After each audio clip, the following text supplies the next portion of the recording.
Flight Sports TV, man. That's my dude. I rolls with him. You heard what the man said. It's Flight Sports TV.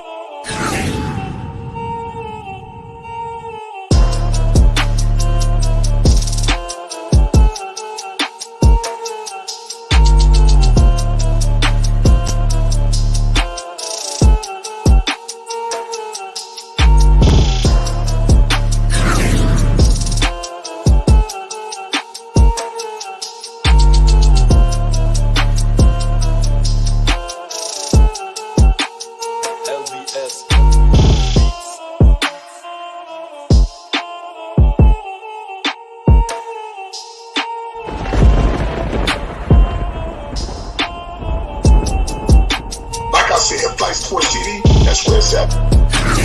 Flight Sports TV.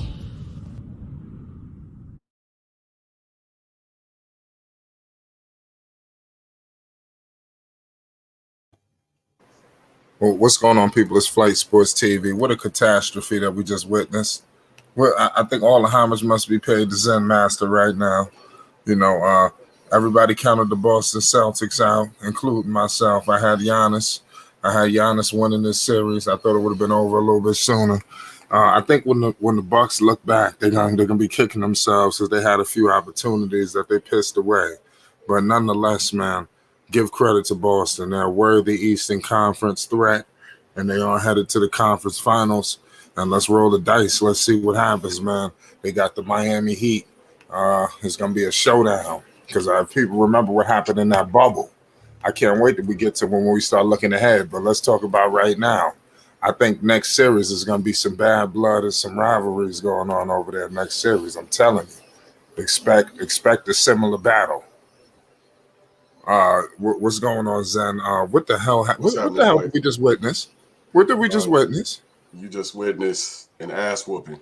Oh, Lord. You just witnessed a Game 7 beatdown is what you just witnessed. Today, for the whole show, I will be referred to as Uncle Zen.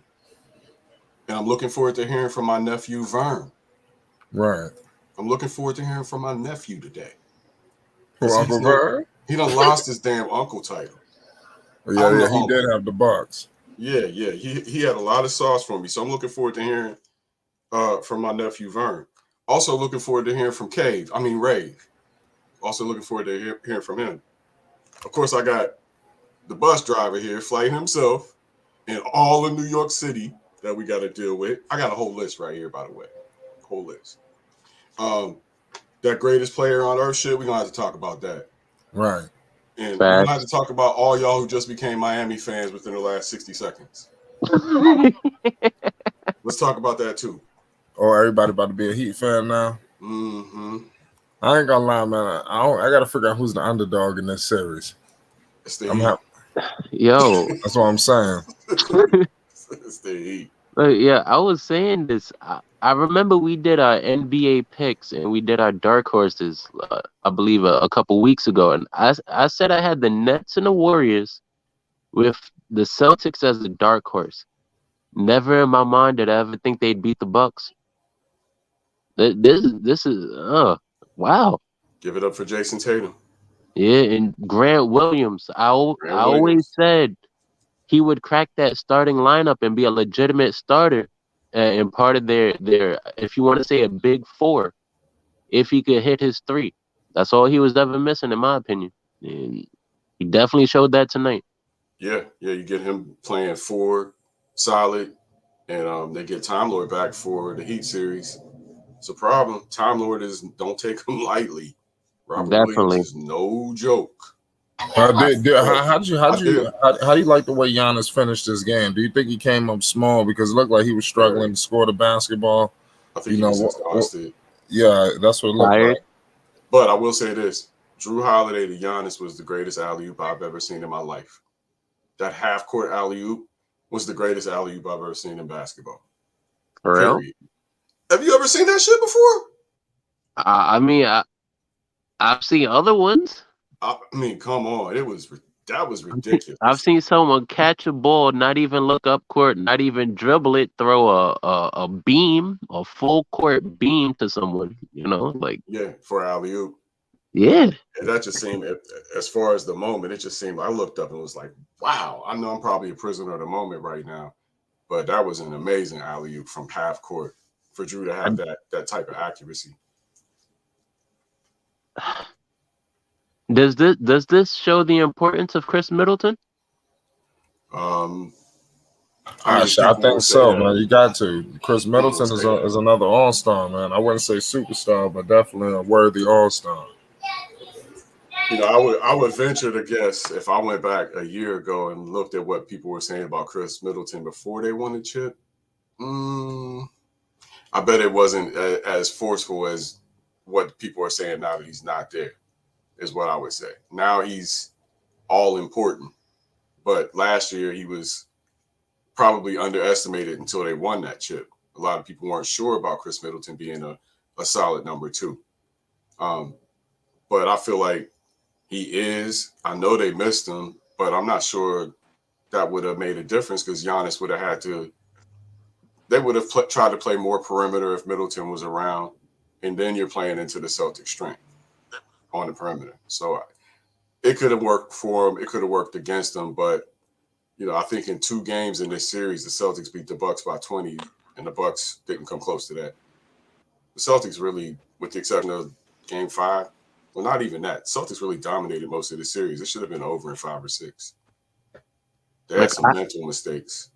I haven't wanted to say it, and you brought it up somewhat. Yeah. I've always felt like if we're just going by legacy in the moment, that Kevin Durant and Giannis were the 2 best players in the NBA, and you could just go between and who you like. But I really think Nikola Jokic might be the best player in the NBA. By the numbers, he is. But like, I think we can't even quantify his impact based on the fact that he's missing his 2 best players and all-star caliber teammates. Yeah. You know what I mean? Like, he had the statistically best season all time. Yeah. And he's missing weapons. By the numbers, he is. And, you know, Giannis is shock and awe. He's very, like, to watch him play is like, wow. It's a lot of boom. But, you know, dude, Jokic is just, he's good. He's not flashy at all. He's just good. It ain't nothing fun to watch about Jokic. So what's the criteria for best player in the league? That's what I'm wondering. Because if I doing a bunch of one-on-ones in the league, or I doing a bunch of like who make the team better, like I don't think he would fall in that top 5 at least. I don't think he get in top 5. Who? I know you say he missing weapons, but it's like if you're the best player in the league, like you still lifting your team. You're still supposed to lift your team regardless of who missing. Cause like look at the Bucks. They did lift take him, down though. a couple of good They teams. made the playoffs. Yeah, but I mean, how far you get in the playoffs when they got to focus on you? Bro, he's missing was good. teammates. I get that, but the best player in the world. Was good, Margot. Shout out to the chat. Giannis, Margot was cracking. Look, wait up. Giannis just made it to the 2nd round without Chris Middleton. That's one player, exactly, and that's Chris Middleton. That's one player. You want Jokic to go to the 2nd round? He's missing Jamal Murray and MPJ. Come on, bro. Yeah, I mean. Oh, is that my nephew, Vern? At the end of the day, Giannis almost I can't hear Giannis almost made it back to the. I just heard my nephew. What's up, nephew, Vern? Without his best wing player offensively. Is that my nephew, Vern? Hey, what's going on? Jokic can't get us out the first this round. Uncle Zen. Like he should at least be able to get him out the first round. He went. You lost your title today, man. I mean, I think it's a culmination of things. I think it's a culmination of you making your team better, you elevating your team, you winning, as well as basically just being a dominant force on the basketball court. So I think it's a culmination of everything. And we can't minimize. But it's also he lost the first round, Murgod. And just but I mean, I'm not holding that against. I'm not holding that against Jokic. No, I understand. I got Jokic as top 3 for me. Right. Yeah. Because my thing is, because like I said, it's a culmination of winning, culmination of making your team better. Elevating your team to the point where they're winning. Is a culmination of basically also you just being a dominant force on the basketball court day in and day out. So, and Jokic does that to me. Basically, I don't have him as the number 1. I still got Giannis there as of right now. But he's definitely in my top. He's definitely in my top. He's definitely in my top 3. You can argue and say he's number 2. Yeah, I think he's better than Kevin Durant. And I'm going to say that now. I think he's better than Kevin Durant. I think Giannis and KD is easier to go with them because they have the resume. But I think he's better than Kevin Durant, honestly. If I going on the court to play 2-on-2, I bring Kevin Durant before I bring Jokic. It's not a 2-on-2 game. It's a 12-on-12. No, I understand that, but we talking about the best player. Like, just like how Murgaw says, it's a combination of a bunch of different things. But it's like, at the end of the day, like, if we put the entire league through a workout where the individual drills, 5-on-5s or whatever, like, is Jokic going to come out as top 3? Yes. Yes, Jokic is that good, man. Like, listen, I'll be very honest with you. Yo, you talking like he averages 15. Listen, no panic. No panic. I'm gonna be very honest with you.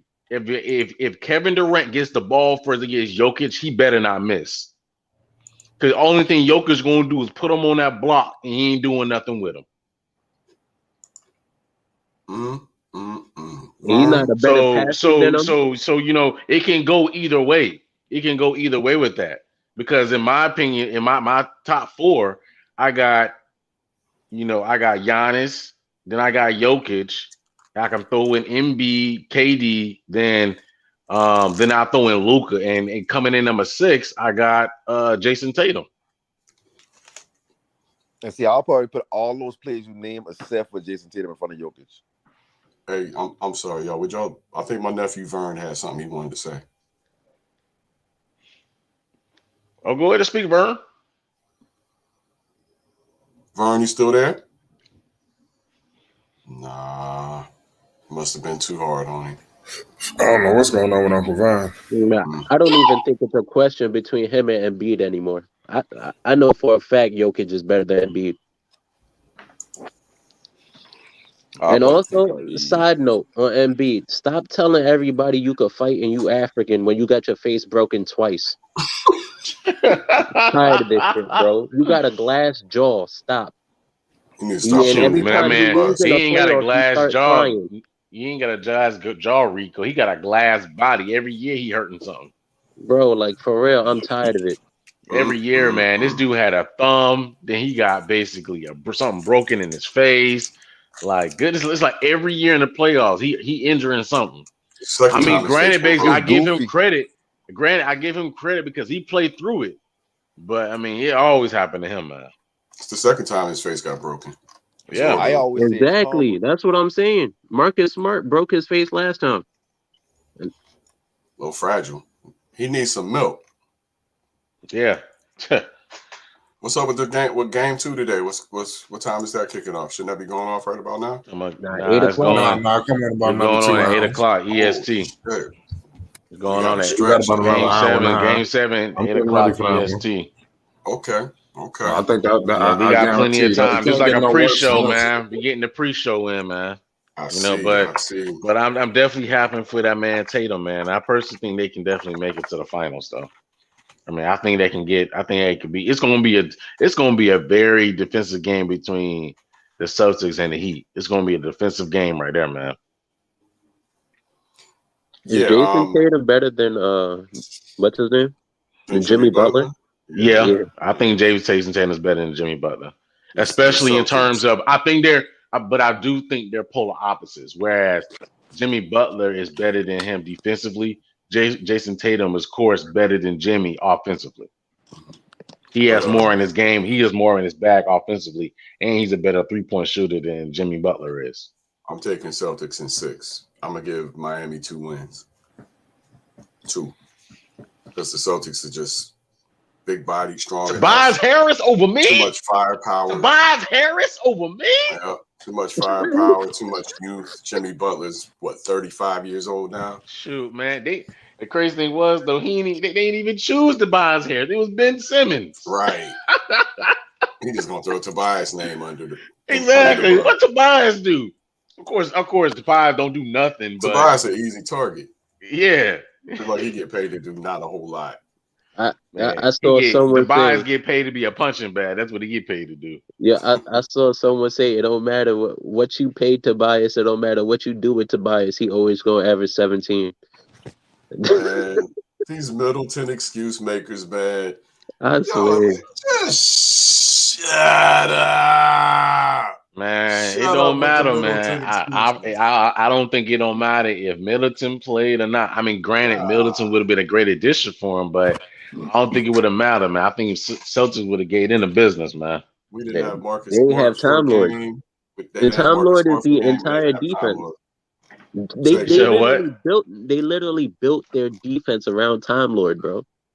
It all revolves around Time Lord. And who's they Time without him Lord? defensively. Rico? Who's Time Lord? Robert Williams. Oh, Time Lord. That's funny.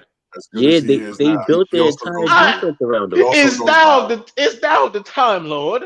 He also goes by I am the Time Lord. Lob Williams is his other nickname. He prefers Lob Williams because he's one of the best lob threats in the NBA. You gotta see him. But Rico, you gotta hit it. You gotta hit it right. Rico, is thou not the Time Lord? Time Lord. He's not crazy about Time Lord for some reason, but we're talking about a 28-point ass whooping tonight, boy, or today. Yeah, that was embarrassing, man. That's embarrassing, boy. But I do kind of feel bad for everybody next season because Giannis gonna take this to heart.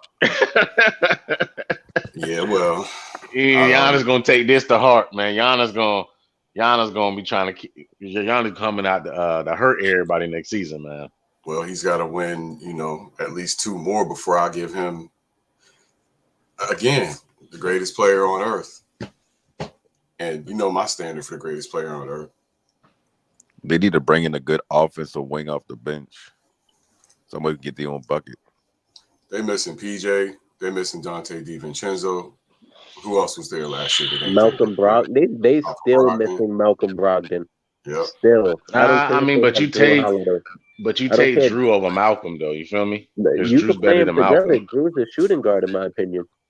Where's my man Marvin? Where's Marvin's perspective? That's who I need to hear from right here. Where is Marvin? He's changing it. He's currently calling out names. I'm changing. You funny, Rico Thompson. He's currently changing his name. Ooh, it's on the day. Because you know what? I ain't flamed nobody that didn't come for me this entire series. Did not. When the Celtics won, I was graceful the entire time. You can't go back to one victory and see me dancing on nobody's graves. But tonight, y'all niggas is in trouble. Look, I gotta apologize to CWE Best in the chat. He was right. He told me the Bucks was gonna lose. He got it. I swear, I had the Celtics as a dark horse. I never thought they was gonna beat the Bucks, but I wasn't. Until that bitch ass Kendrick Perkins. Fuck you too. You a Celtic. Man, I swear, Kendrick Perkins, man, Kendrick Perkins is bad luck, man. Everybody he say win, lose. Yeah. So I was kind of happy when he flipped on him. Like, oh, okay, we're gonna win. But Stephen A was still riding, so I was scared because Stephen A can't predict the game either. At all.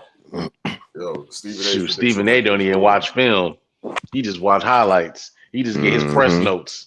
And you can tell too. You can tell just by his. He just look at his press notes. Whatever they lay in front of him, that's what he go by. He will read it over and over, so you remember it. And that's what he stick to. What you say? Apparently, he watches Kyrie's video game streams. Sure, that's about it. Funny. He can't watch games, but he could watch Kyrie talk shit on PlayStation. Exactly. The referees, boy, they sure as hell tried to give it to the Bucks tonight. Man, they sure did try to. But I want to welcome all you new Miami Heat fans. Those of you who will be jumping on that bandwagon for the next series, I welcome you. And if I were you, I'd watch my words during the series carefully. Watch your words. Salute to my nephew Vern. So who we got tonight between the Bulls and the Mavericks? I mean, that ain't the Suns and the Mavericks. Excuse me. Ooh, gosh, I got to go with the home team on that one. Yeah, I'm going with the Suns too. Yeah, just because they're the home team. No other reason at this point. Yeah, I think everybody played well when it was at home. So. Yeah, but we was talking about greatest player on earth and what the standard should be. You know, it's hard to argue against Giannis. It's hard to argue against Embiid. It's hard to argue against Jokic. And it's starting to become hard to argue against Tatum at some point if he continues this and others. So I don't think if Tatum get a ring, man. I don't think that there is one right now. I don't think it's clear. KD was up there. He was on that throne. But since KD kind of, came down to earth a little bit, I think it's open. Luka could be top 5 easily. I mean, it's there. D-Book is on his way. You know what's crazy, man? Like, we really don't give, and I don't know and I don't know if it's because he doesn't go out and just takes over, even though he has the capability to. It's like we don't really talk about Devin like that, Devin Booker. Yeah, because he's with CP3, and CP3 takes a lot of attention. So that's one reason why we don't talk about him a lot. But he'll get his due. All he needs to do is win a ring and be the guy. And, if he gets to that stage and he's scoring 30-something a night and they win that ring and he gets that finals MVP, then it becomes unquestionable. But before the playoffs, I said Boston Celtics, NBA Finals winners, Jason Tatum, NBA Finals MVP. That was my prediction before the playoffs. I'm riding with it. I just feel like it's their year. And Ime Udoka being a rookie coach, this is a Cinderella season for them. Yeah, man. And Udoka, he's a good coach, man. He shocked me. And look what and Boston Celtics, man, they started in the slums, man, early in the season. I mean, they was looking bad. They was talking about they should fire the coach. They should break up Jason Tatum and Brown. They're not going to work. Everybody was talking mad cash about them. And look where they are now, man. Crazy. Yeah, but I got to disagree with Corey May. Salute to you in the chat. KD is a decent leader. He's a good leader, and I'll tell you why. This whole season, KD been carrying the Nets on his back, and he ain't threw nobody under the bus. Not nobody. Not Simmons, not Kyrie, not Harden. Sean Marks, nobody. Not Harden. He could have easily threw Harden under the bus. Didn't do it to him. That's solid-ass leadership. That's somebody you can look at and trust and be like, all right, I might make a mistake, but I know he's not going to bend me over for it every chance he gets. Look at Embiid, for example. James Harden. People are expecting Houston James Harden, but he's just not that good anymore. Basically, that's what he was saying. That's bad leadership. That'll get your teammate to leave your team. Yeah, there's been reports out saying that James Harden, I don't know if it's true or not, but there's been rumors out saying that James Harden was Doc going. That he was what? He wants Doc going. Doc Rivers going. I wouldn't be surprised. He always going to find something. Since day one, they was reporting he wanted Mike D'Antoni. Supposedly Charlotte wants D'Antoni, so if they're committed to Doc, I don't know. I would try to get D'Antoni to leave for Charlotte right now. What about Mike D'Antoni? What'd you say about D'Antoni? He's in the lead from the reports I've been looking at as of late. He's in the lead. He's in the lead to get the Charlotte job right now. Yep. What you think? How you think he will fit over there, D'Antoni? What's your thoughts on that? I mean, I think as far as LaMelo goes, he'll be fine with Mike D'Antoni. It's just that they need some better personnel when it comes to the front court. That's really what they got to fix. And listen, this is what all Mike D'Antoni got to do. D'Antoni can focus on the offense. Then he has a defensive minded assistant coach that comes on and helps him out with that.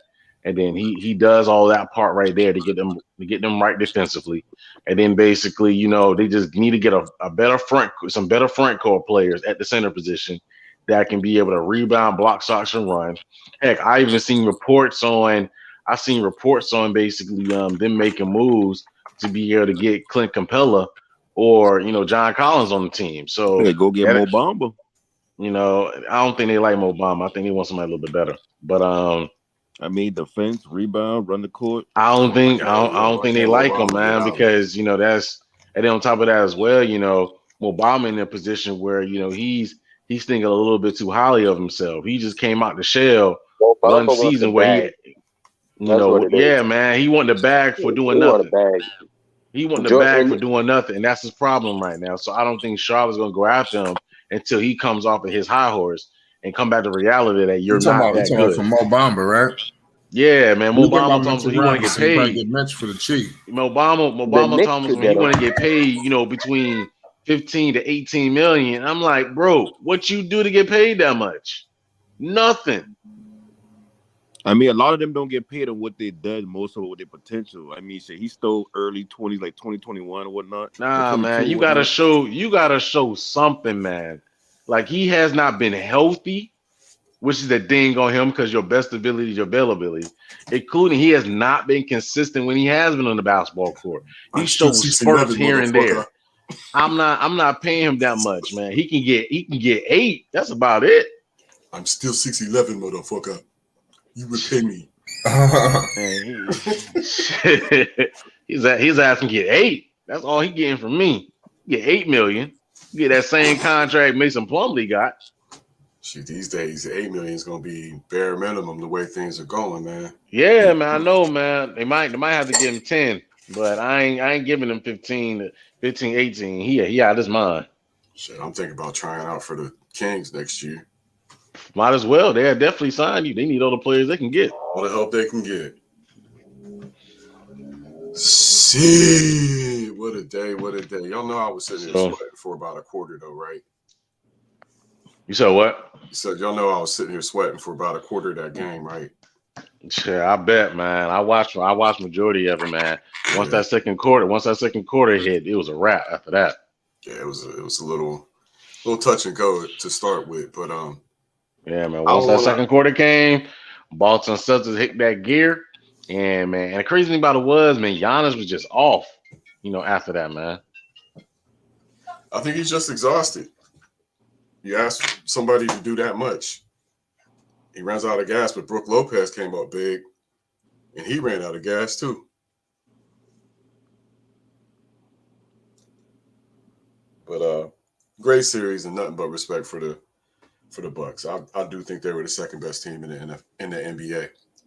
They just ran against the first best team in the NBA. That's all. Different team than last year. Salute to the chat. I see Bree CS. I see the real Daryl, Michael Kiko, CWE Bed-Stuy, Rap God Reloaded. Who got on the panel?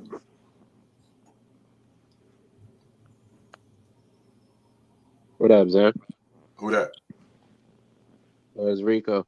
Hey, Rico. Is Murgaugh still with us?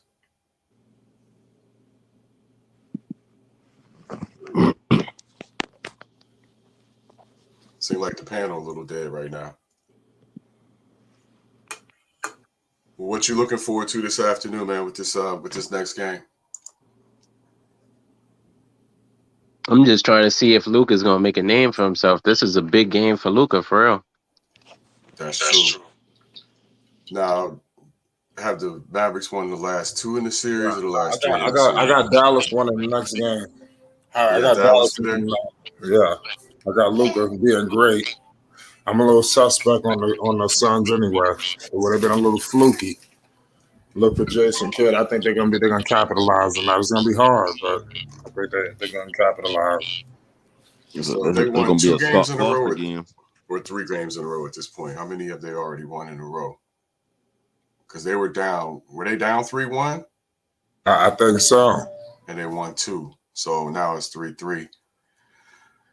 No, I don't think they ever been down 3-1. No. Well, it can't get no worse than what we just seen. I think it's going to be a closer game. If we don't see a repeat of, what happened, wasn't there a blowout between these teams last week? Dallas blew them out. Yeah. Yeah. If we don't see a repeat of that, that was around the same Chris time. A little suspect, hasn't he? He has been. It makes me wonder if he's injured and just not saying. Chris Paul can't catch a break. Yeah, well. If they win tonight, home court advantage has been carrying them the whole time. That's a fact. But that's why somebody got to fix that.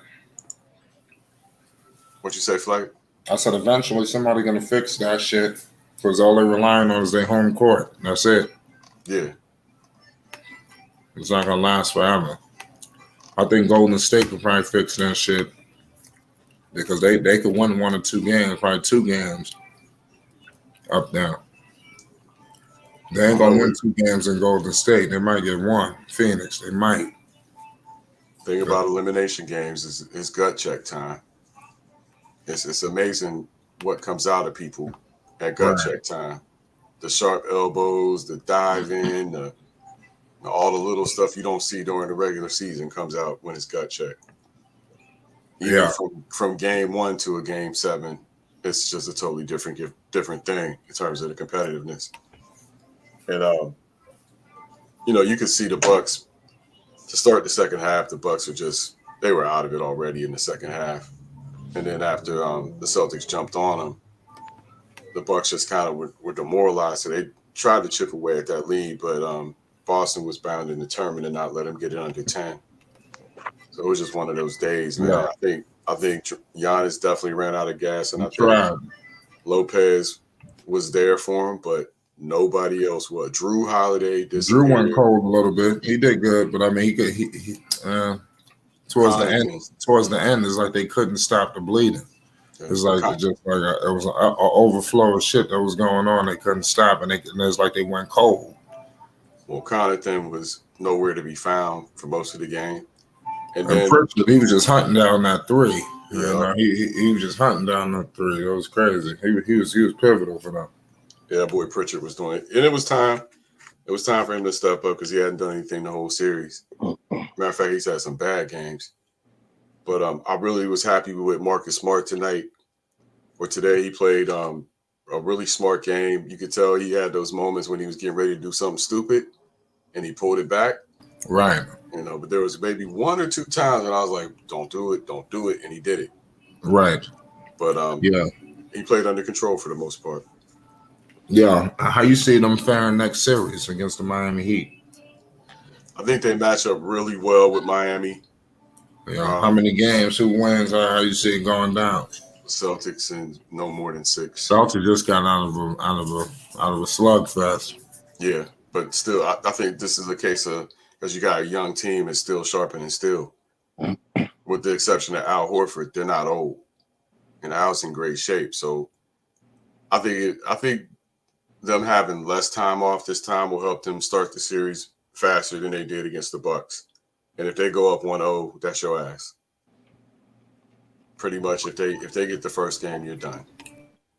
Right. So shout out to the chat. Keep going, yeah. No, I was just gonna say I'm really surprised at how the Bucks defended the 3, or how poorly they defended. It don't make no sense to me. It's the modern NBA where guys can knock down 3s with their eyes closed, even the worst of them, and to leave Grant Williams wide open like that all game was just stupid. Why are they so afraid why are they packing the paint? Like, who's the big bad wolf on the Celtics that's going to attack the paint so hard?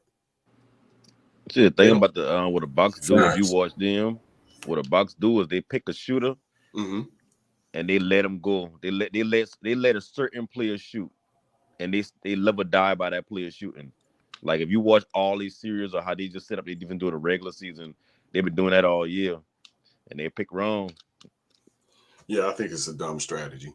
Yeah, it does. It worked for them against certain teams. Like against the Heat, it'll work for them unless it's like they'll let Jimmy Butler shoot the 3 all game because they know that is forte. If he knocking them down, they're gonna get the victory. But if he ain't knocking them down, like, they can throw him off his game. They can kind of dictate the offense a little more. Yeah, that's too big of a risk to me. Because if somebody else is getting off and you don't need Tatum, Butler to hit them 3s, then you're really in trouble. And that's really their game plan. Like you just said, they give up 3s, and it looked amazing when the Celtics took 53s and they missed them. Remember that? I think that was game 1. Game 1. Yeah, when they took 53s, everybody's like, "Oh wow, look at that! They took 53s. That's horrible for them." It's only horrible when you're missing. Yeah. When you make all of those shots, nobody cares. You can't give someone 20 wide open 3s.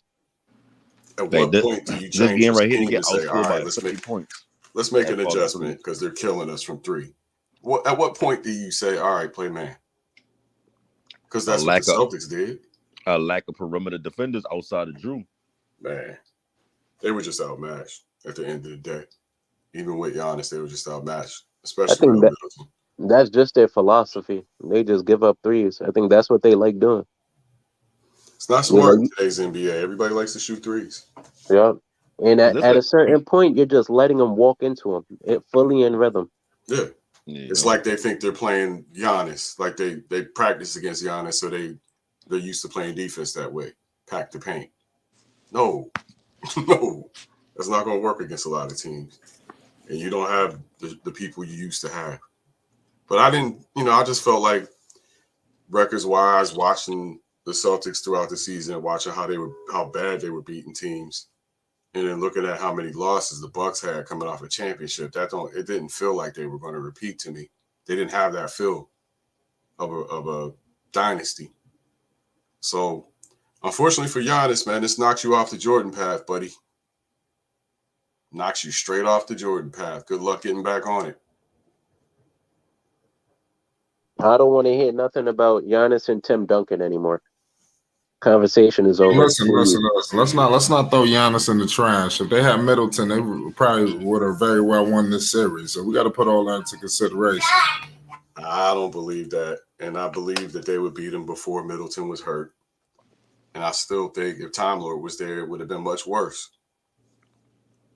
So we can agree to disagree there, but I think it's too much on one person to say if Middleton was there, they'd have won. That's just one guy. He's an all-star, but he's one guy. You're supposed to be a championship team. I mean, and not really, because, if they had Middleton, that changed how Boston plays defense. That changed their whole strategy around because now you got that outside threat that can get his own basket.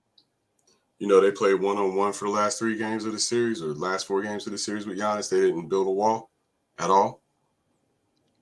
I don't know. I got to go back and look at him a little more closer. Because, it seems like what they've been doing is they've been rotating help every time he gets a certain spot on the court. Yeah.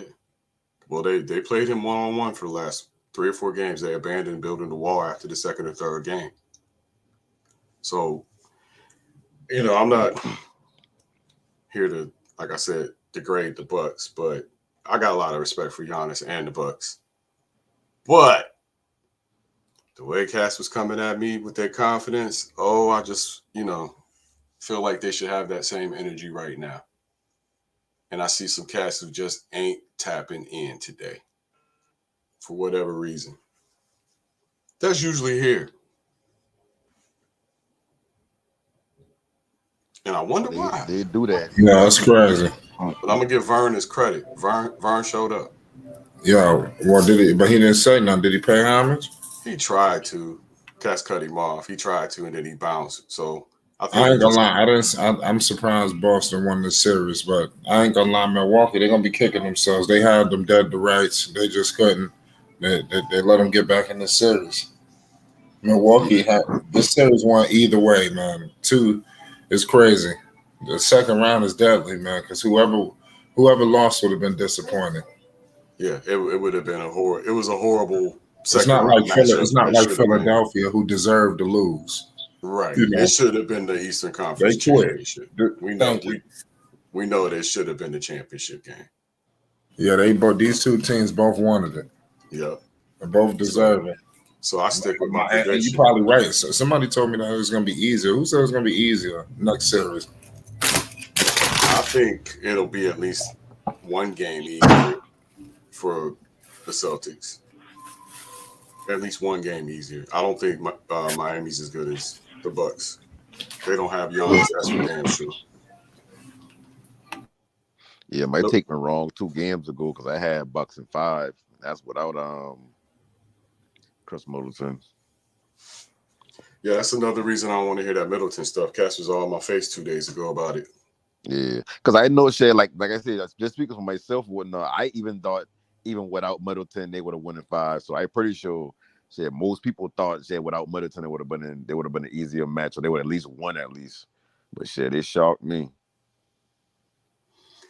I don't know. I said they gained my respect, so hey. Yeah.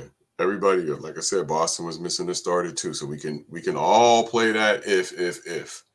But one thing you would have heard from me today, if I lost, was no damn excuses. Not one. Congratulations. Not complaining about the refs, not complaining about Time Lord being out. No excuses. You lost, you lost. What's up, Marvin? Shout out to the chat, to the panel. Marvin. What's up, fellas? What's going on? What's good, Marv? Well, a friend of mine. Congratulations to them Celtics, brother. They put on a show. Then you traded on the Bulls and rooted for the Bucks. No, you know I ain't. How many times you heard me say I hate Giannis? You know I ain't with them some bitches. I picked Miami to come out of the East. Mm-hmm. Okay, well, stick with your pick. It's me and you I now. ain't with them damn Bucks the way they beat our ass. You think I'm with their ass? Hell no. Okay, well, it's me and you. I ain't with. Listen, I'm not with Miami either. I just felt like they was the best team. My team is the Bulls. I'm just waiting for the new Miami fans to show up now. That's what I'm waiting for. Who was rooting for the Bucks 30 minutes ago that's going to be rooting for Miami tomorrow? That's what I want to know. And why? What's going on, everybody? You know, the new Heat fans going to come out. I'm not a Heat fan. I might root for Miami, but I'm not a Heat fan. I'm on one today. I feel like the Celtics are going to win, but as a Laker fan, I don't know if it's okay if I can root for them. You know what I mean? Whoever both of these teams going to beat Phoenix. That's all I know. The Golden State, I don't know, but both of these teams could beat Phoenix. They're probably doing shit on Phoenix. Boston is smack Phoenix. I'm sorry. Yes. They're humble their ass. Mm-hmm. Yeah, it'll be Miami and Boston will be interesting, but I think we got the matchups on them. Their best defensive player is Bam, and we got probably 4 guys his size to deal with him. He's not. I don't think he's as good as. Well, maybe he is as good as Lopez, but Lopez was impressive today, and he's usually impressive. Yeah, man, they were deserving to win it. You know, give them credit. Yeah, he was really, really something, but I just don't see that Miami has the offensive firepower against this Boston defense to beat them. They just don't. Tyler Hero ain't enough. And that's who they're going to be relying on. Bam, Jimmy, Bam, and Tyler. And that ain't enough. I genuinely don't believe that Truel in the chat doesn't know who Time Lord is. Or he definitely doesn't know how good he is. A lot of people don't. Is thou not aware of who the Time Lord is? Multiple Defensive Player of the Year candidate, Time Lord. Please stop talking about these 3 mythical all-star appearances Chris Middleton only has because he has Giannis as a teammate. To be honest, Chris Middleton on his own team is not an all-star. He's a regular Tobias Harris who has Giannis as a teammate. I love it. What's good with you guys? What's good, flight fam? Now, Rico, I agree with you on many things. This is I'm chilling, man. I'm chilling. But on Middleton, I think he's better than Tobias. I think Tobias is in his own J. Cole category where he's just 17 every day, every night. It don't matter what day it is, no matter rain, snow, sleet. No matter if it's a hurricane outside, you're going to get 17, and that's it. Pretty much. Factual statements. You guys mind if I drop my input on this game? Please do. Please do. I'm done gloating. Well, not yet. First off, I gotta give you your props, then. Thank you, sir. You might have the Bucks in this series. Also, Marvin. I'm not sure if Marvin had the Celtics outright, but you guys had some good takes. I got to give maximum credit and respect to the Celtics. The Celtics showed me everything I need to see from that team. They played with incredible heart. It wasn't just the fact that they won this in the 7th. First off, I thought that the Bucks definitely needed to win that game 6 anyway. I knew they didn't want to go back to Boston anyway. Damn straight. And for all reasons I pointed out, which you saw, Grant Williams came out and had a career night. I never seen that man play that good. Mind you, he had a bunch of open shots, but at the same time, he came out to play. And Jason Tatum stepped up. And the Celtics did something to the defending champs that I did not think I'd see. If you remember at the end of Game 6, the Bucks ended that game by, conceding the game in the last few minutes. They beat their ass down. They beat their ass down tonight. In the second half of that game, at a certain point, I saw a Giannis that I never saw before. Defeated. He just looked like, you could see, like, it was a lot of energy. It was a lot of effort.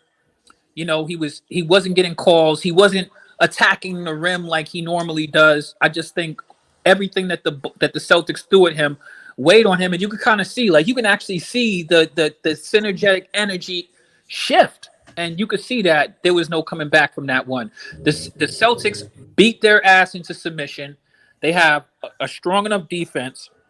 They're going to be getting Robert Williams back. Their defense is as good as anybody, and it's interesting to go and see the Eastern Conference Finals is going to be the number 1 and number 2 teams. Aside from that, I think this is going to be a good series with them with the Heat, because Jimmy Butler right now, I don't know if you guys are watching, but he's playing out of his freaking mind.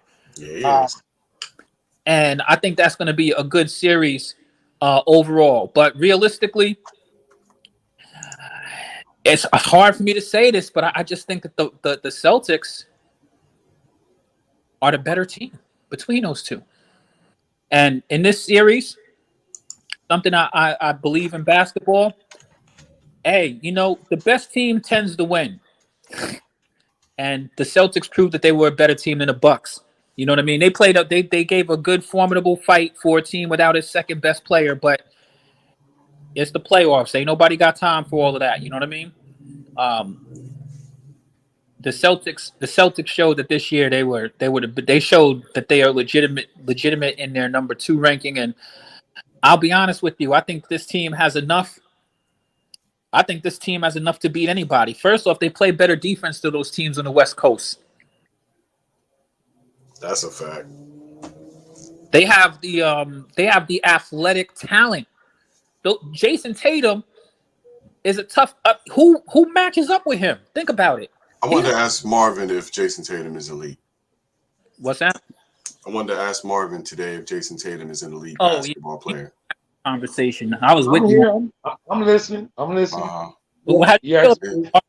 Is he an elite basketball player, Marvin? He's playing elite basketball now. If he loses this round, wait a minute, hang on, because you might be jumping the gun.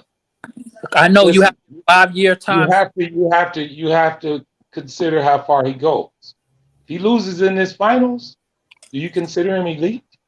No, he's already elite. The conference finals. No, he's not. He's borderline. He's an elite basketball player. Period. What more does he have to do?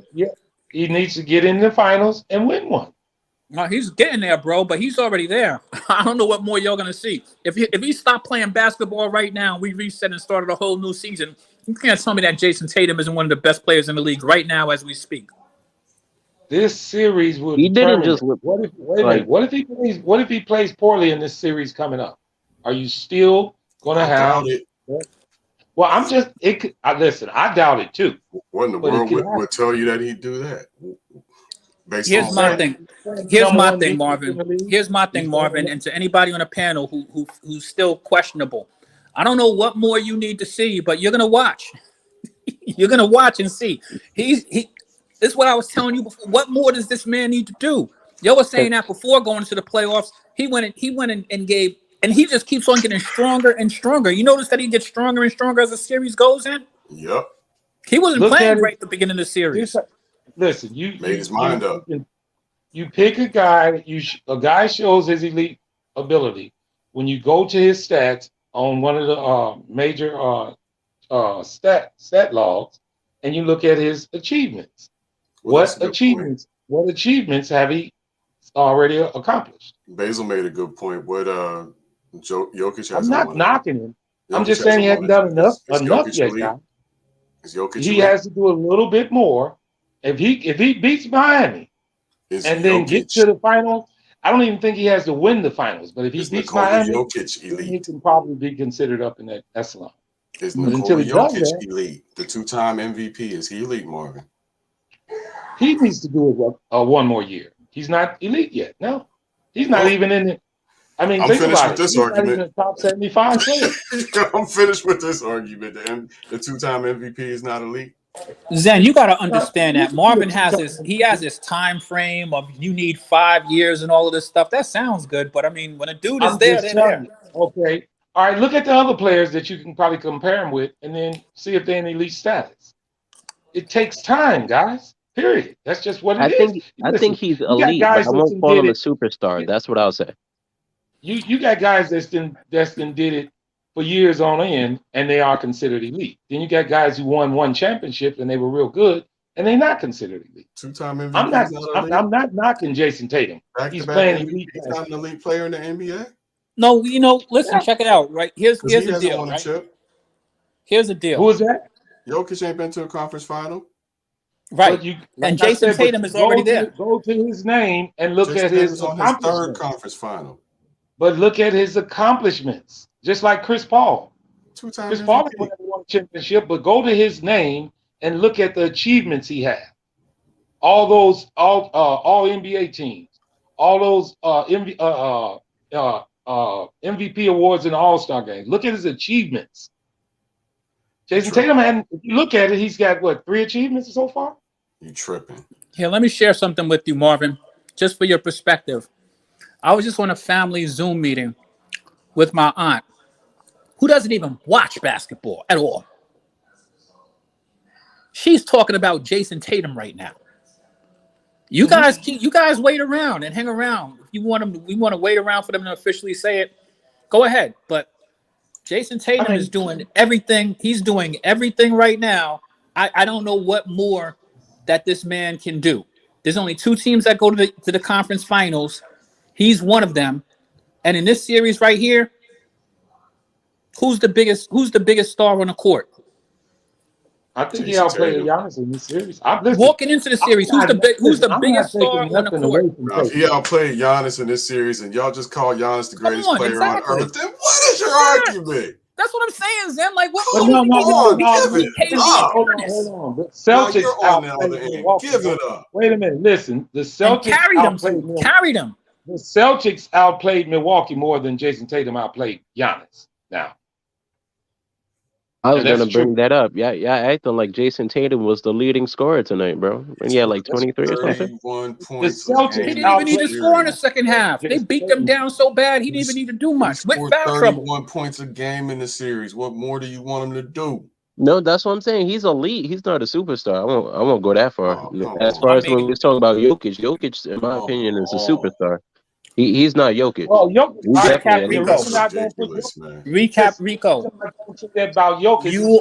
You are going to wait and you are going to say it out of your own mouth. So I don't even need to make the case or the argument. You'll know exactly what it is. You don't know my definition of a superstar. That's what I'm telling you. Like, I mean, I've heard a lot of like Marvin said, you need to be a number one on a championship team to be a superstar. That's what you need to be a superstar. Lillard just made not that. NBA 75. Yeah, and that he wasn't supposed to. He was above Klay Thompson. That's a travesty. How could he be above Dwight Howard? How could he be there if he's not a superstar of the league? How could Damian Lillard be there if he's not a superstar of the league? Damian Lillard was never. He's not a superstar. I mean, I agree with that, but according to NBA, obviously he's in the top 75 of all time. That's cool, and they robbed Klay Thompson. They definitely did. What's up. They robbed Dwight Howard. The fans know what's up. If you ask the fans about that NBA list, it's some bullshit. Listen, we know that list was bogus. I'm moving the goalposts on this elite thing. Give it up. You just saw him Kevin Durant and Giannis, and you're still holding out. Zen, they're gonna come around. Watch, I promise you, they're gonna come around. Just like the Nile isn't just the river in Egypt. This dude was the best player in the world 3 days ago, Quiz. I'm not even a Jason Tatum fan like that. He was the best player in the world, and our guy beat him, and they don't even want to say he's elite. I can't believe this. You know what you could say? You know what I'm gonna do? I'm putting the frying pan on y'all. Not even Zen. You know what you could say? He beat the top 2 best players in the world. Back to back. Top 2 That's best what he players did. in the world, probably. Well, I'm trying to people don't even watch basketball. No Jason Tatum because he went and beat right now the 2 best players in the East. You know, arguably in the world, not in the East, in the world. Quiz. Come on, this dude is there, man. I mean, Whereas you guys listen, this is the Eastern Conference Finals coming up. You judging him too early. If he loses this finals match, you won't be saying this. He just beat your guy, and you're still talking. He ain't beat my damn guy. Now you know you just upset me. That damn sure ain't my guy. He beat Giannis. You was very confident about this the other day, Marvin. You've been the one pushing the buttons, Marvin. The most. Listen, who did I go with? The most smoke, Marvin. Marvin, I hate to break it to you. If Jason Tatum loses in the Eastern Conference Finals, it will change nothing. Okay. I promise you that. I guarantee you. Listen to the way the media pumps that man next year. That because you don't know how he's going to play. I already know how this media operates. He's going to be. They're still going to be pumping him next year. He's still a young player. He's going to definitely get pumped. You think they're not going to talk about Giannis now since he lost? And as much as they've been talking about how good he is, they're going to talk about what he did wrong now. Giannis. They're already pushing Jason Tatum. You know what Jason Tatum is, and he's been this for like his entire NBA career. He's been the best 26 and under player. Yeah, that's what he's been. And whether he wins or loses, he's going to continue to be the best 26 and under player. Period. Him and Luka. That's where he's at. I agree with that. That's his legacy right now. He beat the best. He beat these top 2. He beat KD and he beat Kevin and Giannis. He walks into next season. They're not going to have him anywhere higher on this top 10 list. He's not going to be a top 5 player. He's again going to be the best player, 26 and under, him and Luka.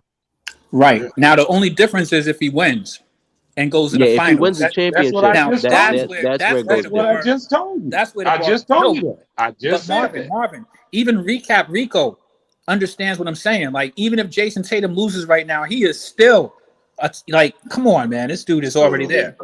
I don't know what more you guys want. I'm not listen. I don't have anything. Every shot in the book. You guys got me wrong. I critique every player the same, different name or not, Bulls player or not. I judge about longevity. And if you look at his numbers, and his achievements, you put him in one class a little bit too high. He's in the Eastern Conference Finals. I say this, if he gets to the championship, I will give it to him. But you can't be there until you got to be there elite in that run to get to the finals. He's playing elite ball right now. If he keep playing elite ball to get to the finals, he's considered elite. The year he went to the finals, he wasn't playing elite. That whole playoff run. That's why it was never brought up that he was elite. This year he is. If he plays this well, going all the way through to the finals, yes, you give it to him. And I love him. Let me say this to you guys. And if anybody needs to toot his horn, I didn't say this before, it would be me. My name is Marvin Tatum. And I'm not trying to say that because I think he don't kin to me. I don't know. But I don't care. He's not a bull. But if anybody was just going to toot his horn, I think it would be me, guys. But, I mean, I just do them all like that. I didn't give Giannis elite status until last year when he won the championship. And he wasn't elite, really, until last year when he won the championship. Jason Tatum didn't win this year, so is he not elite this year? He doesn't even have to win. What's up, Recap? He went home in the second round this year. Is he Marvin, 1 second, because I understand what you're saying, bro. Quiz and Zen, I believe where you guys are having a disconnect is our definition for a superstar, like a player who can lead a championship, number one player who can lead it. Not saying superstar. No, I know, but what I'm saying is what Marvin considers elite is what we consider a superstar. Superstar, yeah. Yeah. When you say elite, I think of the bets. Yeah, there you go. That's what we're saying. So, is he a superstar? To you Is guys? he Jordan? Let me in the NBA are you? Let me touch on this. Let me touch on this. Touch on this one. There's about one 4 or thing. 5. I think it maybe went over you guys' head, right? When people who do not watch basketball at all recognize on a name basis an NBA player that's all that they do, that player is a superstar. No, it is not. Nah, The person, bro. let me Sorry. that. The person who doesn't watch it just sees it for the first time, and they think they can think anybody is good. The people who watch it the longest know. Listen, if it was your first time, he just beat KD. Let me say this: he's the if legitimate it was your first face time of watching the a baseball Celtics. game, If this and game you would have seen went the the guy, other way, Giannis is the best player in the world. And you seen a guy hit 3 homers in the same game, you would think he was a superstar. But that's not the case. I'm not saying Jason did this one time. I'm not saying he did it one time. But look at his number. All you got to do is go to Google's, go to Jason Tatum stats, go to the yellow stat bar, and look at his accomplishments. How many is it? And then go to Chris Paul's, and he have never won a championship. Can we be honest about Paul Jason got Tatum? about 7 lines from 6 All-Star appearances to Rookie of the Year. All these accomplishments, which puts him in elite status. I'm not knocking Tatum, but go to Giannis, go to Tatum's, go to Chris Paul got like 6 defensive players of the year. He still hadn't won a championship, but he's considered elite. I mean, it's just longevity. It's rare that anybody just goes right in real quick as elite. Luka's been in the league 4 years. Is he elite? And he's been at the top of the league every year. But is he elite to you guys? Absolutely. Yes. That's not even a question. First season out the first round. In the world, he's elite. Period. Okay, well, okay. So you guys, wait. That's So you guys are different in elite and superstars, then, right? Yeah, that's what I'm saying. That's what they have a difference. Elite to them just means like, I guess top 15 player in the NBA, top 10 player. Okay, well, I apologize. That's what they consider elite, a top 10 player in the NBA. A superstar, there's probably 4 or 5. Yeah, they ain't very many of those. A superstar is a perennial, we going to the chip every year type of. Yeah, like or we're going I to can the tell college. you, LeBron's a superstar. Superstars transcend the sport. They're the face of a franchise, and they're recognizable aside from the sport itself. They are synonymous with the sport. An NBA superstar. LeBron James. That's the definition of an NBA superstar. And that's a super duper star. Yeah, superstars are. He's expected to compete every year. You know, it's almost like hold on. We got a new guy in here. Who the hell? Who's Lamar Floods? What's good? That's me. This your first time? Yeah, it's my first time on there, but I was hearing what some people were saying. Where you calling from? I'm calling. What do you mean, like what state? Yeah, where you from? I'm from Cali. Okay, shout out to Cali. How long you been rocking with this channel? You just found it today? Yeah. Okay, appreciate it. Keep going on. I wanted to talk about, because I heard some guy, he was saying how Middleton wouldn't really made a difference. Well, I disagree, because if we look at what happened last year, because everybody keeps saying, well, Middleton, he's not this with that. He wouldn't be an all-star without Giannis. Last year when Giannis got hurt in the playoffs, right, and he was out in Atlanta, who was the person that led them to the finals? Atlanta. Facts. That's a fact. Atlanta. I'm just asking. You know, Atlanta, right? You know people Atlanta. He didn't lead them to the finals. He played a couple games without him, bro. But he was the one that was hitting the big time shots and only him scoring. Only him. It was him. He was the top player. Only him. Can you name me Brooke another Lopez? player Brooke Lopez played great. Drew, they all played great. They're a great team. I'm talking about the but rest Chris of the Middleton was the catalyst. This guys, you guys have some weird slanderous ideologies. Chris Middleton played great last year. I knew this was going to happen. I knew this was going to be the excuse today. He freaking led them in scoring. So what you trying to say? He a superstar? I'm saying no. I'm not saying Middleton's a superstar. I knew this was going to be the excuse today. He's an all-star. He's elite. How about that? I'm just saying people. Listen, But guys. he's not a 20-something. Hold on. Let's listen to homie from Cali in a blowout. Let's listen to homie from Cali. He's trying to make a point. Because I see it all over the internet. Like, they don't give Middleton his respect. He's a star. He proved that last year. He averaged 24 in the finals. It's hard to replace a player like that. Is he better than Jason Tatum, in your opinion?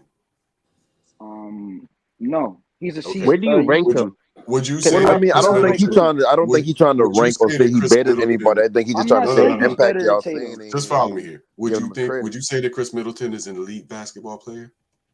Most definitely. But he's not. But Jason Tatum's better than him. I wouldn't say that. No, he's not. I think he's an Middleton is not an elite player. Is he top 20? He's top 15 at his position, bro. No, he should be top 15. There's only 30 small forwards. Yeah. Like, is he top 20 in the NBA? Yes, he is. No, he's not. Wow. Yes, no, he's not. Hold on. You wanna know why? Because take him off the Bucks. You know how much he would average without Giannis? He would average. Don't do that. Don't do that. If you put him on the Wizards, he would average about 30. He'd average 25. Hey, he's a on the Wizards. He would average about 30.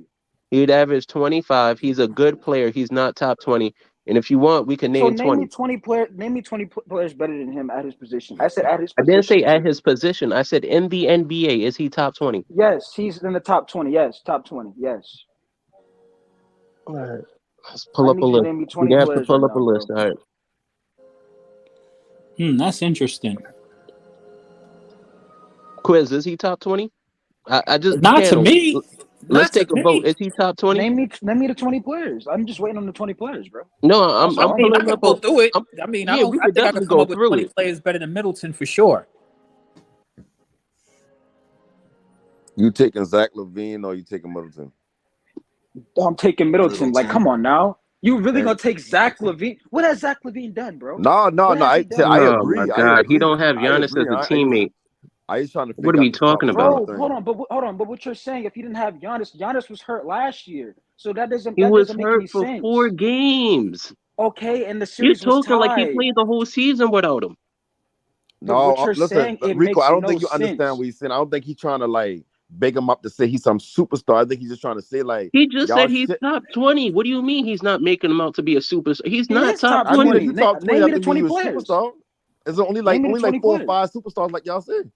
I don't think he's a superstar, but at the same time, you got to give him his credit for leading the team and not in points, but in just him being the second leading scorer, the second option on the team without the top player to get them into the finals. Like Giannis missed 2 games in the finals, right? If I'm mistaken.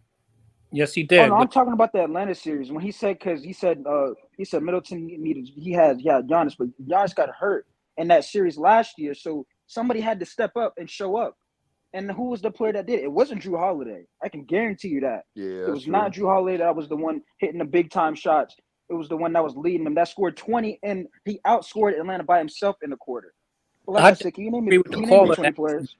Middleton was missed by the Bucks this year for sure. Those other players play. They're not used to getting D'd up. Middleton is. He opens up those other shooters or whatever. So I think they missed him. He could have made a difference, but he wasn't there. So. No, I'm waiting on the 20 players. You said Zach LaVine, try again. That's not even close. I didn't say Zach. No, listen. I personally is around that level.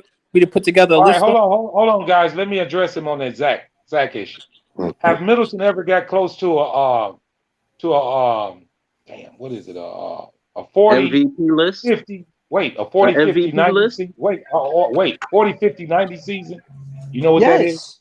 Yes, he was literally 1% away from it, bro. I think y'all Zach was too. Really Zach was. He's been hooping before. Zach was too last year at 27.4 points a game. But they have done the same thing, bro. Bless you. So what are you? And plus, Zach has never been on the team as well rounded as Milwaukee.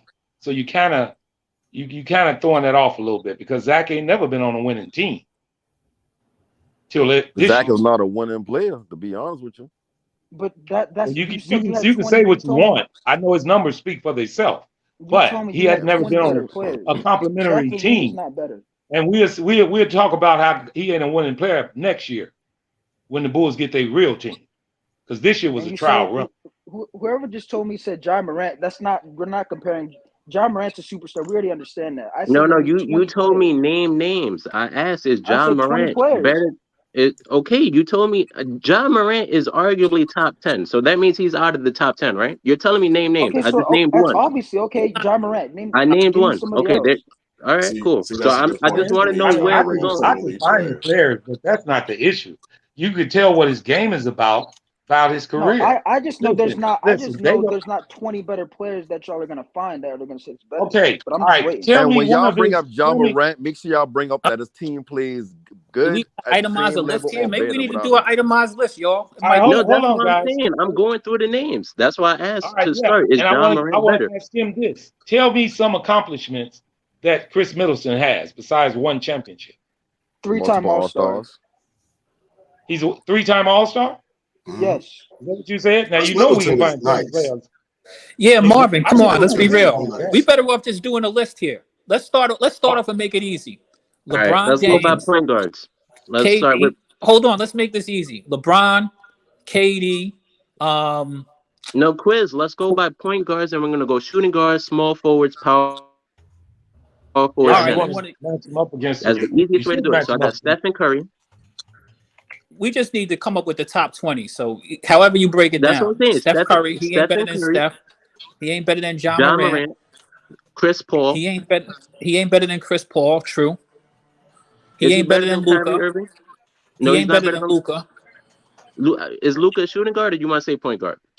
Luka's a point guard, isn't he? All right, so there you go. That's four. There's 4 point guards. He's not better than Luka. Is he better than Kyrie Irving? He's not even better than James Harden. I mean, shit, the way James Harden been playing What? this shit. No. You would Like take I Harden? said, is he better? No, than we Kyrie just Irving? talking about the top 20 here, right? I mean, James Yes, Harden. he's better than yes. Right now, he's better than James Harden. Yes. Is he better than Kyrie Irving? Right now. No. Okay. Is he better than Trae Young? So hard, that's crazy. No. Yes, Is he better than Trae Young right now? No way. So that's what, 6 or 7? Trae Young That's like too 7. inconsistent for me to put him in. That's 7. All right, let's go to shooting And that's guards. not even with James Harden. And this is just at point All right, guard. so there you go. Now let's go to shooting guards. Is he better than Devin Booker? No. They're on the same. Shout out Juju. Thing, bro. It's the Chris same, Middleton they're ain't on the same level right as Devin Booker, is he? You think No, so? nowhere near it. Nowhere near it. Like no. Out of your mind. Okay, give me another one, bro. Just give me another one. Oh, you got Chris plenty. Middleton is not one of these 18, 20 points a game scorers. He can get bro, he averages 20 on the season. What are you talking about? He'll give you whatever you No, need. Chris Middleton is nice. I'm not disputing that. I just want to. No. Somebody just said he doesn't average 20 points or 18. No, a game. what I'm like, bro, saying is he's averages not one of these 18, 20 point games. No, I mean to say a game. I just said this now, but he's not one of these 18, 20 point scores. He can give you 25, 30. I don't think so.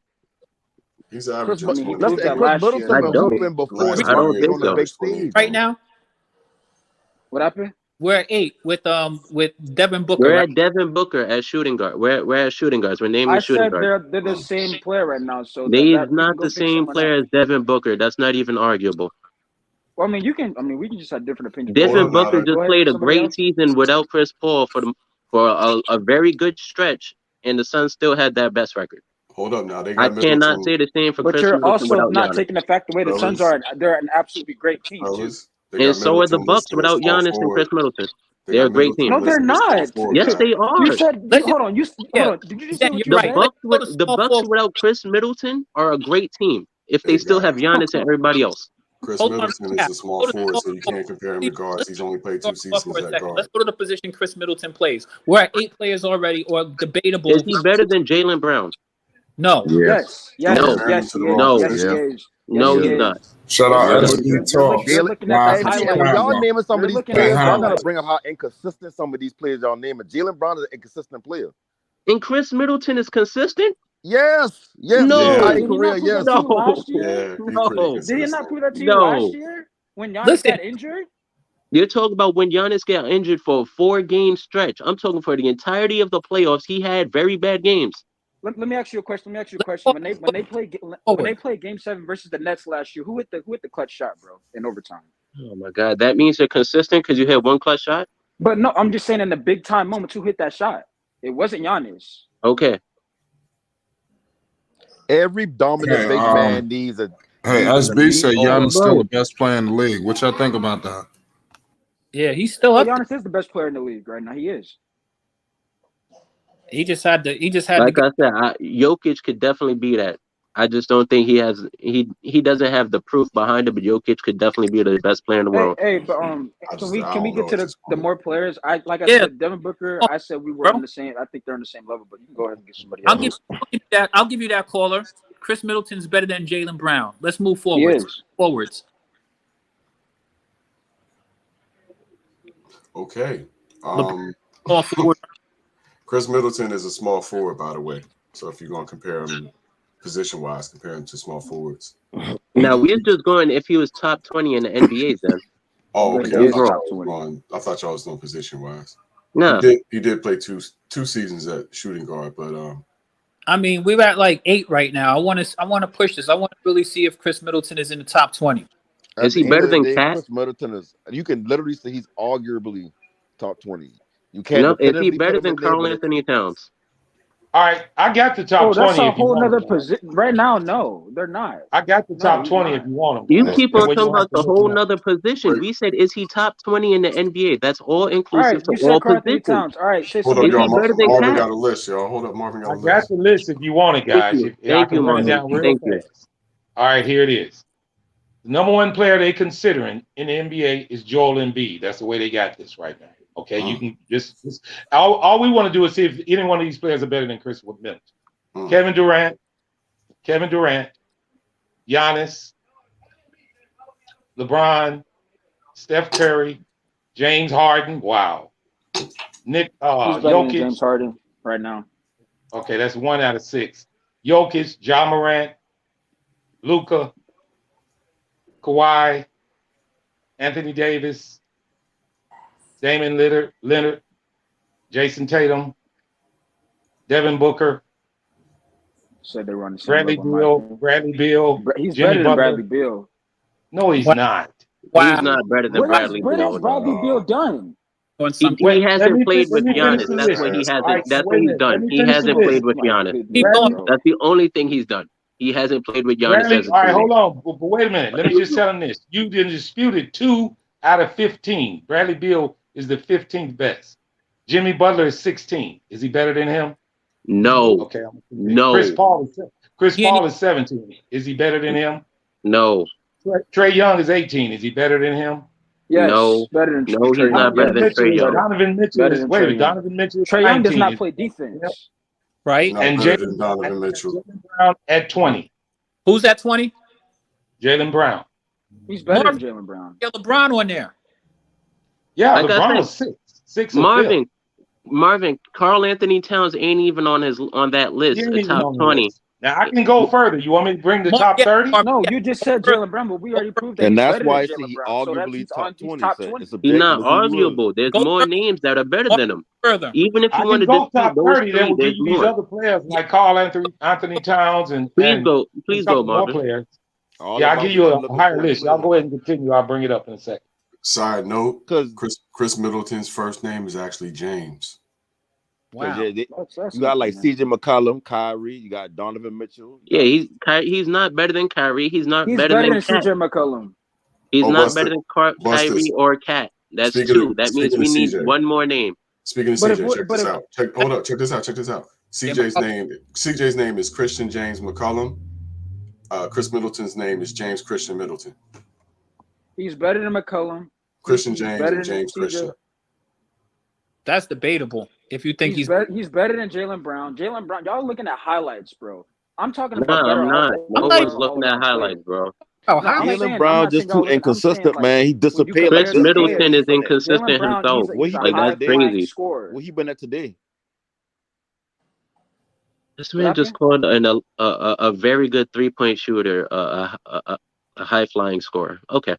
No, but Jaylen Brown's athletic. That's what I'm saying. He's very athletic. That's a good question. Where is Middleton on that list? I got another list here, guys. 25 players, and he's not on that list either. Thank you. I mean, Now, but like I said, I ain't gonna say he's definitively in the top 20, but the list that you reading off is 21 all to based 30. on opinions from That's other where people. he is, bro. If you, like I said, if you're taking James Harden over him or Jaylen Brown over him, then there's a serious problem. But I mean, hey, we all have different opinions. Marvin, Well, bro, but here's the thing: I conceded those two names to you, and I still named two others that you said were better. So it doesn't matter. Who? I told you We what they said do, Cat guys. and Kyrie. They If go you by don't, their if you want to say that Jaylen Brown and James Harden aren't better than him, then I said, what about Cat and Kyrie? And you said yes. But that would so those put two names him are on the top irrelevant 20 now. list. You That would put him on the top 20 list. Chris Middleton and freaking James Harden. Like, you don't even got to play psychological bullshit with that one.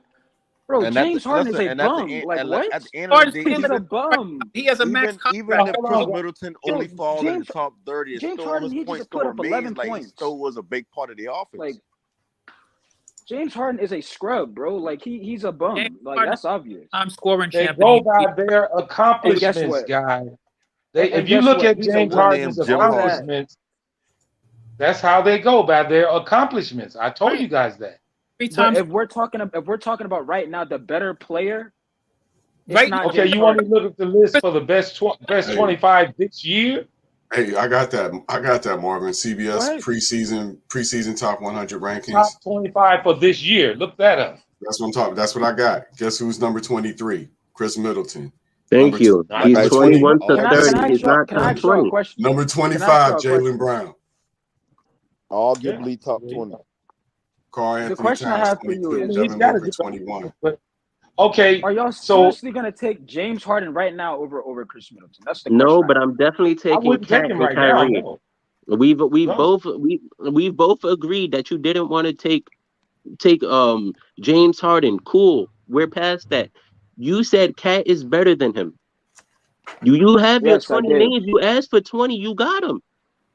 So that But top I already- list that got Chris Middleton at 23. Is there 3 players in that top 20 that you can honestly see yourself taking out and putting Oh yeah. Yeah, let me- I said Trae Young. You can take Trae Young. You know, because Trae Young does not play Trae Young is defense. better than Chris They- Middleton. like, We He need does to not play stop. like I said, defense. he better than Chris Middleton Oh my today. God, bro. This was the Today? preseason ranking. Y'all want the preseason ranking from the top?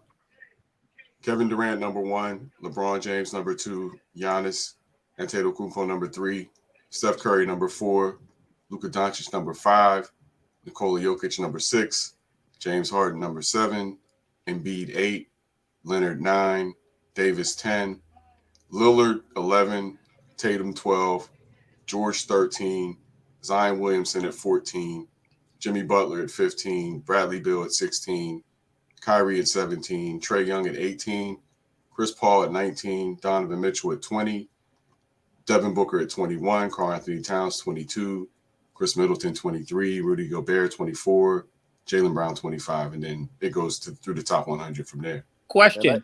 So if you're curious about anybody, I got the list. And Clay, Wait, no, I have a question. How is Clay Thompson? I didn't hear him on that list. Let me see where they rank Clay. right now? Right now, I can't answer that because he didn't play this series, so I don't have an answer for that right now. Yeah, He like didn't play this Kawhi series. got to And get Klay taken out Thompson- at some point because we don't know how you look. I don't think they had Clay ranked. Kawhi at 60% is better than Chris Middleton. Nah. Don't be disrespectful. Nah, that's Like, crazy. stop. Nah, He's bro. way better than him. That's He's crazy. way Wait, better let me. than Can him. I ask you a question? You crazy. said Trae Young is better. How is Trae Young the better player, but he does not defend anyone? He does not play. And he's defense. very inconsistent. So, okay. All right. So, him being a better two-way player means he's better? I'm talking about the overall, all around. I'm player. We're asking talking because about the you're better saying one player. plays defense, one doesn't. Therefore, Chris Middleton is better. I'm saying one does both, offense and defense. Okay. And play make. To be honest, Is if we're being Luka honest. Doncic some amazing defender? No, he's not. No, he's not even good. He's not average either. And yet he is miles ahead of Chris Middleton. So why are you bringing this up? I said Trae Young. I didn't say anything about Luka. No, I I'm said talking Trae about Young. your reasoning behind it. You said he's better because one plays both sides of the floor. I brought up another player who plays both sides, who doesn't play both sides of the floor. I asked you why isn't Chris Middleton better than him? Because he's not the Luka. Luka takes 30 shots per game. If we're being honest, And like I said, That's like putting. That's not what I asked you. Putting, I asked you to stand by what you said. Why is he better if he doesn't play defense? You want to know why? Because Luka do a lot more offense, and he can score a lot better than Chris Middleton, so that give him an edge, even if he don't play defense. And Trae Young doesn't? He does a lot more than Chris Middleton on offense, and he scores a lot more. These players to Chris Middleton, and is the sole star of that team. Look at Luka usage rate compared to Chris Middleton. That's all you got to look at. You can't compare the two really. But as far as Luka concerned, Luka's a playmaker on offense. Luka score.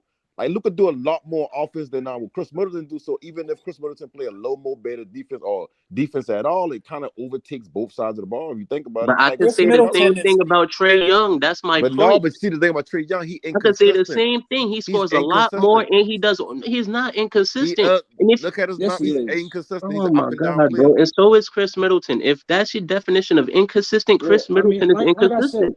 The reason why I said I can't call him inconsistent is what I saw last year was inconsistent from him. He's a franchise player, though. Chris Middleton isn't on that level yet. What? This is why me and Marquez was going back and forth, and I told you he's not a franchise player though. He's not. Yeah, like this is why This is why I was saying these Robins and these Batgirls cannot talk to Batman and Superman like that. You're a number two. Stop with this comparison. You cannot compare them to franchise players, Young is bro. not a Batman. And that's my point. That's my point. You cannot compare a number two to a number one, bro. He's a supporting player. Stop comparing him to Trae Young. Compare him to someone like Bradley Beal. That's what you need to compare him to. Better than Bradley Compare Beal. him to Zach LaVine. Here, and for the dude who said that Trae LaVine. Young isn't a Batman, show me one player on the Atlanta Hawks that is the number one option over Trae Young. No, he definitely. Then there it is. So come on, you gotta be real. Listen, hear me out. No, he definitely a number one. I only consider you a Batman. Might take on guards like that, like Hum and Damian Lillard. Small guards is never going to win you a chip. So you can. I agree with that, but Damian Lillard's better than Chris Middleton also. Batman. You can play the Batman role, but you can't. You're not really a Batman to me. So I mean, that's just really my opinion. So you know, Damian Lillard's better than Chris Middleton also. Wait, Josh, what have those two players done? If you're saying how is he better, how is he not better? I'm the wait. Hey, what is Zach he just said Bill was the scoring champ. Hey, I got a quick question for the panel. Like, why y'all disrespecting James Harden that way, man? You know, it's crazy. I mean, have we not just seen what we just saw? Because he had a bad game. Like Kyrie didn't drop 11. Like Kyrie didn't just drop 11 in the playoffs. Wait, hold up. Is Chris Middleton better than DeMar DeRozan? Who? Good question. DeMar DeRozan. Is Chris Middleton better than him? What are we comparing? They're close. Nah, they're not close. You talking about this year? This year? The reason why I said this year? It's not close. You talking about this year? More depth at taking the three ball than I don't want y'all to skate. I want to know why y'all disrespected James Harden like that, bro. Like y'all really gonna? You want to know? You want me to explain to you why? Are you really gonna say that? You want me to explain to you why? Yes. Ever since he left Houston, he's become Jim Harden. I want to hear everybody that feel like I want to. The reason why I'm disrespecting James Harden is because did James Harden not force his way out of Houston? Like y'all, did he not? Hold on. He asked a direct question. How is Chris Middleton better than James Harden, even with James Harden with this egg on his face? Do you want to know why? Because James Harden does not play defense. That's why. He doesn't defend anyone. You gotta have a better argument than that. Yo, Chris Middleton is a better defender than Steph Curry, bro. He's not better than him. LeBron James did not play no defense this season. Chris Middleton is not better than him. This is a horrible argument, dog. Stop. Hold on. But let me ask you a question. You can just make a better case. That's all I'm saying, bro. I mean, I'm curious. That's what I'm saying. If they don't play defense, is not a good reason. But that makes you the better overall player. No, it doesn't. I'm just curious. How many all-time defense teams have Chris Middleton made? I'm just curious. What happened? He's made 0, as far as I'm concerned. How many all-defense teams? Stop. That's shady. How you play so much good defense, but he never made an all-defensive team, bro? He's never made it. He's never made the first or second. I'm not saying he's a lockdown defender. I'm saying he plays defense in general. Again, bro, I'm gonna say this because you ain't the only person that said that. I heard a couple of y'all came in and capped and said that this man was better than James Harden. So he gave his reason. The next person, please step up and explain why do you James feel Harden like got a Chris max is better than contract James for a Harden, reason, fam? people. Because Come on. James Harden, I mean, because He's Middleton a has James max max Harden contract too. contract player. is Stop acting still like this all. has not been a Batman. Hold on. I want to hear no panic because I got a question I'm gonna ask you. Because Wait, James no, Harden, I have. You want to know why? Can I explain to well, you no, why? hold on. You said defense, bro, and we gotta throw that. We gotta get a knife and cut the bullshit out, bro. Like, come on, that's the BS. But hold your How? thoughts so you can name something else. Hold your thoughts so you can name something else. No panic. Now you feel like Chris is better than James Harden. Why is that? Correct. You say 'cause James Harden? No. I answered the question of why you say why we shitting on Jim Harden. No, I want to know. Yeah, you should know. So you feel like that he's better than He James Harden. washed. That's why I feel about James Harden. He washed. He's Hold on. washed. Can we keep it a perspective? Hold on. Like, Did James yo, Harden y'all not force tripping, his bro. way out of Houston? Those Did he dudes was not waiting for James try? Harden Okay, downfall hold on, anyway. bro. Hold on, fam. But what that has to do with him being better, fam? How Yeah, is he what this got to better do Let me with because he being finish. forced Let washed? me his way out? finish. Did James Harden, number one, he forced his way out of Houston, did all of that drama stuff, right? Gets to Brooklyn, starts off as inconsistent, right? Then when they get to the playoffs, he somehow suffers an injury. He chooses to play in the what game was it? Game 6 or That game makes him 2, better, gets fam. hurt. Yo, I'm Chris He was Middleton. coming off a hamstring injury and he hold dropped on. No. 22. What the hell? What the fuck? Hold on. I wasn't done. Like I said, he forced his way out of Houston, right? Gets to Brooklyn, he shows up as inconsistent. Now, guess what? This year, he was inconsistent again. What does he do? Cry because Kyrie's not playing. He was a second lead assist player in the league last year and again this year. I'm talking about him leading the team in something that they needed. They needed James Harden to cook. He's older. Even if to somebody says he's washed, hey, you know what? 20 and 9. That would be amazing, bro. If you call him washed and all of that, which you guys would have a right to do. Chris done There's the no way same you can't thing, say he's fam. not better than Chris Middleton. Chris just Thank you, decided Unstoppable. to He does the start. same shit. Just decided. What do you mean he does the same stuff? He doesn't defend. Chris Middleton just started to show up, bro, and they won that championship. Every time they made it to the playoffs, That's that man cap. he never. That is not ain't cap. cap, bro. Cap. Go We look it could go up. by the Go look game it log. up. No panic. Go look We it up, could go fam. look at the game log. The reason why The they reason they keep couldn't get getting over the hump because stonewalled he couldn't because they show had up, man. what your boy name is who get traded to the Pelicans? Eric Bledsoe. As soon as they get Drew in there, a capable defender, a capable not turning the ball over, who can shoot the outside shot. Bro, you it bugging, changed. fam. But Chris You Middleton, What that got to do with Chris Middleton being You need to inefficient? look that up again, fam. He You need to wasn't. look it Yeah, up bro, again. you gotta He look it up. The always question been was efficient. right now. Last The question was, we last said year right was the now. first time he showed up. No, look at the stats. Wait, no, but the Bro, question was, you we dumb said panic. You tripping, fam. You tripping. We said right now. Even now, he's not better than James Harden, fam. Like, you bugging. Listen, I ain't arguing if he better than Jim Harden or not. All I saying is James Harden, but in Houston and the tail end of Houston, we can say, well, he been disgruntled, so he probably been playing. I mean, and ain't he really been playing bad? Let me ask you this. A real question. If you switch James Harden and Chris Middleton, do you think James Harden is, would he get a chip? Hell No. Hell yeah. Listen, you got to understand, James Harden really only affected because of his usage rate.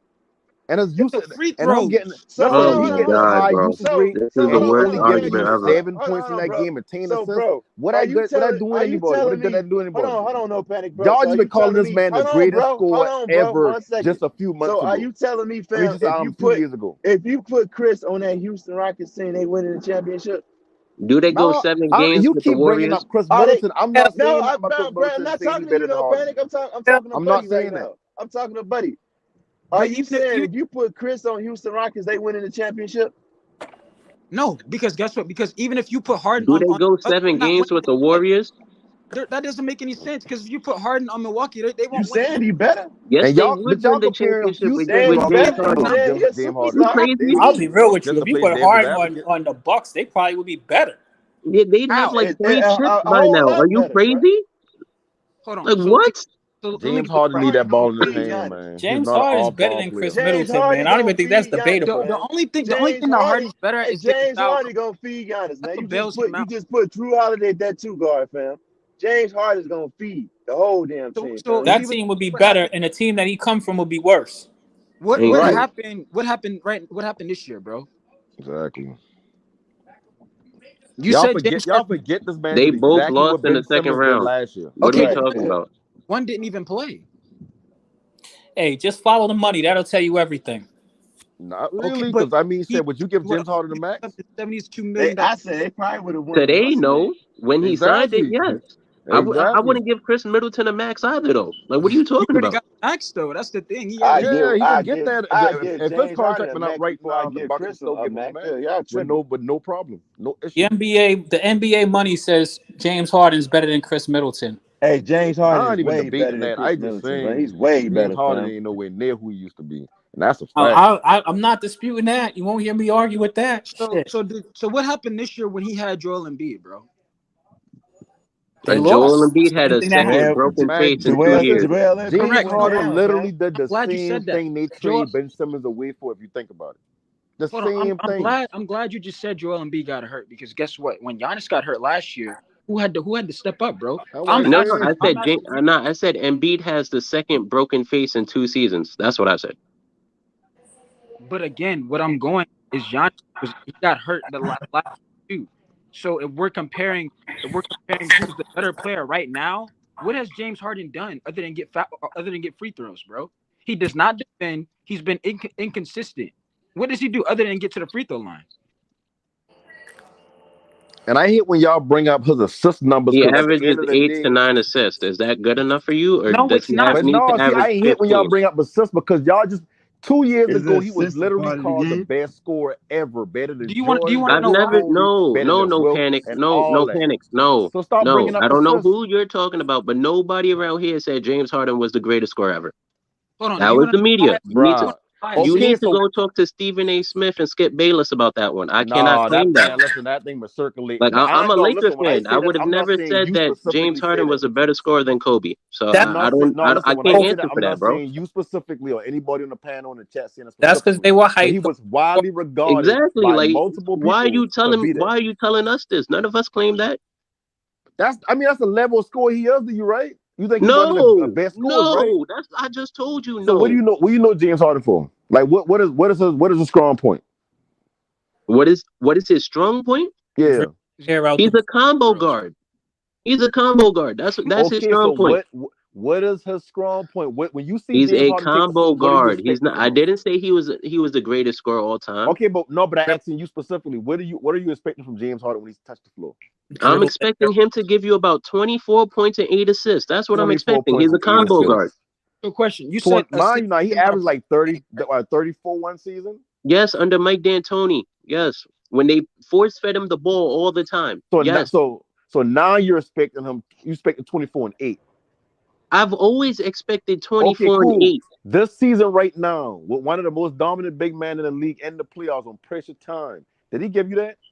He gave me 20 and 9. And the big moments, what did he give you? Because that's how I measure a player. When the pressure really on. What he give you? I believe he gave you. I'll check with you. Wait, but you said assists don't matter. Was Harden brought over there to assist, or was he brought over there to help Embiid take over? What was he brought over there?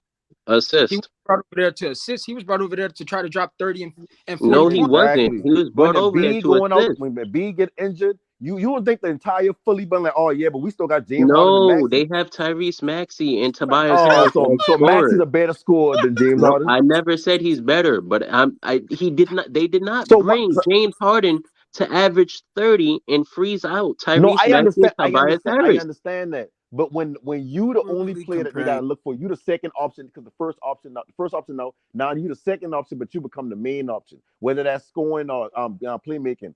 What he done? Did he take you to the promised land? That's how he measure players.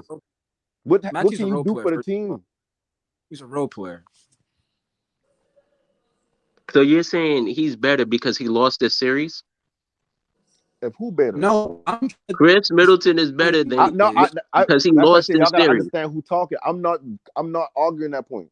That's not the point I'm making. He asked a question about how James Harden, why we shit on him. That's the point I still on. So if y'all talking about the Chris Middleton being better than James Harden, then I'll back down. Maxey's a role player. Said the way you brought up Maxey, bro. They asked me what was James Harden brought to the team for. I said to run point guard. That's what he was brought there for. So what you're telling me is he wasn't brought over there to get the old Houston Harden back. No, he was not supposed to be Houston James Harden. No. They did not bring him there to turn Joel Embiid into a number 2. Why is this rocket science? You're like missing No, it's not. I got your point perfectly. He was supposed to average about 24 and 8. That was his job. Joel Embiid was supposed to when he got hurt, he's supposed to average about 30 points. If you can get to the free throw line, you can make shots, bro. He didn't get it done. He's inconsistent. He's lazy, bro. Like I said, he does not defend anyone. If he doesn't get to the free throw line, he's cooked. He can't do nothing. He's useless. He's not the same old Harden, bro. And that's why he's not the better player than Chris Middleton right now. Because guess what? If Chris Middleton is having an off game, guess what? He's still gonna play defense. He's still gonna try to defend his guy. And that's why he's the better overall player right now than James Harden. I moved past James Harden. I named your replacement 3 that you didn't like, but about what? I named the other 3 to knock him out the top 20. That conversation's over. But if you, like I said, if you want to say he's better than James Harden for this last series, cool. He's definitely not top 20 though. I mean, we've already went through the top 20, and we've really you said Bradley Beal, but I mean, Bradley Beal. I didn't say Bradley Beal. I didn't. We named 20. But if you want to say Bradley, like I said, if you want to say he's better than Bradley Beal, that's cool. I can name other players. Did y'all name Kawhi Leonard? No. We didn't even name Bam Adebayo. That's the funny part. Bam's not better. No, take yes, he is. Hold on. Yes, he is. Bam is better than him. What about Paul George? What about Paul George? You name Paul George? No, he's not better than Paul George either. Well, Paul George was hurt this past year, so I mean, you can't really say anything about that, bro. Barely played. Here we go. You said Bam Adebayo? Bro. Yes. Stop. Yes. Stop. Bam is better than him. Stop it. He's way better defensively. That's not even arguable. Oh, man. He's a center. He's a better passer than him. That's also funny. I honestly think Bam is overrated, but that's another discussion. But I mean, man. Anyways, you said Jaylen Brown. Your boy is in a list with Brandon Ingram. Let's talk about it. Hey, you know what? That's where he's at. Brandon Ingram level. He's better than Brandon Ingram. Say it. TJ Warren better than him. What? Nah, you trolling. I'm messing with you, bro. I'm about to say, man. Healthy Zion is better than Chris Middleton. Like that's Zion superstar when healthy, bro. We all understand that. Like, yeah. All I was saying was this. I wasn't saying it was an excuse to why the Bucks lost. I was just saying I've been seeing a lot of people saying, "Oh, Middleton's not really a difference maker. He's an okay player, but he just proved, he is when he's consistent. He just proved last year that he ain't consistent. He is a legit star." No, he's not.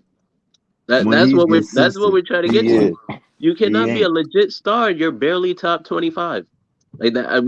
How many stars are in the NBA at that point? Like you're really barely top 25. Well, we just went through that. The NBA can draft a rookie that can take your spot all of a sudden. You're a Bucks fan, right? No, I'm not.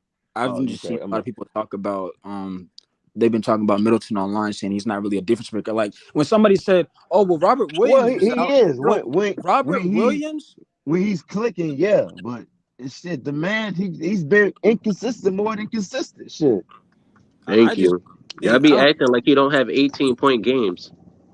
Like he's always dropping 25 to 30. No, he's very inconsistent, bro. Like, what happened in the playoffs last year, though? He had a bunch of 18-point games, bro. Like, what the hell did you get? You're focusing on a 4 games. You're focusing on 4 games. If we go through the entire playoff game log, I'm telling you, he's gonna have some bad games. Can we go through it? Because the only time I remember when he had more bad games than good. When they played Phoenix, he had 11 points in the finals. That was his one bad game. I recall. Other than that, he showed up in the rest of them games, bro. Come on, bro. Make your turn, man. You be driving like old shit, bro. And like I said, Bam Adebayo, he's overrated. I'm sorry. What has he done? I mean, I don't think Bam Adebayo is overrated, fam. If anything, Chris is overrated. what I just seen last year in the finals, or what he did, he averaged 24 in the finals. When Giannis got hurt, see that right there told me when somebody's a star player. When you have all the pressure on you, because the pressure wasn't on Drew Holiday, it was on Middleton, because he's the second best player.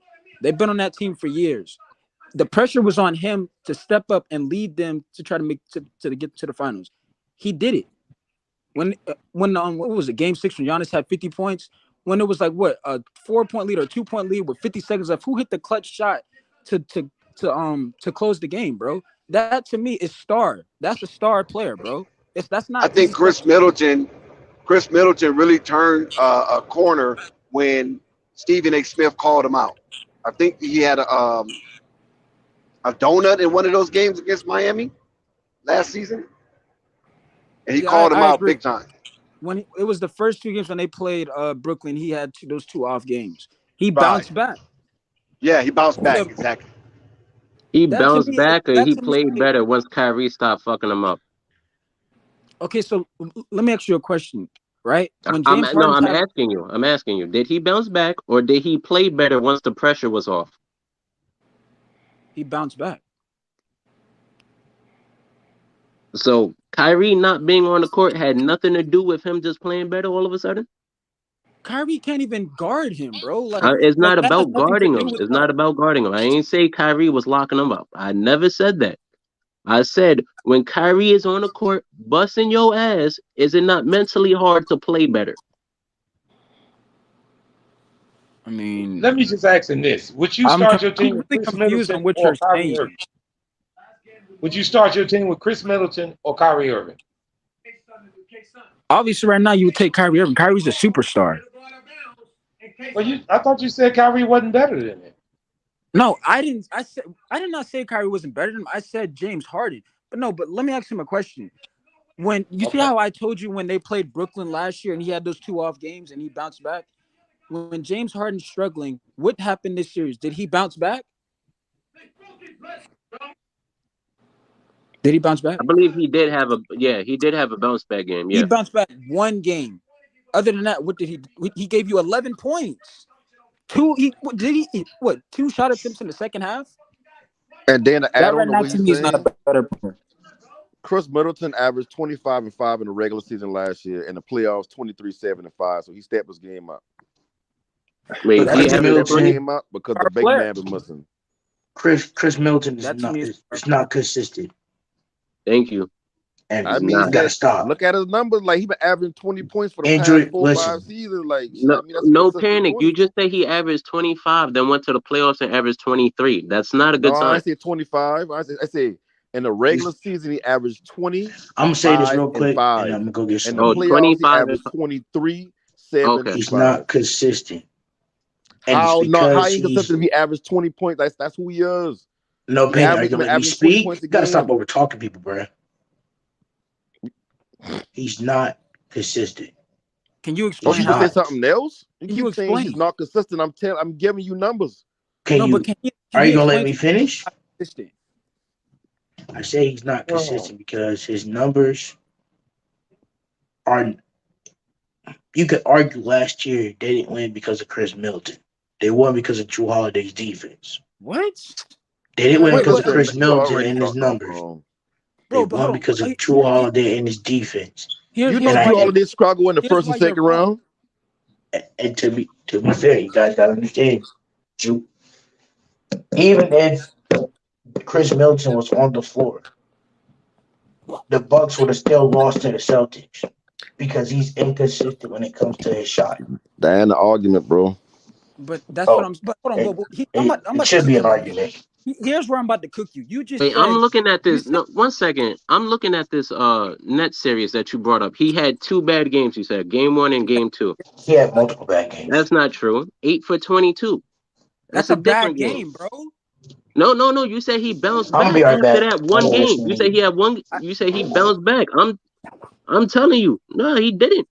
He didn't. 8 for 22, 7 of 15. Like, nah, bro. He had 19. 19 and 25 on 22. Nah, bro.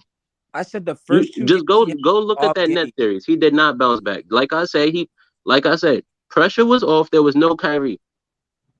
Hold on. That bounce back shit, no. You missed what I said. You do not bounce back from playing shitty, then come back and shoot 8 for 22 and call that a bounce back game, bro. You missed what I said. I said the first 2 games he had a bad game. That's and what then I pointed out game 4 and 5 for you. That's what I just said.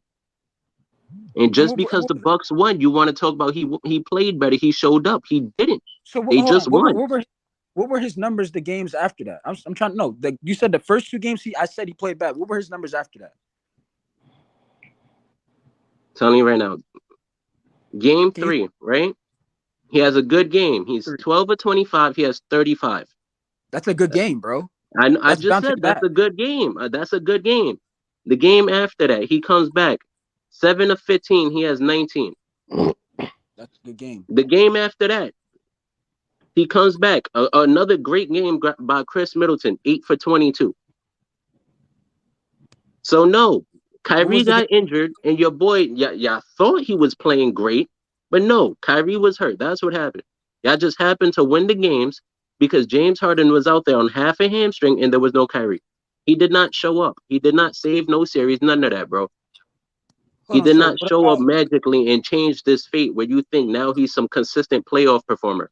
No. He just showed it to you last year. Hold on, but I wanted to I just picked out last year. No, that's the season. I wanted to get onto the person that just said that it was Drew Holiday. Bro, why? I'm surprised you even had the audacity to say that. First of all, I'm not saying nothing bad about Drew Holiday. Well, you said Drew Holiday's defense. Okay, so when Giannis got hurt last year, right? Was Drew Holiday the one that led them, that put them on their back and was dropping the 30 pieces against Atlanta? He wasn't. He really wasn't.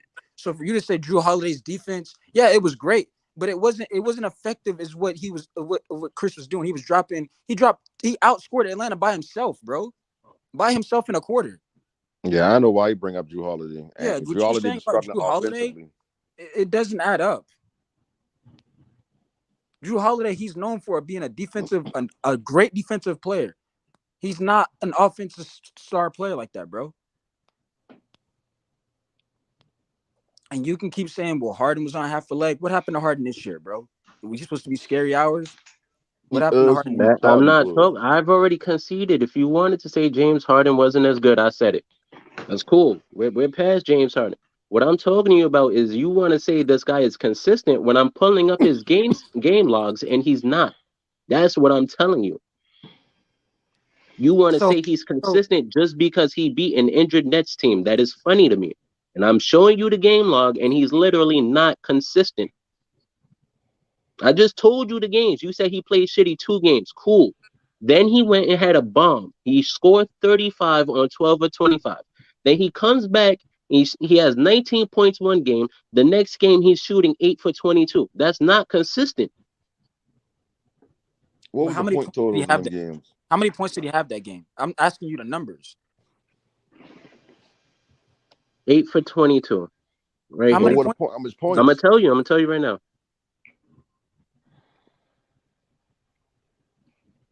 Previous game. 25. 25. That's a game, yeah. Bro. In the No, playoffs, it ain't. No, it ain't. No, just because you score a lot and you shoot like shit does not mean you played good. James Harden has had plenty of games like that. No, it ain't. Hats off to the Z's for beating the B's. Leprechaun prevailed over Moose. You feel me? And you're right. Chris Middleton is an integral part of the Bucks. Trajectories, to be honest. Really here now. I think Dex is lagging. I can't hear him. So who y'all talking about? Y'all talking about Drew Holiday? No, we was talking about whether or not Chris Middleton was top 20. Not not consistent player, but I'm asking him for the numbers. I mean, I just told you had 25 on 8 to 22 shooting. I mean, I could see. I could see Chris in the. I could see Chris getting into the top 20. In my opinion, he's somewhere between 25 and 30. Instead of looking at him for 8 for 22, look at him like he dropped 25 on 8 shots. So I mean, I can see him creeping in. I mean, like I said, you know, I think it depends on whose list you're talking about, because you got some people that may have him top 20, you got others that may have him top 25. So I think it just varies on whose the list is. But I mean, besides Giannis, you know, the only consistent thing on the Bucks is Middleton. I mean, nobody else can get points. If anything, to be very honest with you, Chris Middleton is their go-to player when it's crunch time. Right. Whether he comes through or not, but he's their go-to player when it's crunch time. I mean, you saw that last year in the playoffs. Anytime they needed it, because the thing is, though, is that I'm sorry, but Giannis is just not that player. Giannis is basically what Shaq was, what Shaq is. Basically, through the first 3 quarters up into the last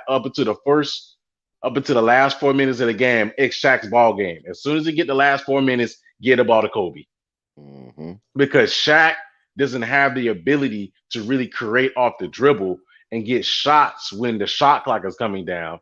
The same thing that Giannis only got, I'm sorry, but he only has one move. Barrel his head down, get to the top of key, barrel his head down, and get to the bucket. Now, in key possessions, that's cool. But when you need a bucket for somebody that can get in that mid-range and is a sniper from the mid-range, because, you know, when you talk about mid-range game, Middleton is up there with Kevin Durant and DeMar DeRozan. I'm not sure, but I respect your opinion. I don't know about I respect your opinion. I'm not saying he is Kevin Durant or DeMar, but he's in that category. He's probably like top 5 in that category when it comes to mid range. I'm not saying he's those two, because obviously DeMar and KD is, of course, basically top of the league when it comes to that. But he's in that category where he's great in the mid range. And, you know, he's been doing that his whole career since he's there. So, I don't know. Also, here's you're going to look up the numbers. He's good in the mid-range. Yeah, and it's not crazy to say, because that much players don't even really shoot the mid-range no more. So it's not even Middleton is their go-to player, because when you need 2 points in a mid-range in the last 4 minutes of the game, they go to Middleton. And that's their offense. They run the ball through Middleton, whereas in the beginning of the game, they go through Giannis. That's their offense. That's how Budenholzer sets it up, because he knows that Middleton is great at the 3-point threat, where he can shoot, pass, and take you off the dribble. Giannis has not developed that, because Giannis still can't shoot right now. And that's why when they get down 10 points and 15 points, that's why it's harder for them to come back. See, and another thing is this: wasn't that their first finals appearance last year, Giannis and Chris? That was their first finals appearance. For them to put up those type of numbers in your first finals. That to me tells that's star. You echoing.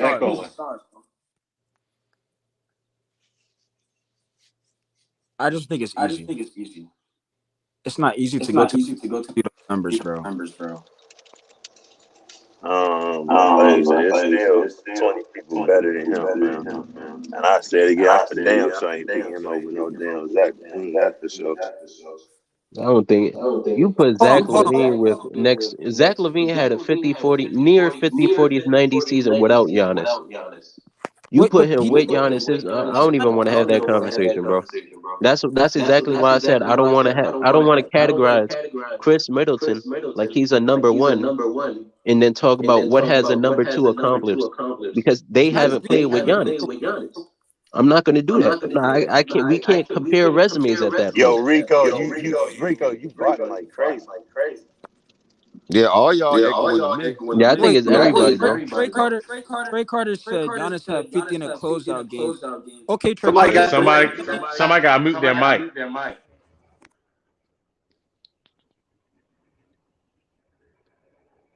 Is it good? Now, Rico, can you repeat what you were saying, fam? Trey Carter in the comments said that the Giannis had 50 in the close game. You're correct, Trey Carter, but guess what? When the game was like a 4-point game with 2 minutes left, who hit the closing shot? Who hit the shot that legitimately led them to winning that finals game, bro? Chris Middleton. But that does not mean that he's the number 1. I'm not saying he's number 1. I was just responding to Trey Carter's comment in the comment section. Chris Middleton is a perfect complementary piece to a Giannis Antetokounmpo, as well as a Drew Holiday.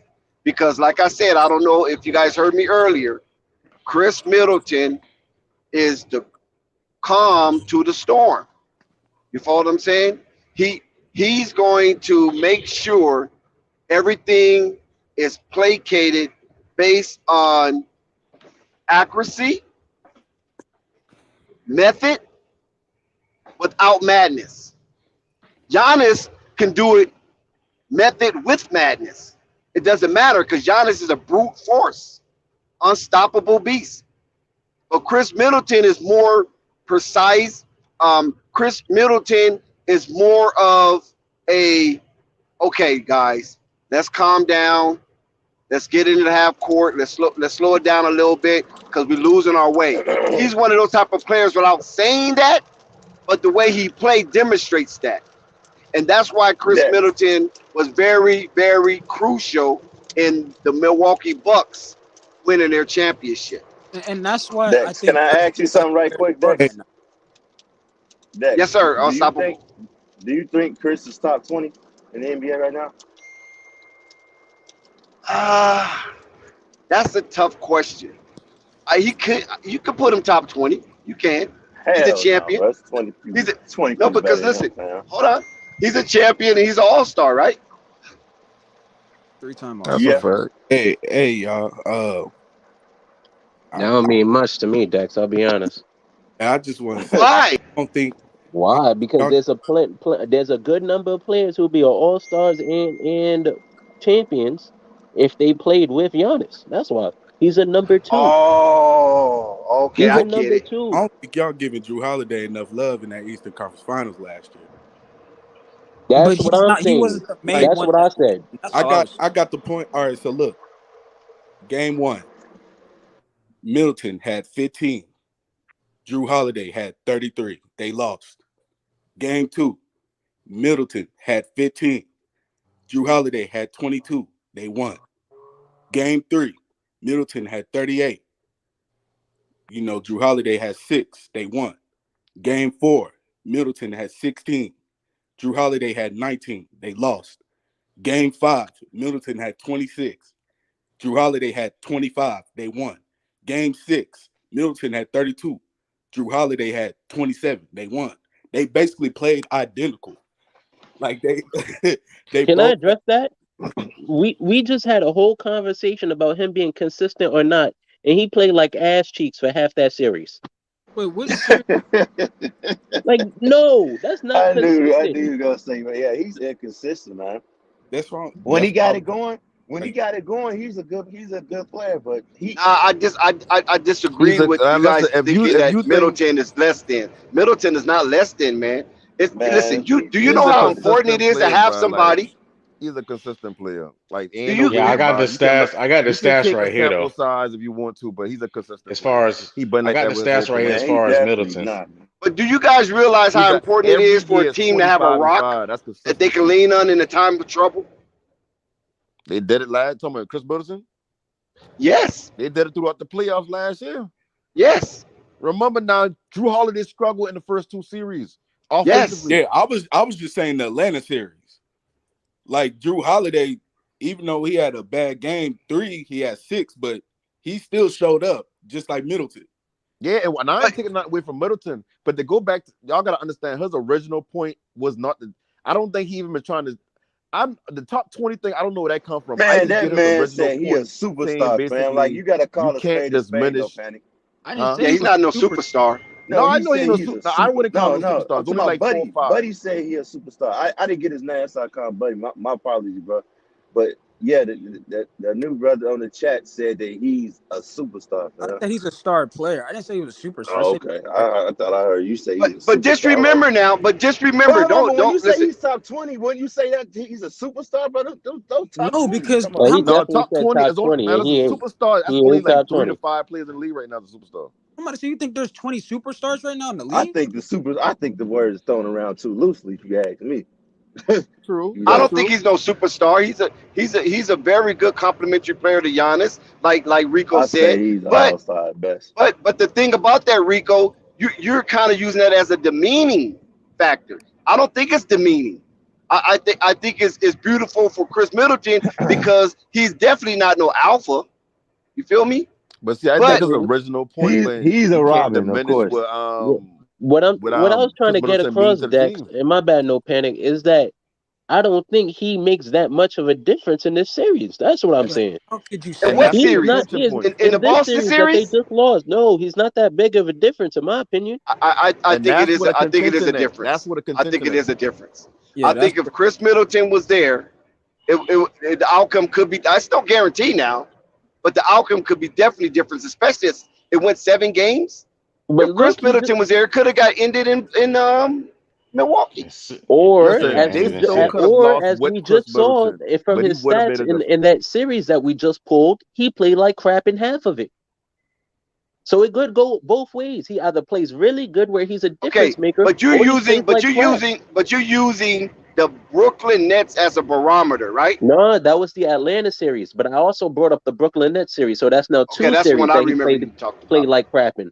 All right, so That's can I ask you a 2. question? But we got to talk about this year. If we take Jaylen Brown out of this series, what's gonna happen, bro? Is it gonna be the same thing? That's all I'm asking you. They play without Time Lord. If you take Jaylen Brown out of this series, is it gonna be the same? That was not the Time Lord. Robert, you talking about Robert Williams? Yes, they played without him. Yeah, I mean, that Robert Williams is not going to turn the series here or there. You follow what I'm saying? He's not that quality of player. He's good at what he does for Boston. Why not? I don't know about that. No, he got injured. No, he got injured. Rebound. No, Robert Williams is playing injured. He would have made. Don't forget that. They lost. It probably wouldn't even win 7 games. They had him. The way it looks, that's a 5-6 game series with Time Lord. They wouldn't. Wait, but if you mean the healthy, you're talking about a healthy one, right? Not the one that came in. Does Dex not know who the Time Lord is? Because he was available to play now, but it was a coach's decision. You guys know that, right? I'm unfamiliar who the Time Lord is. Yeah, he was available to play. He was available to play. I'm not willing to say that Chris Middleton playing, they would have won. If the Time Lord played, it would have ended in 6 games. Chris Middleton playing would have changed the way Boston played defense against Milwaukee. But you got to give kudos to Ime, right? Listen, Ime did a wonderful job. He found a way to beat the Bucks, even though Chris Middleton was absent. You feel me? The Bulls wasn't able to do it. Same team. They ain't got the shooters. And they only won 1 game. On their level. They ain't got the shooters. But you understand what I'm saying, though? So you have to give kudos to Ime for finding out a way to beat Giannis 4 games in a 7-game series. And that's not an easy task. Can I ask you the question? Because he said, all right, so you said you think Middleton didn't make a difference. So can I ask you a question? I didn't say he didn't make a difference. I said the difference he makes is either hit or miss, because as we just proved in 2 pivotal series he was supposed to show up in, he played like crap in half of them. So can I ask you a question? So it's saying he's for sure going to help them beat the Celtics. You can't make that. So this series right now, right? So if we take Jaylen Brown out of this series, do you think the Celtics would still win the series? Are we going to input a healthy Time Lord and take out Jaylen Brown, or do you just want to take everybody off the Celtics? No, the reason why I'm asking this question is Jaylen Brown's their second best player. That's all I'm asking you. Drew Holiday was better than Chris Middleton this season. Do you know that? Yes, bro. You do know that, right? Drew Holiday, bro, was better than Chris Middleton this season. You gotta stop this. No, I wouldn't say that Drew Holiday is better than Chris, but I'm not gonna lie and say Chris Middleton was kind of lackluster this season. But that's what I'm saying, bro. I'm asking, if we take Jaylen Brown out of this series, is it the same outcome? We'll never know. Yeah, we'll never know. But because you, who else? Do you want to take Grant Williams off the team too? Bro, and they already hurt, bro. Like, why do you want to keep on taking off players? They played injured. I'm talking about the team's best options, like their best players. Rico, he's trying to prove a point about the second. No, I know what he's trying to prove, but this is what I'm gonna say. The same way you want to say that Chris Middleton is pivotal to the Bucks, the entire defense is built around Robert Williams. Literally, the entire zone defense that they've played this entire season is built around him. So he's also just as pivotal as Chris Middleton. I'm off. I'm talking about Jaylen Brown. He's their second best player. It's not Robert Williams. I'm talking about in hierarchy of who's important to the team. I think okay. So right there, right? Again, if we take Jaylen Brown out of this series, he's more important than Robert Williams because they need him. I don't think so. That's where me and you having a disconnect, bro. I don't think so. Like I just told you, the entire defense is built about Robert Williams. Hey, and Rico, you do realize Jaylen Brown is a very good perimeter defender, right? So That defense, I don't know about that one, Robert Rico. Williams don't mean nothing. But you take him out that might be a little stretch there because you have to ask yourself, Rico, if you the coach, if you inmate right now, and you have an opportunity to play either Robert Williams or Jaylen Brown, who you going to choose? I'm for sure going to take Jaylen Brown. I know Jaylen Brown is better than Robert Williams. So now I'm not from saying here, that. you got to I'm not answer the saying question. that. But what I'm saying is, what I was asking. Who's most important to your team? It's Jaylen Brown. I don't think so. Hey, you got this series. What was like it? I could say that you could say the same thing. If you take off Marcus Smart from this team, they will fall apart the same way you take off Jaylen Brown, bro. If you take off Jaylen Brown, you would probably have the same impact if you took off Marcus Smart. I ain't play gonna the game without Marcus Smart and win, bro. Because what was it, Game 5 when they lost because of offensive rebound? They was getting out rebounded in the last minutes. Like Williams in there, you ain't got no problem. He gonna get the rebound. See, that's where me and him disagree because I'm asking him because if we're looking at it, Jaylen Brown's their second best player. We all understand that. If you take him out of this series, it's the same outcome. That's all I was asking. And then he says Robert Williams is more of a better, I guess, an important player, but I disagree on that because in my opinion, if you take Jaylen Brown's, if you take him out of the series, they're gonna struggle. Getting to the basket. They're going to struggle scoring because they need him to score. And defense, they're going to struggle on the perimeter. Yep, on the perimeter. Yep. I'm just looking at it like this. I'm trying to look at it like this, right? What Rico's saying, I'm trying to see it, but I just don't see it because Robert Williams was a non-factor this series, and Boston Celtics advanced. Mm-hmm. And Marcus Smart, Marcus Smart missed the game. I mean, to be honest with you, wasn't he a non-factor in the net series also because he was hurt coming back from injury? Yes, he was. Coming back from injury, yeah. Yep. So I'm not like I said, I'm not saying that Jaylen Brown isn't better than Tom Lord. I know he's better than him, but at this point, if we can't just keep on saying take off players because he's not the only one that works for. If you take off Marcus Smart and you just have Jaylen Brown and Jason Tatum, they're gonna lose. They won though. They won the game in the series. They won one game. They're not winning this series but without Marcus Smart, bro. That's the only sample we got. But honestly though, Rico, a lot of people was hoping that Marcus Smart sat his ass down with all the dumb stuff he was doing. At one point, they was like, man, this dude need to come off the bench because he's costing games. He cost the Boston Celtics 2 games. And the reason why before Marcus Smart started running point guard, they wanted to trade Jason Tatum. Right? Before Marcus Smart started running point guard, they wanted to either trade Jason Tatum or Jaylen Brown. Yeah. Okay. That was a discussion. So someone was on the trade block without Marcus Smart. But Marcus Smart has a couple turnovers, and now you want to trade him in the playoffs.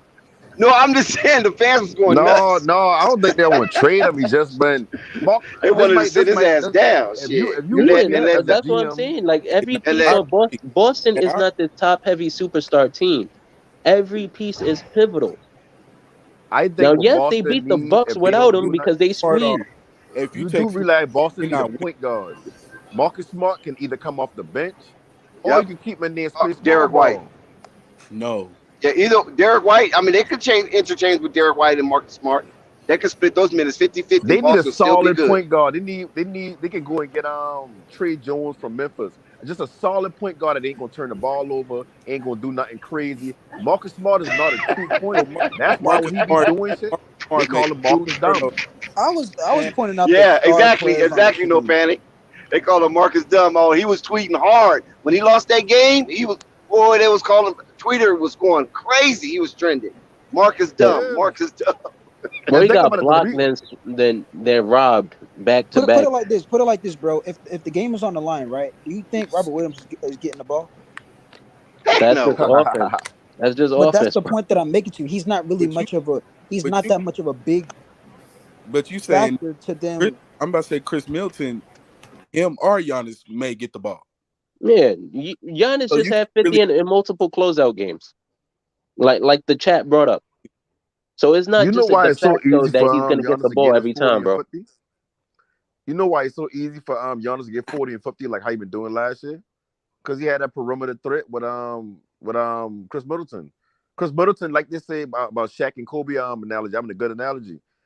First 3 quarters of change, give him the Shaq. They can't do nothing with it. But at the end of the game, shit, you damn near can take Shaq out because of the foul trouble, but they giving that ball to Kobe. They want somebody to go get a bucket. We want to take that shit. Nah. You need a player like that.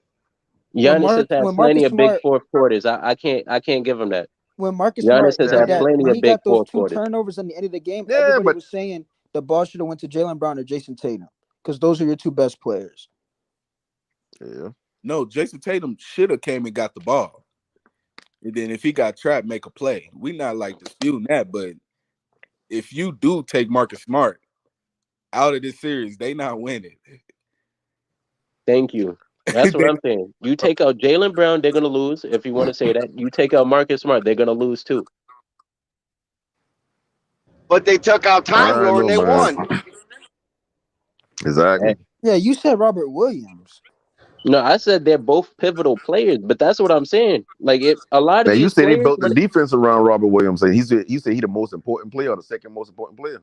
I think he is. I think they beat the Bucks, but I don't think the Celtics, the way they just played, that's nowhere near how good they are. Is what got you in this mess, Rico. No, I know. But what I'm saying is, and what you saying? I don't think the Celtics we saw is anywhere near as good as the prime Celtics. I can see what you're saying though, because even towards when they went on that run towards the end of the season, like the second half, Robert Williams was pivotal, just as Tatum. So was Rudy Gobert, right? Oh, but that's what I'm saying. In the season, that's why everybody. That's just the regular season. Because now they get the focus on your script. All right, so the first round, we didn't know Kevin Durant was gonna play like that. That's why everybody. Right. Oh, they ain't got Robert Williams. I don't know. Celtics might lose. But then Kevin Durant dropped the ball, and then shit, they swept him. You know what I'm saying? So I can see what he's saying.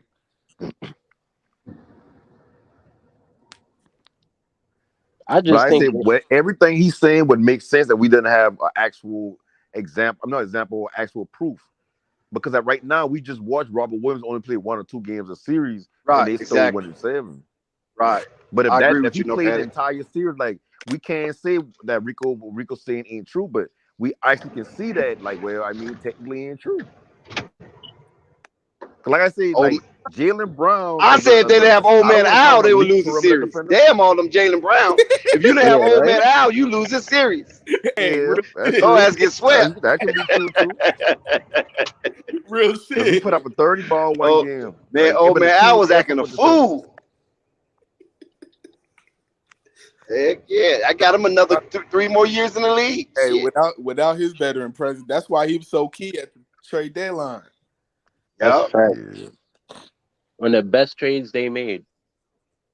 Yeah.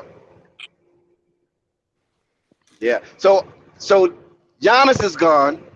Who's the next big star to fall? Probably CP3. Chris Paul. Looking at his Chris Paul and Devin Booker, like I said. Devin Booker about to fall back to that Zach LaVine convo. I don't want to hear he better than him, bro. He definitely about to fall. Whoa. Devin Booker ain't do nothing in his entire career besides play with Chris Paul for a season, bro. I mean, I like CP3, but he doesn't get it done in the playoffs. That's crazy.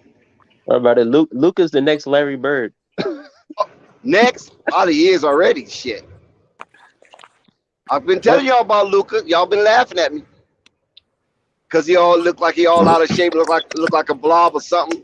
That we ain't never seen before. Larry Bird going down with back problems. They're gonna beat them. That's crazy. I like Luka, man. I don't know why, but I like Luka. Panel and chat. Whoever is taking this bet, take it now. Luka Doncic will be next season's MVP. Cap. Go hit up Vegas right now and see if you could take up that bet. Put $100 on it. He will be. He's gonna get MVP before Zion. He's gonna get MVP before Zion. Cap. He gonna get MVP before Zion makes his return. How about that? That's cap. Only way Luka win the MVP is if they get the #1 seed in the West and he playing like how he playing now. If you see this team get the #1 seed in the West, Jokic just got it with a 6 seed. And Jokic ain't supposed to get him. Listen, I know Jokic everybody just got 2. Jokic back to back, right? Back to back MVP. He's in a rare company. Shit, back to back MVP. That's rare company. Chris Paul and Devin Booker, undeserved they one. just had the 1 seed. They didn't even make the All NBA first team. Like, having that 1 seed don't mean nothing no more. I think Golden State's gonna win it all in this year. I picked them out the West. I think Curry's gonna find a way to get it done. Now that Kyrie on watch too, because he don't be showing up in the playoffs all the time. But people let that go under the rug though. Curry. Who, Steph Curry? Yeah, they let that go under the rug. Exactly. Yep. Of course not. They let it go under the rug because they got Game 6 Clay. That's why. You can you can do that when your number 2 shows up like a number 1 every series. I feel bad for LeBron, man. AD, man. Please don't remind me of them lonely Lakers. Let them stay buried until August.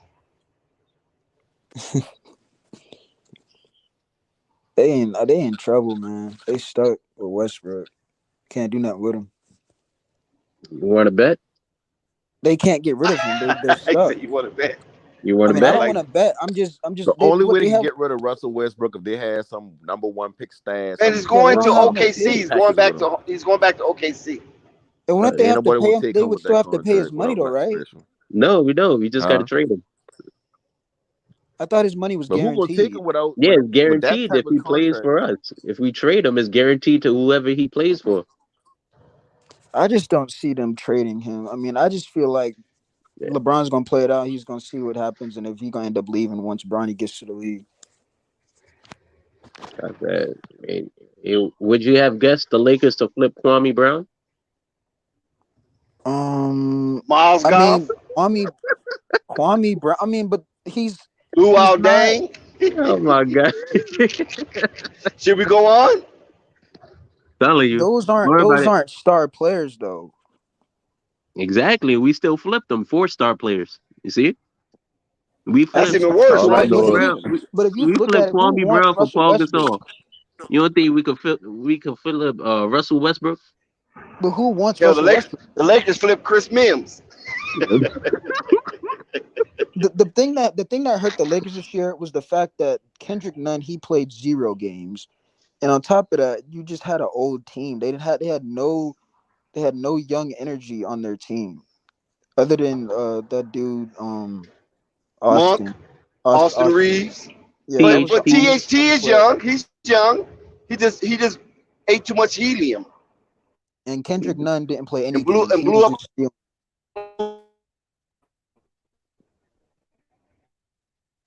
Died.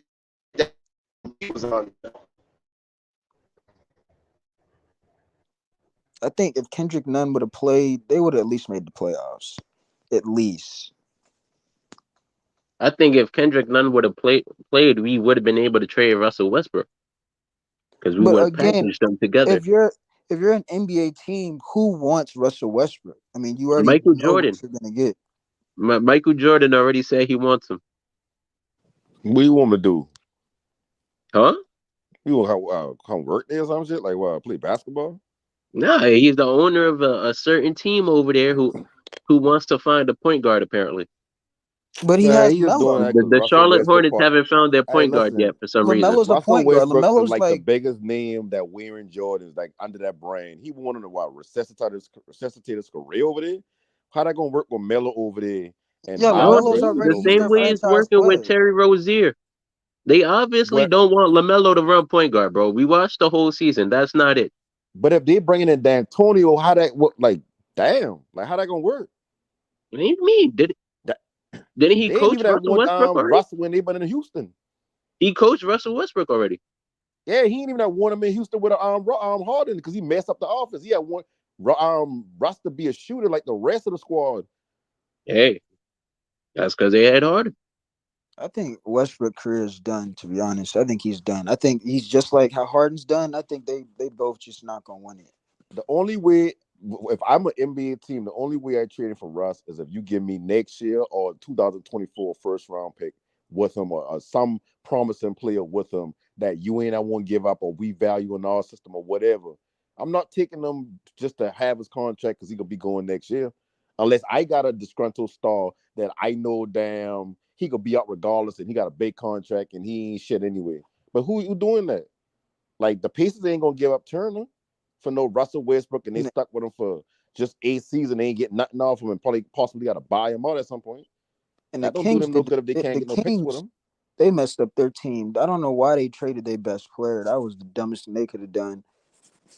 But you talking about Tyler? Yeah, I don't know. He was even surprised that he got traded. He didn't even think he was gonna get traded. It just happened out the blue.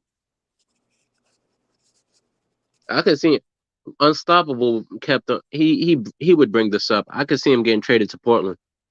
The sad thing about Russell Westbrook is the fact that when you watch him, you still see that he can move. He got a little bit of his athleticism, but he can't shoot. Too many turnovers, and he's not a good free throw shooter. He just has too many issues in his game. Russ is that super athletic person that you grew up with, but don't actually have any skills. Yep. He's an athletic football player who you bring along to play basketball. And he doesn't defend. That's who he is, bro. In all honesty, like that 6'2" wide receiver who jumped mad high and like, yo, bro, you want to shoot hoops a little bit? That's exactly who Russell Westbrook is. I'm actually well. I will say this. I mean, Russell Westbrook. I mean, I don't think he can win a championship, but Kyrie Irving, he got humbled this past these playoffs because he thought that he can go and lead a team by himself, and it's already been proven that he can't do it without LeBron. I mean, I don't think he was trying to lead the Nets by himself. I think he tried to. He requested a trade from the Cavs. He wanted because he was trying to prove that he can win without Bron. He went to the Celtics. We saw what happened with them. Didn't work. Tried to go to the Nets. We saw what happened with them. I mean, it just didn't work. Bro, that's unfair. That's unfair because he ain't that one leave Cleveland because he wanted it on team originally. Even if that is something he could get to at some point, he wanted to leave because LeBron keeps signing these 1-and-1s, and he been like, damn. So what that gonna leave me if LeBron just duck? Now we back in the rebuilding phase. We back uncontended for players or whatnot like that. So he wanted out when he had he heard that they been trying to trade him for somebody else. For Chris Paul. So that's when he wanted out. When he get to Boston, the reason why he ain't work out in Boston because he was the clear-cut number one. Jason Tatum and Jaylen Brown, they didn't know how to get in their position as number 2. So they've been fighting and bickering over who gonna be number 2. And Kyrie not being that leader like LeBron, he didn't know how to handle that. So now he getting a bad rep as a leader. That's why he apologized to LeBron for how he been acting because he like, damn, I understand now. Like it is a hierarchy on that roster. Like he the clear cut number 1. Jason Tatum should have been clear cut number 2, and Jaylen Brown would have had to get his whatever he had to get hers at. But he didn't want to do that because I mean, if you feel like you a hooper like shit, you ain't want to be number 2 if you feel like you better than Tatum or whatever the case may be. Then they had Marcus Smart, who's not really a point guard, and then on the whole roster, they didn't have a point guard, and Kyrie don't play the point guard position. He's actually a 2 guard. So now you asking Kyrie to play point. Now you taking him out of his best way of scoring, not his best way of scoring, but now you taking him out of a favorable position. Can I add into that? It ain't like he can I add on to that? No panic, because and no panic. It wasn't just Kyrie an reflection of his leadership. Gordon Hayward to this day doesn't know how to give it up to the young stars who are better than him. Right. To this day, he still thinks he's the star player on the Charlotte Hornets. He don't want to give it up to LaMelo. And we know for sure he didn't want to give it up to Jaylen Brown and Jason Tatum. So it wasn't just Kyrie. The coach admitted he forced Gordon Hayward into the lineup because he was their guy before the season started. It was supposed to be Gordon Hayward and Isaiah Thomas. And then they had an overall power struggle, the whole team. You got Terry Rozier talking about, why do I have to come off the bench for Kyrie Irving? He said that in a press conference. Like, I'm not going to bash Kyrie's leadership. I just think he was a young player and he was in over his head.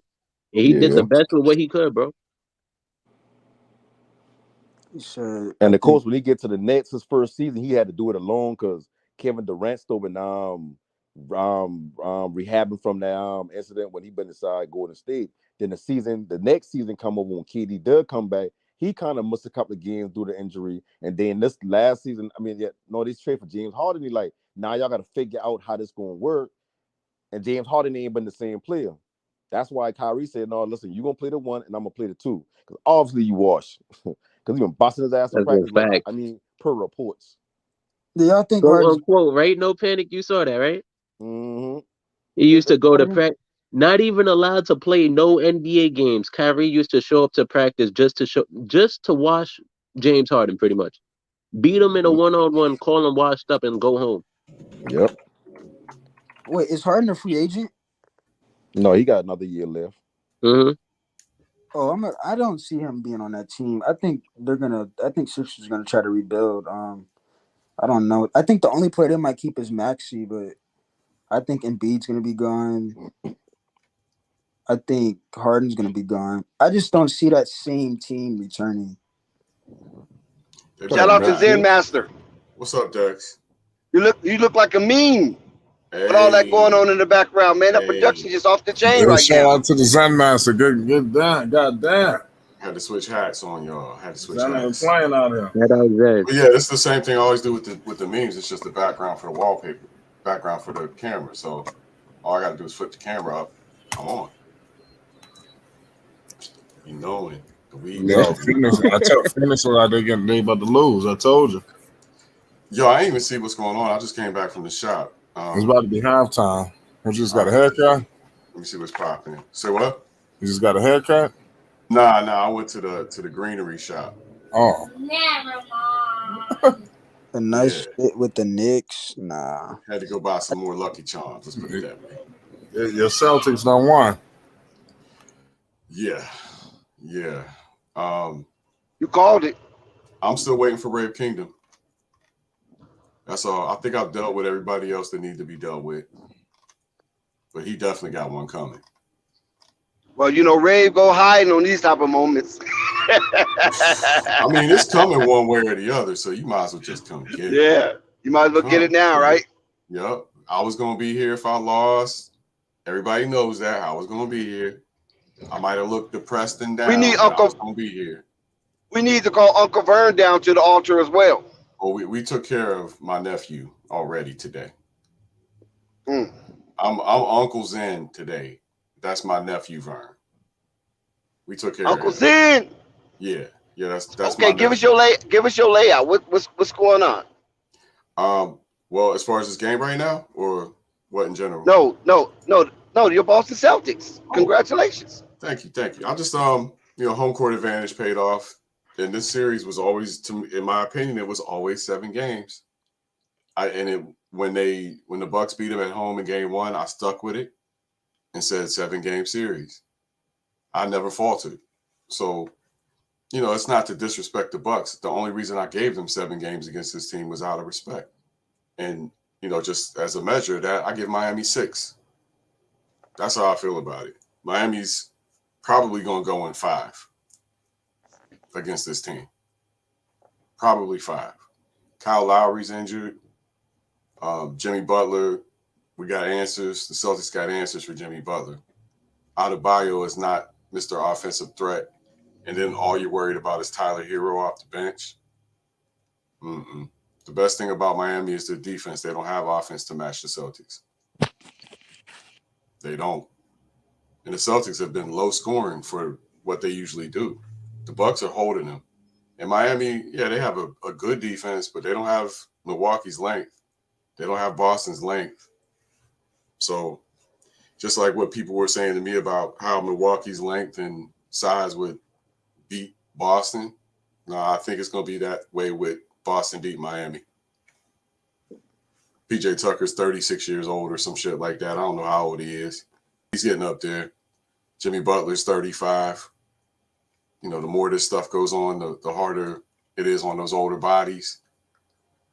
They had a good run at one point a couple of years ago. And I don't mean to cut you off, Zon. I've been saying Phoenix was a fraudulent squad. So home court advantage was saving them all along. I'm telling you, watch Chris Paul. He about to lose his mind in a second. They're getting their ass kicked. So Zen, shout out to Flight for the check-in. Is it a different game if Middleton plays healthy? Different outcome? No, the outcome's the same. The outcome's the same. It would have been Celtics in 7 either way. That's how I had it. And I would say, if you put Robert Williams on the court too, that's the equalizer. It's Celtics in 7 either way. In fact, Giannis would have had a much worse series if Robert Williams was healthy. Thank you. No doubt in my mind. Hey, man. Like I said, man, we all got different opinions, man. That's all I got to say, man. We all disagree. Or agree. Panel, can I chime in real quick? I am tired of hearing Luka doesn't have no help. This man, he just learned he needed to take the time to learn that he Pass the doesn't ball, have right? to ball hog. Right. He really don't have Spencer no help Dinwiddie though. and Jalen Brunson are good players, bro. They're They should not good. be shooting no 6-7 shots. Thank you. That's true. Wait, you Thank said you. what? Very You true. said Jalen Brunson and who? And Spencer Dinwiddie. Dinwiddie. They are good players. They should not be taking no 6 shots. That's a good They point. Yeah, both of them already up to 7 shots attempt each. Thank you. And they're balling. 10 to 15 each is what they should be taking. And Luka should be taking about between 25 and 30. Yeah, Dinwiddie 6 for 8, Luka 6 for 8, Brunson 1 for 7. I know Dinwiddie had to go through like a 2-year 23, rehab. down to 20 points. Spencer had like a two-year rehab, man, but he was headed in the right direction before he got hurt. Looks like he's back to his old self. And Stephen A. Smith have the nerve to say, Dallas Mavericks gonna get blowed out. Watch. Just watch. They will get blowed out. I'm surprised. I am. I'm surprised. I had Phoenix. Well, I had Phoenix or Golden State going. I sure as hell didn't have Dallas. And whoever that one person out there is, congratulations to you. Because I sure didn't think they was going to make it this far. And that's because of the supporting cast. I ain't going to lie. It ain't because of Luka. It's because, damn, who's he got? Maxi Kleber. But Brunson stepped up a little bit. Dallas shitting on him right now. He's a good role player. Yeah, they shitting on him. Phoenix is about to go outside. I'm just waiting for Chris Paul to just lose his mind, man. Gonna have one of his episodes. If Phoenix doesn't find a way to pull this one out, Chris Paul is done. They're gonna. He's done. Yeah, he's gonna leave Phoenix. He only signed for 1 year, didn't he? And when we say Chris Paul done, I don't think he will be done in the sense of like as far as he ain't gonna be successful. He gonna go to the Lakers. Because the only reason why Phoenix hit us because it's Chris Paul. But Chris Paul can't get you over that hump just by himself. He need another play. Like when he went down the Rockets, he was that one thing to get them to the finals. It's just when he get injured and Harden ain't show up, the whole team shoot 1 for 17 for 3. So when we say he done, he gonna get opportunity again. And he got a pretty good contract for his age, $30 million a year. I think what hurts they ask it like this though. I think what hurts Phoenix is DeAndre, and he doesn't play to his size. I mean, he's a good guy that can catch alley-oops, but like he's not that dominant center that's like aggressive and trying to put the team on his back.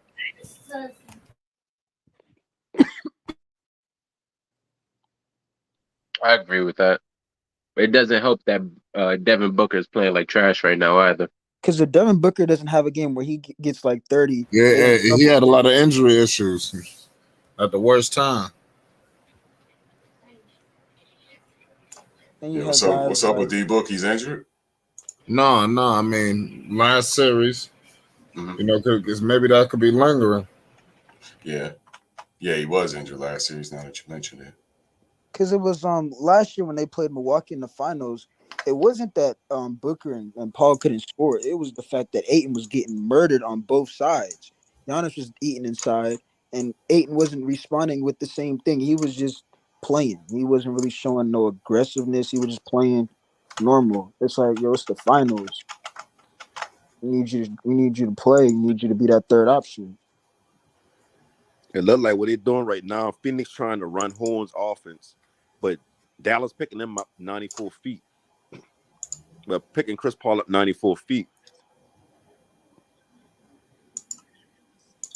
That's maybe what you do to an older guy. Pressing. Even though he is Chris Paul, he's older. Make him run to wear him down. Make him give up the ball a little sooner than he would like. He's not a scoring, really, score first guard, so he's always looking to pass the ball. Yeah. That might be the best route against Chris Paul at this point is to press him. Don't give him too much time to think. Yeah. Usually when he can walk the ball up with no pressure, he can look, scan the floor, see the defense, see what they're doing, then start manipulating the defense. But when you force him to give him up early, or he got to back all the way down the court or try to get through, it's like, shit, you can't put that much focus on manipulating. Yeah, you can't underestimate reading the court, and that means looking at body postures and everything. Like if you see somebody slumped and they guard one of your guys. No. This is the person I've been waiting to see. Goddamn it, Sky. Goddamn, about time you done came your ass to the altar. What up, Sky? What up, This man? is the man I need to see. What's going on, dog? Man, y'all falling for the banana in the tailpipe, man. The refs are gonna let Phoenix come back. Watch what I tell you. Y'all falling for the banana in the tailpipe. Watch what I tell you. I don't believe it. Man, watch this shit, man. Look, I ain't gonna lie. I might fall for that. I ain't never heard of that one, Sky. Man, so yeah, I might fall for it. Watch but let's think about this. Man, think about this from a marketing perspective. Who would the NBA Luka got that look in win? his eye. I think the NBA would want Luka. Right. So that's what y'all think, right?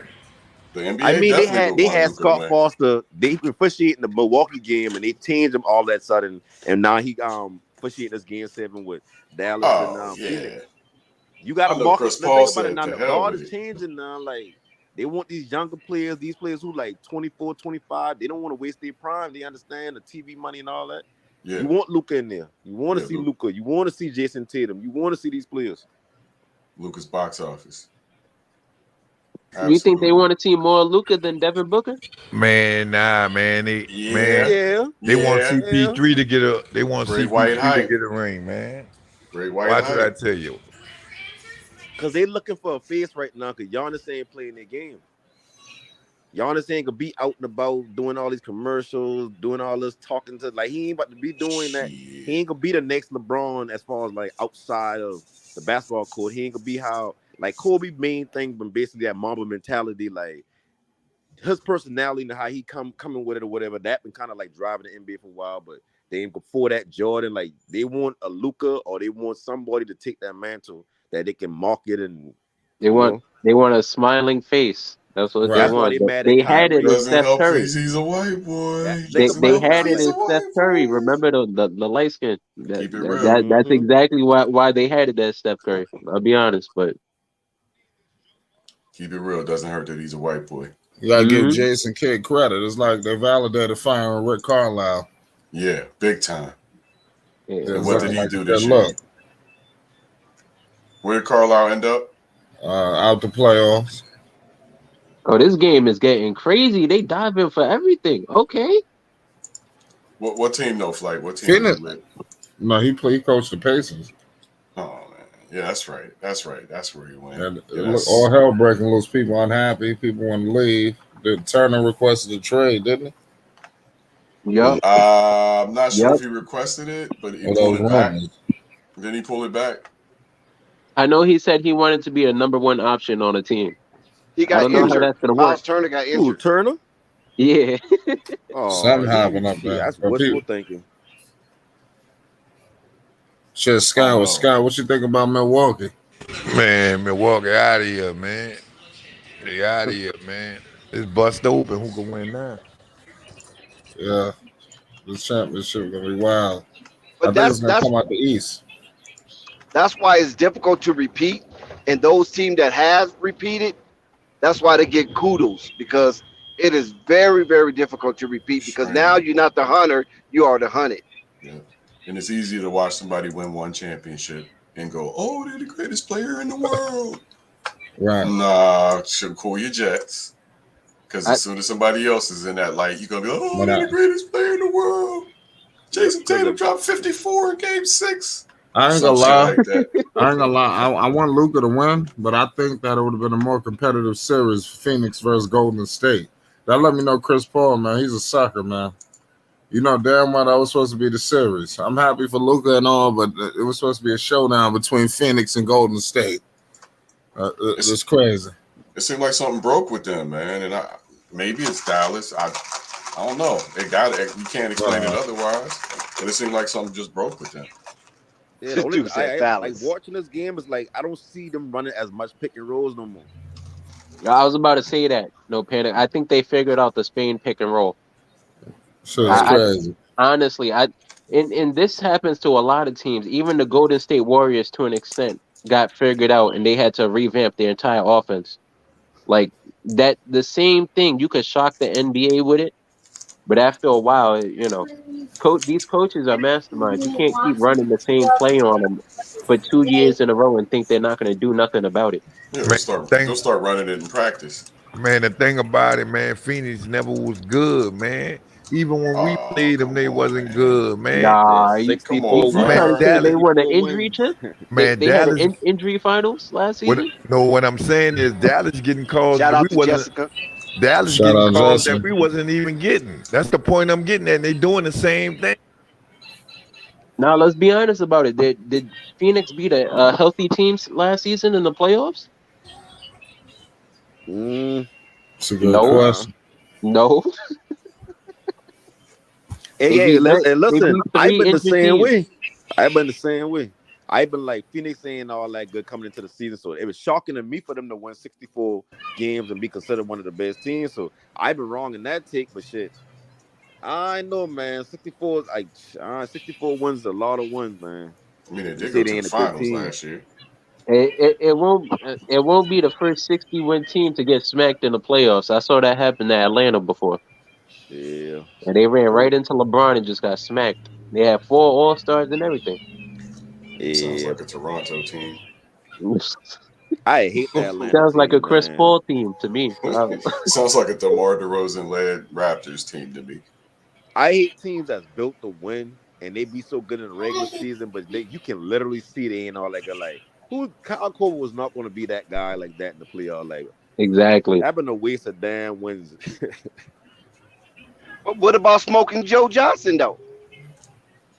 I mean, shit, but I mean, as They got a good new as we strain look called at Joe him Johnson. has he ever been that guy like that? You talking about Joe Johnson? 21 points? Yeah. From Atlanta? From Atlanta? Yeah. That's what you talking about? Yeah. I mean, he was always nice to me. Like, he wasn't Brandon Roy. He was a mid. Yeah, right? Like, he was nice, but if you ask me to pick between Joe Johnson and Brandon Roy, that's not a question. Nah. He was a good mid. Brandon Roy was a top shelf. Brandon Roy was headed for Hall of Fame if he didn't get hurt. Appreciate y'all for letting me chop it up with y'all, man. It's all love, just debate. Shout Congratulations to the Boston Lamar. Celtics fans. I'm out, man. Catch y'all later. Salute, man. Shout out, bro. Thank you for stopping by. Bro. Yeah, subscribe and come back later. Got you. Shout out to Quiz. What's going on, Quiz? I know you got a lot to say. Quiz, what's cracking? What's up, Quiz? Man, leave, a new man enter. You know how it go. We're shaking with you, Quiz. It's a privilege to be up on the panel. You know it. Yo, Quiz, what's your opinion on this ass whooping, bro? What's going on? Tonight is the night to get that ass whipped. That's what tonight is. That's right, Jessica. Promote. This is get that ass whipped. This goes back to these conversations where we talk about these people who are borderline perennial superstars. Like, I just saw a crazy stat they just put on the screen. Luka's averaging 39 points in elimination games. Shit. If you're going out, that's the way you go out. That's how you go, as long as you're efficient about it. Hey, man. Don't go out crazy. Yeah. Let go of Chris Snacks. Man, I'm going to be honest with you. I feel bad my man Chris Paul got to get his ass whipped like this in front of Lil Wayne. Damn. Hey, shout out to Devin Booker, an astounding 2 points at halftime, bro. They got 27 points. Can we put some respect on Jason Kidd's name? We don't have to. Because listen, I hear a lot of people, like we were talking about this earlier about, Luka don't play no defense and stuff like that. I don't know if you guys are watching this game. He's playing the best defense I've seen him play. He's stepping in front of people. He's jumping on the ground. Like, he hustling.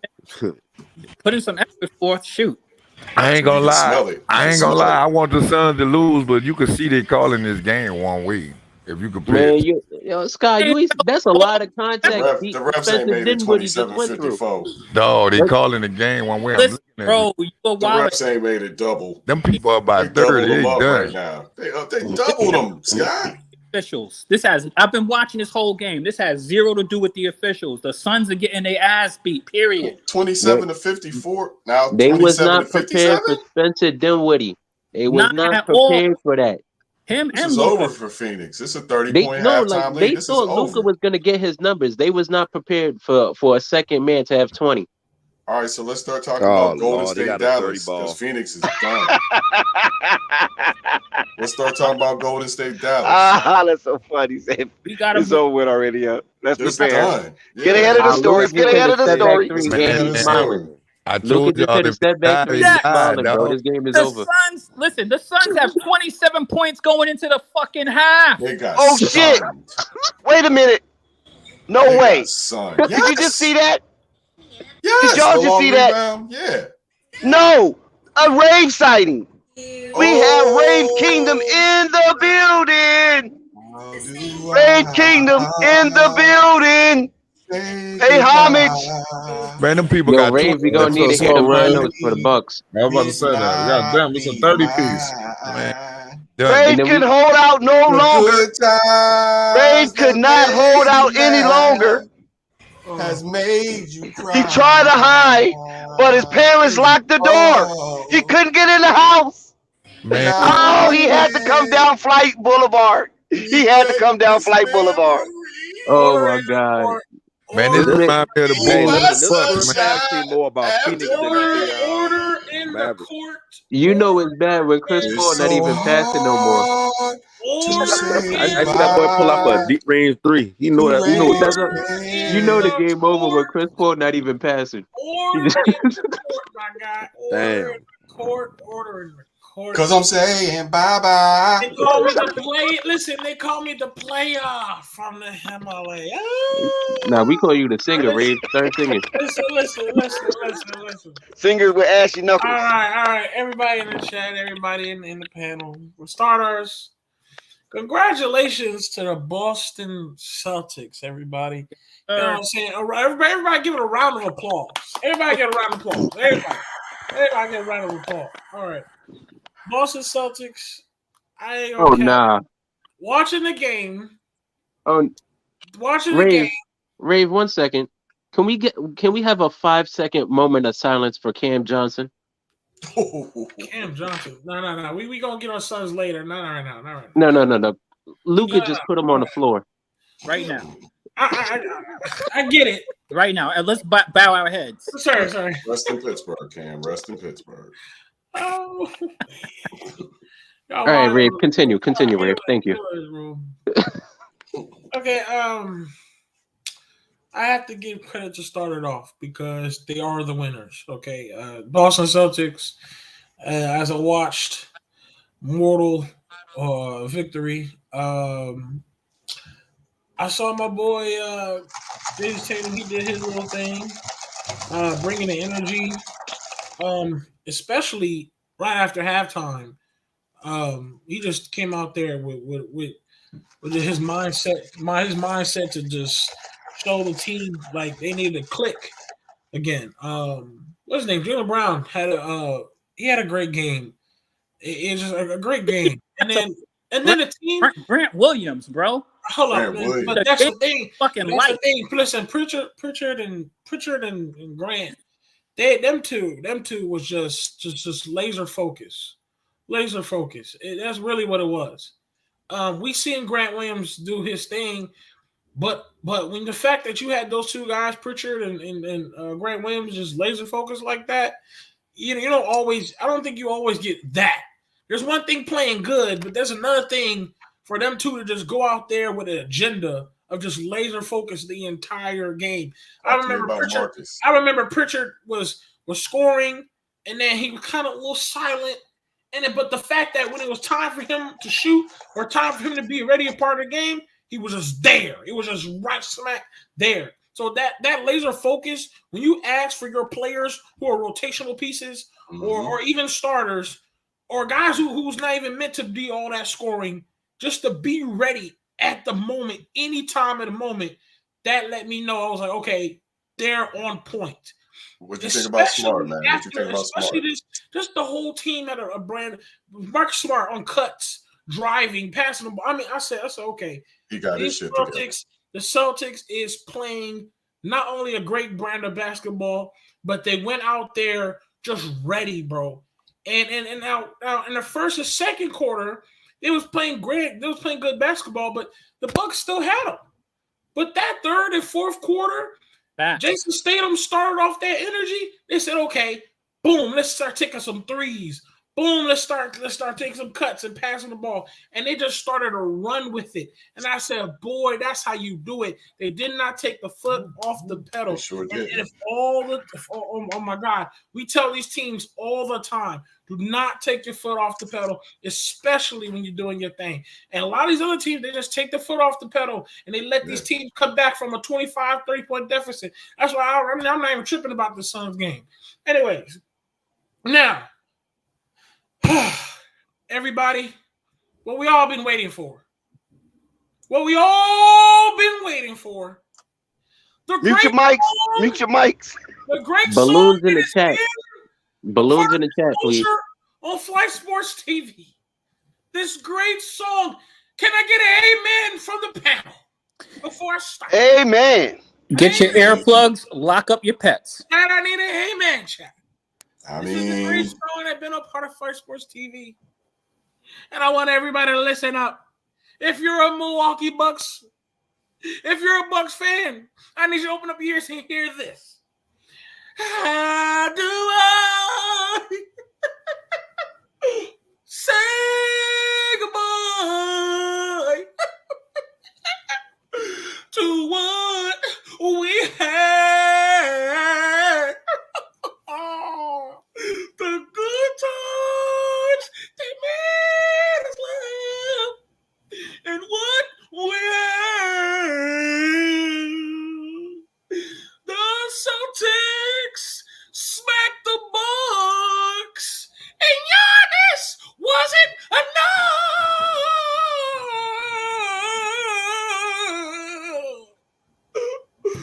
How do I say goodbye to yesterday? that's cool, but you said you was gonna be singing that to the Celtics tonight, and you not.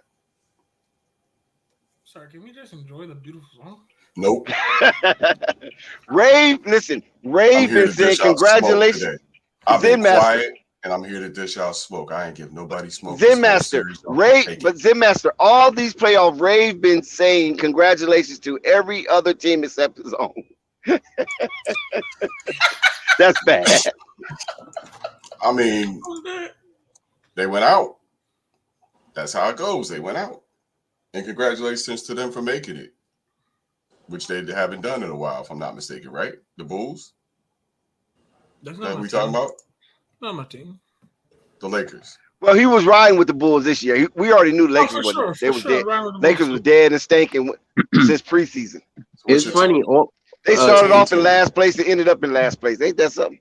What's your team, Ray? Because I don't even think the Lakers won one preseason game. Listen, my team is Lakers, but I've been riding with the Bulls, especially with the monstrosity I've been watching over there in LA. So you don't fuck with the Hawks? No, I don't. Actually, I've been in Georgia, and I don't even fuck with any of these teams down here. Yeah, I feel you on that.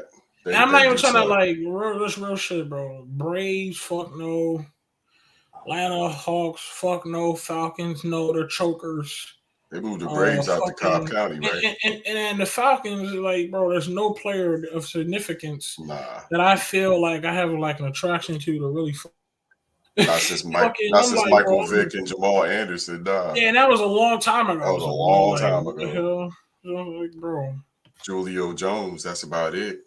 You know what I'm saying? Dirty Birds. You talking about them Dirty Birds, right? Yeah. Yeah, and when it comes to baseball, I heard that they be doing their thing a little something, but it still hasn't grasped me yet. George, Luka Doncic is not a superstar because he hasn't won a final yet. Pretty much, man. I'm just kidding, but people are that harsh. Now, California, where I was born, I fuck with the Lakers. That's where I was born, and I fuck with the Oakland A's. Those are the two teams that are significant. Raiders, I was like, fuck no. I go by the A's stadium all the time. Man.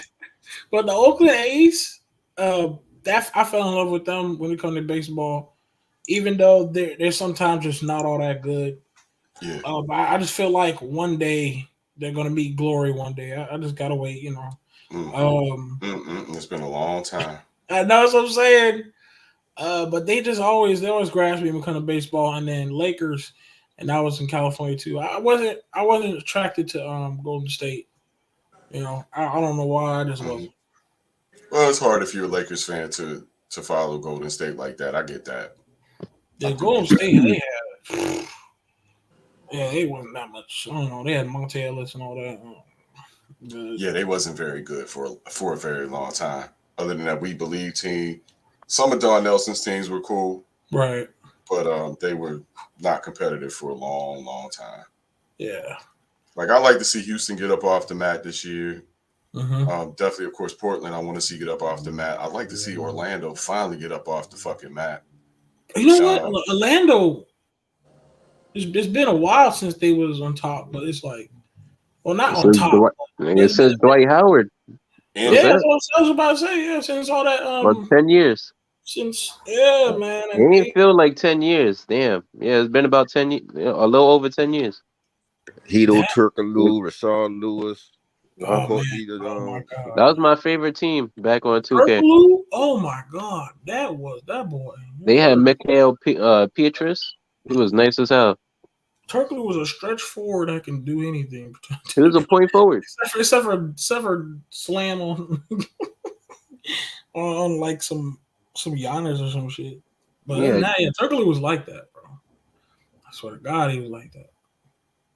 But no, Magic, man. I mean, I don't know what they're gonna do. If I was Orlando and let's say Rave King was the GM, bro, they got too many damn guards, bro. I'm gonna keep it 1,000 with y'all. They got way too many fucking guards. That's our problem. I would get rid of those. I would get all those little niggas. They got a whole bunch of little guys. I'm re-signing Mo Bamba. That's number one. I said number one. I'd re-sign Mo Bamba. Yeah, I would too. I re-sign Mo Bamba. I give him a partner in crime. Bro. Russell. But they have homeboy. Franz and Mo. Yeah, they're nice. They got good young talent. They just need to put it together. France need to come off the bench, man. Franz is better than Mo. I know, but Mo you get rid of or trade him. Oh nah. I'll get rid of Mo. Bro. They're not in my opinion, they're not win ready, so you don't really have to trade majority of their rosters. It's not, the NBA isn't instant oatmeal to me. Like even Jason Tatum. I give you that. But like people been saying break up the Celtics for like 5 years now. They have. And they're 24 and 23 years old. Yeah. Which is crazy. I feel you on that. But like you said, they have like 6 shooting guards. Yeah, that shit is weird to me. Guards, I just have to do something with that, man. I'll probably replace some of those little guards and get me a nice size shooting guard, bro. Probably get Paul George. But I'll do something, man. God damn it. We need a taller guy over there, bro. At that guard spot. Yo, hell yeah. I'll go get Paul George, bro. I get rid of them little niggas. Nobody wants to Portland for what? Nobody wants to talk about the. Oh, go ahead. Go ahead, Chris. I was just curious. Nobody wants to talk about the fact that Luka has as much as the entire Suns team at half. I wanted to bring up the fact that Chris Paul and Devin Booker combined for 3 points. I'm ashamed for picking the Suns at this point at any given time. Like, how the fuck do you combine for 3 points? Look. At halftime. Well, when it comes to when it comes to Luka, this is not a surprise. Luka is known as a guy who can get his own. Also, Luka, he been showing this offseason. I mean, not offseason. Facts, he can pass. He showed us that he can pass the ball, but Luka is doing his thing. It's not a surprise. I mean, when Luka shows me that he can get 30 and then 20 and then 30 and 40, I don't know how that's not how it's surprising y'all that he's doing it again and just scoring buckets. He can get buckets. That's fine. He also has 9 rebounds too at halftime. Yeah, that's wild. He practically had a triple double in the first half alone. Well, that's That's the same thing with Giannis when he played the Bucks-Celtics. He was filling he Giannis was getting was off filling that up the first stat. quarter. Yeah, Giannis was filling up the stat sheet way before the third quarter. That first quarter, he was getting off. He was, that's why I mean something happened during that fourth quarter when it came to him because he was not that Giannis was not that same guy. I agree. We saw it. We saw it, Ray. If you paid attention, if you really paid attention, yes, we did. The first, second, and third. Any mistakes that the Bucks did, Giannis was there for the rebound, the tip in, or Giannis would just be there to just do anything, pick and roll, screens. You just always saw Giannis just active or whatever it was. And then that fourth quarter, it was like it was too much. He was defeated. Defeated. They beat the fight out of him. Y'all can say, listen, y'all. I get it. You got the win, and y'all can say defeated all you want. Bro. You can say defeated all you want because y'all got that win and y'all are hype. I said exhausted. For me, that man Giannis had 20 rebounds and 25 points and nine assists. He was one assist shy from a triple double and 20-something rebounds. And why he had those 20-something rebounds? Because what I said, the first, second, and third, he was grabbing every rebound every time someone would fuck up. Whether someone missed the mid-range, he was there. Someone missed the three, he was there. And that right there let me know. I don't know if he slightly and messed up his leg running somewhere, and he want to show it because he has that heart of a champion. And for me, he didn't even look like he was even running the same. I agree with you. In that fourth quarter too. That's why I said he was just exhausted. Y'all can, that's what I say. People could call it defeated and talk shit about Giannis. No, I ain't saying he's choking. When I said defeated, I mean he's tired. That's what I mean. Listen, Rico, not you because like Quiz said, they beat the fight out of him. And I want to point something out. I want to point something out, Ray. No, stop. Ray, also, I want to point something out. In Game 6, before Game 7, the way Game 6 ended, the coach was like, all right, man, he waved the white flag. In this game, somewhere in the middle, before they pulled everybody, man, you could see from Giannis's action that they waved the flag. Right, but that's my point. There's an injury. But I probably. I mean, cut to the chase. That's what you're saying. Yeah, pretty much. Because sound like an excuse to me. Because Giannis, let me tell you something. Giannis is one thing we all know for sure. We cannot take nothing from that. The man puts his all heart into the game. And for me, that fourth quarter was not Giannis putting his all heart in the game because he looked like he couldn't.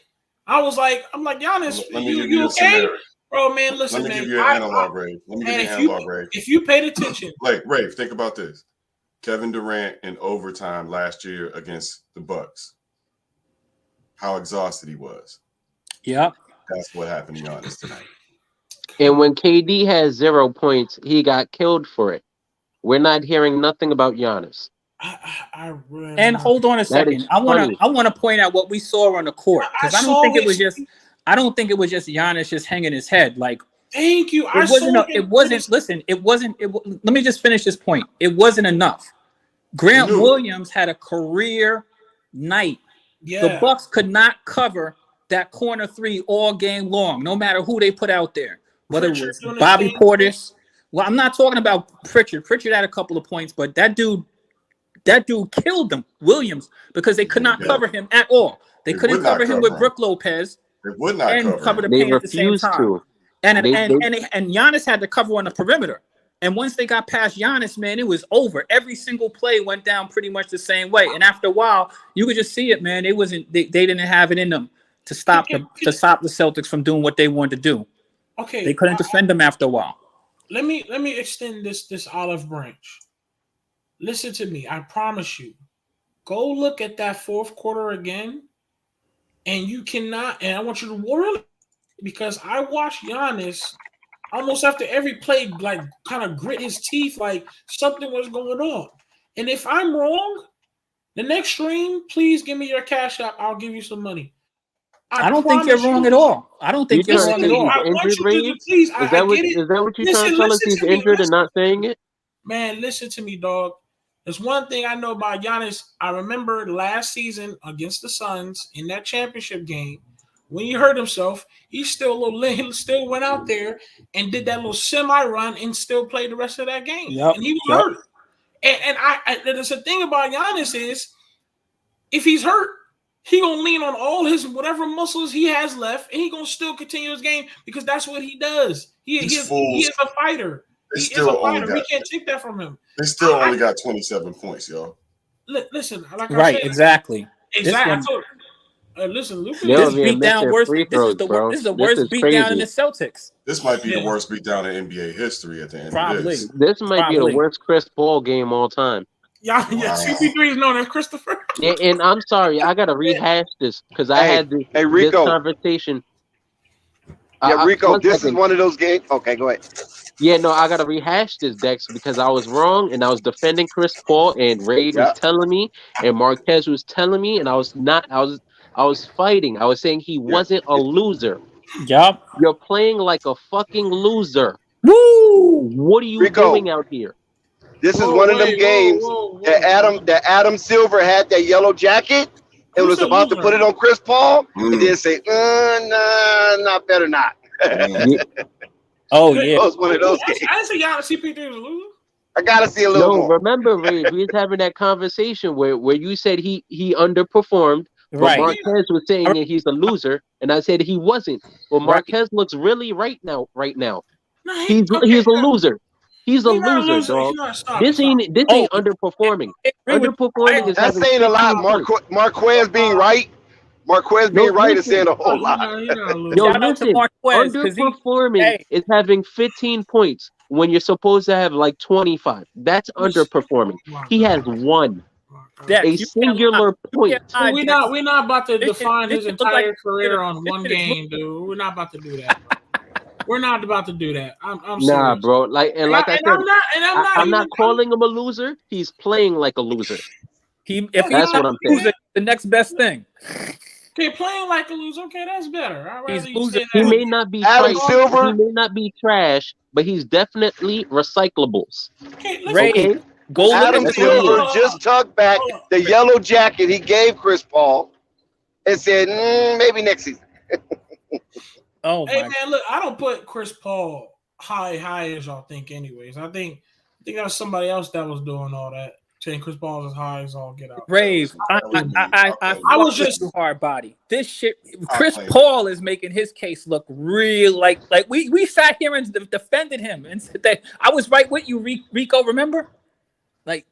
No, I didn't. Hold on. Let's hold up. But when y'all was defending him, I was playing both sides of the spectrum because I did remind multiple people this man has been playing for so long, he ain't got no damn ring. And I said that, and people were like, "Oh my God, rings don't mean it all." And I get that, but how long has that boy been playing in this damn league, bro? You get what I'm saying? And to me, that classifies as a guy who's underperforming. Is that simple? But I play both sides of the ball because Chris Paul is a part of the legacy, the ones who held it down. You know what I'm saying? He's a part of the Carmelos, the Paul Georges. You know what I'm saying? We're gonna remember Chris Paul for a minute. But when it comes down to his career, I said that several times. I said, man, that man has been playing for so long, and the motherfucker still ain't got no damn ring. And everybody was trying to be on my head about that as well. But Rave, the chat is trying to downplay it, saying he's having a bad game. This is not a bad game. It's a dreadful game. And this is not. We've seen bad games from Chris Paul. This is arguably his worst game of his career. This is not a bad game. Other three, just like that. Listen, ladies and gentlemen, chat. On injury. Chris Paul with two assists. I'm not watching the rest of this. The Mavericks busting these niggas' ass by about 40. They're losing by 38 I'm not watching the rest of this. Chat. Listen, Chris Paul got 2 assists. Chat. Oh my God. It's bad. It's real Paul bad. got 2 assists, bro.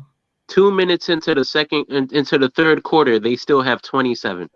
They just got a I better be watching a game from like 2001 where someone's playing Detroit, or I better be watching like a middle school game, bro. There's no way that 12 professional NBA players have 27 points in 26 minutes. It's 29. not possible. 29.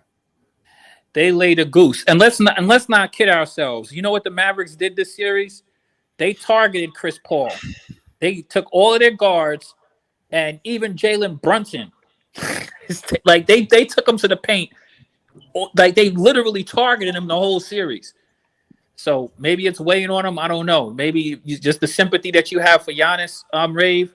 Maybe you can extend that same to Chris Paul, but he's not even operating in the same. Bro, I can't listen to me. I cannot defend Chris Paul the way I defend Giannis because Giannis is nowhere near Chris Paul's age, and Giannis is already a Finals MVP, a champion. Those are facts. We're talking about a guy who MVP, two-time MVP.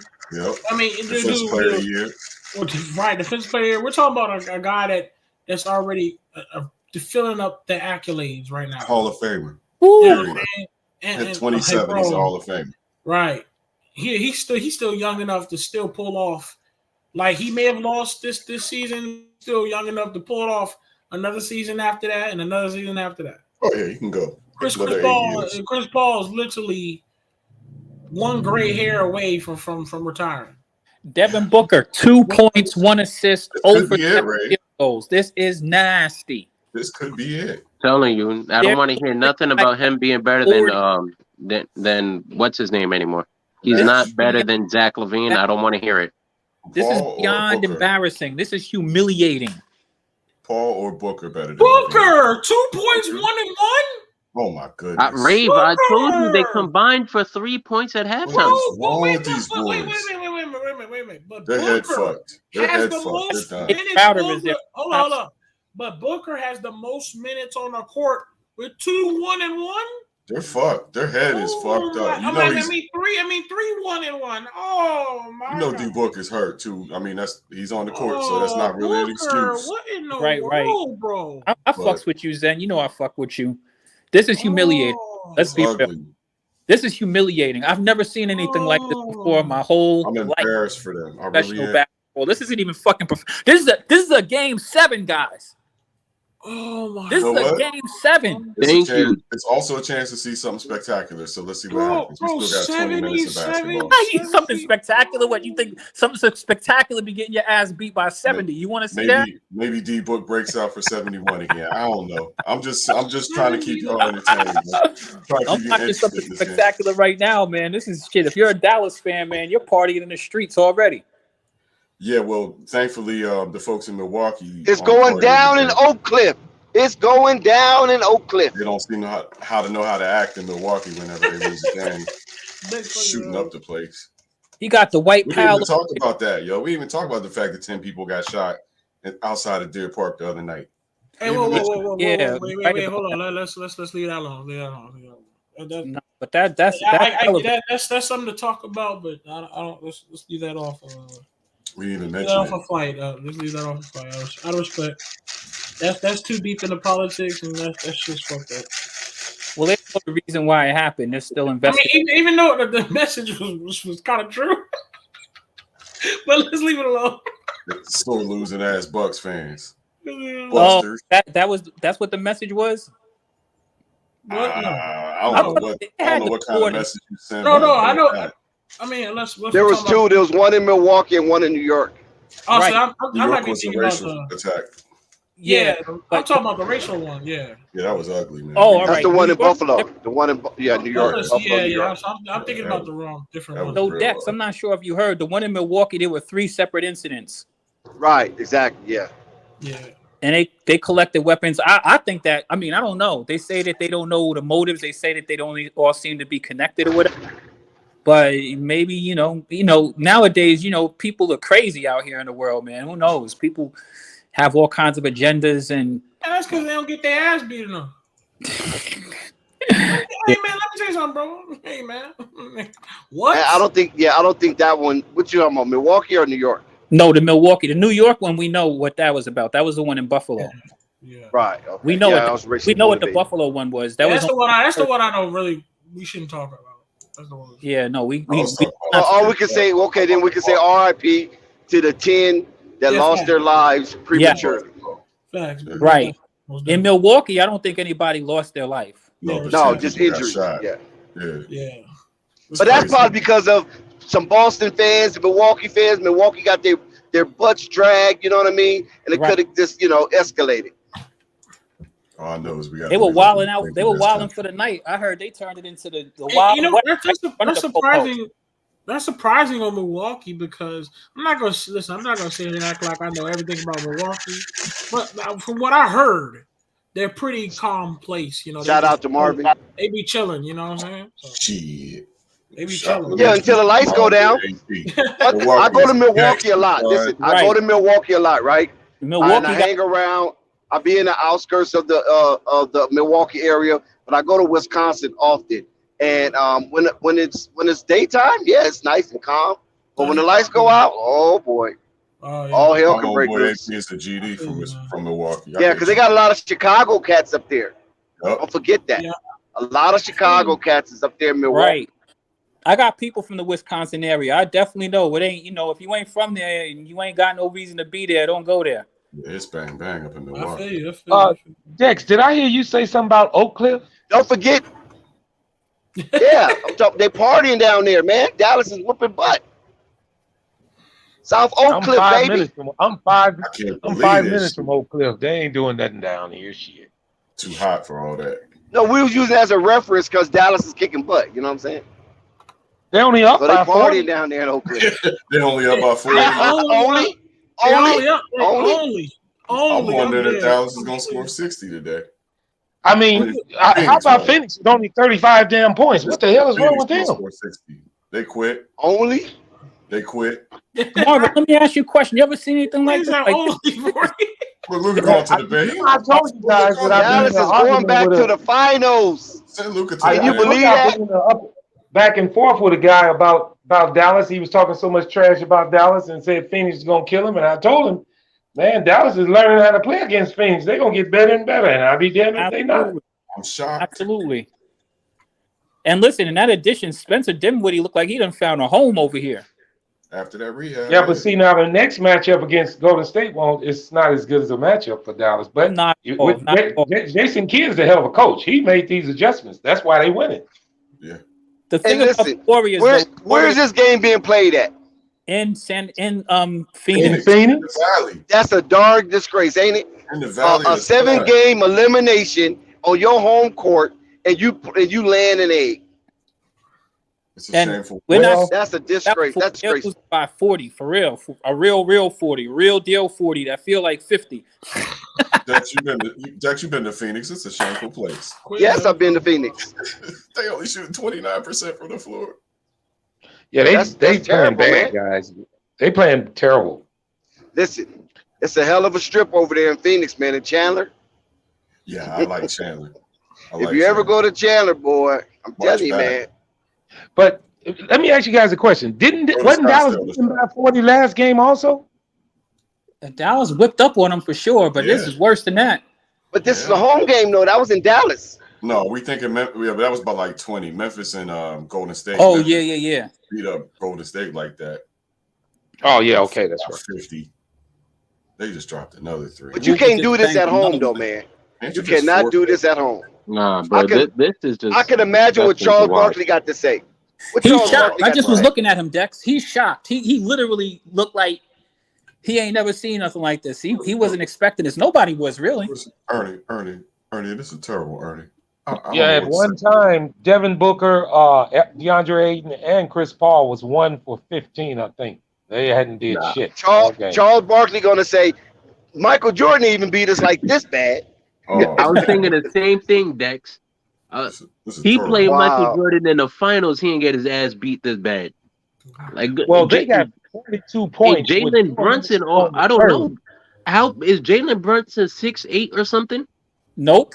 No, 6'1". Bro, he's bodying people in the paint. The person he's bodying the paint specifically is Chris Paul. he did it twice to Devin Booker too. Chris Paul is bigger than him. He's doing it to Devin Booker too. Ever since Devin Booker went and screamed in his face, it's been something personal. Oh, and you know what? They knew they was in trouble when Luka came out. Luka came out with that look on his face. You know how Luka be low-key shaking his head and talking crazy at you. He's real cocky. Because Devin Booker kind of put this jinx on himself in that press conference. He said he had never played in a Game 7. He didn't know this pressure. And let me I would like to say also, it's crazy you saying that, Rico, because I'm starting to just realize, man, I don't know if y'all notice it or not, but we always could recognize that something's not going right because of something happened. Either someone says some shit in the locker room, or either someone twisted their ankle and they don't want to share that to the squad, or whether someone heard some news about something, family emergency, and they go out there, they go on the court and they show it. Giannis hurt. Something happened, bro. Believe me, I know y'all want to. Let it go, Rave. You already sung the song. Rave. Here's the only problem. Rave, here's the only problem. He's so injured. He had 25 and 20 now. No, right. And here's the only problem. You already capped it off with the beautiful song. I mean, just right. Leave it at that. Let him go home, get with his wife and his baby. You know what I mean? Think about life a little bit. You paid your homage. The bottom line at the end of the day, Rave, is, man, these dudes get paid millions of dollars. They are professionals. And being a professional means that, hey, you know something? You got a job. And it is what it is. So, love Giannis. You got your ass whipped today. Come back next year. Mind you, they didn't play. Chris Middleton didn't play also, but it doesn't make a difference. This year is still. Calm down. I was just joking. This year is still going to be what it is. I know, Chad. Calm down. I know. All good. And I'm interested to see the Mavericks versus the Warriors anyway, man. The Warriors, like I've always said, the Warriors can beat themselves, shooting themselves out of games. I'm not giving no Luka Doncic no type of credit, bro. Why not? Do you know that Luka Doncic averages 39 points in elimination games? Isn't that crazy?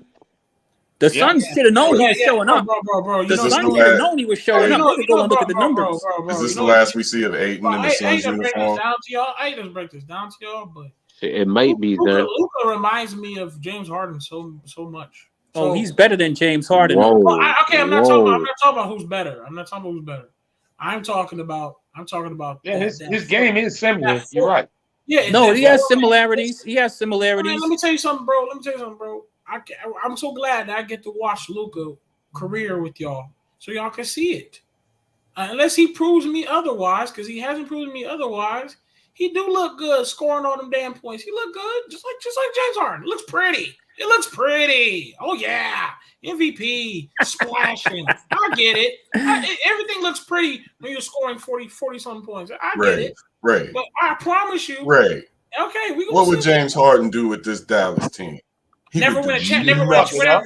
Hold on, I know what he do. Never win a championship. He wouldn't even have made it to the playoffs. I know what he'd do. He'd never win a championship. I can't say that, Zach. James Harden would have had a championship already. This Dallas team? Without Luka? I remember James Harden when half of his roster got injured and he exploded. He was averaging 40 for like a month and carried his team to the playoffs. So I can't say that. I think he'd make the playoffs. I don't think they'll be like a top 5. Like James Harden, in his prime, he showed that he could carry a team to the playoffs. Yeah, the playoffs is sure. Luka's doing that already as it is. Look at y'all. This is how I know the chat can listen, bro, and panel. Rave. I'm not saying who's better. I'm not saying who's more skilled. I'm not saying that Luka doesn't have future amazingness. Man, Luka's gonna have more MVPs or he's gonna have more all-stars. I got that. That's cute.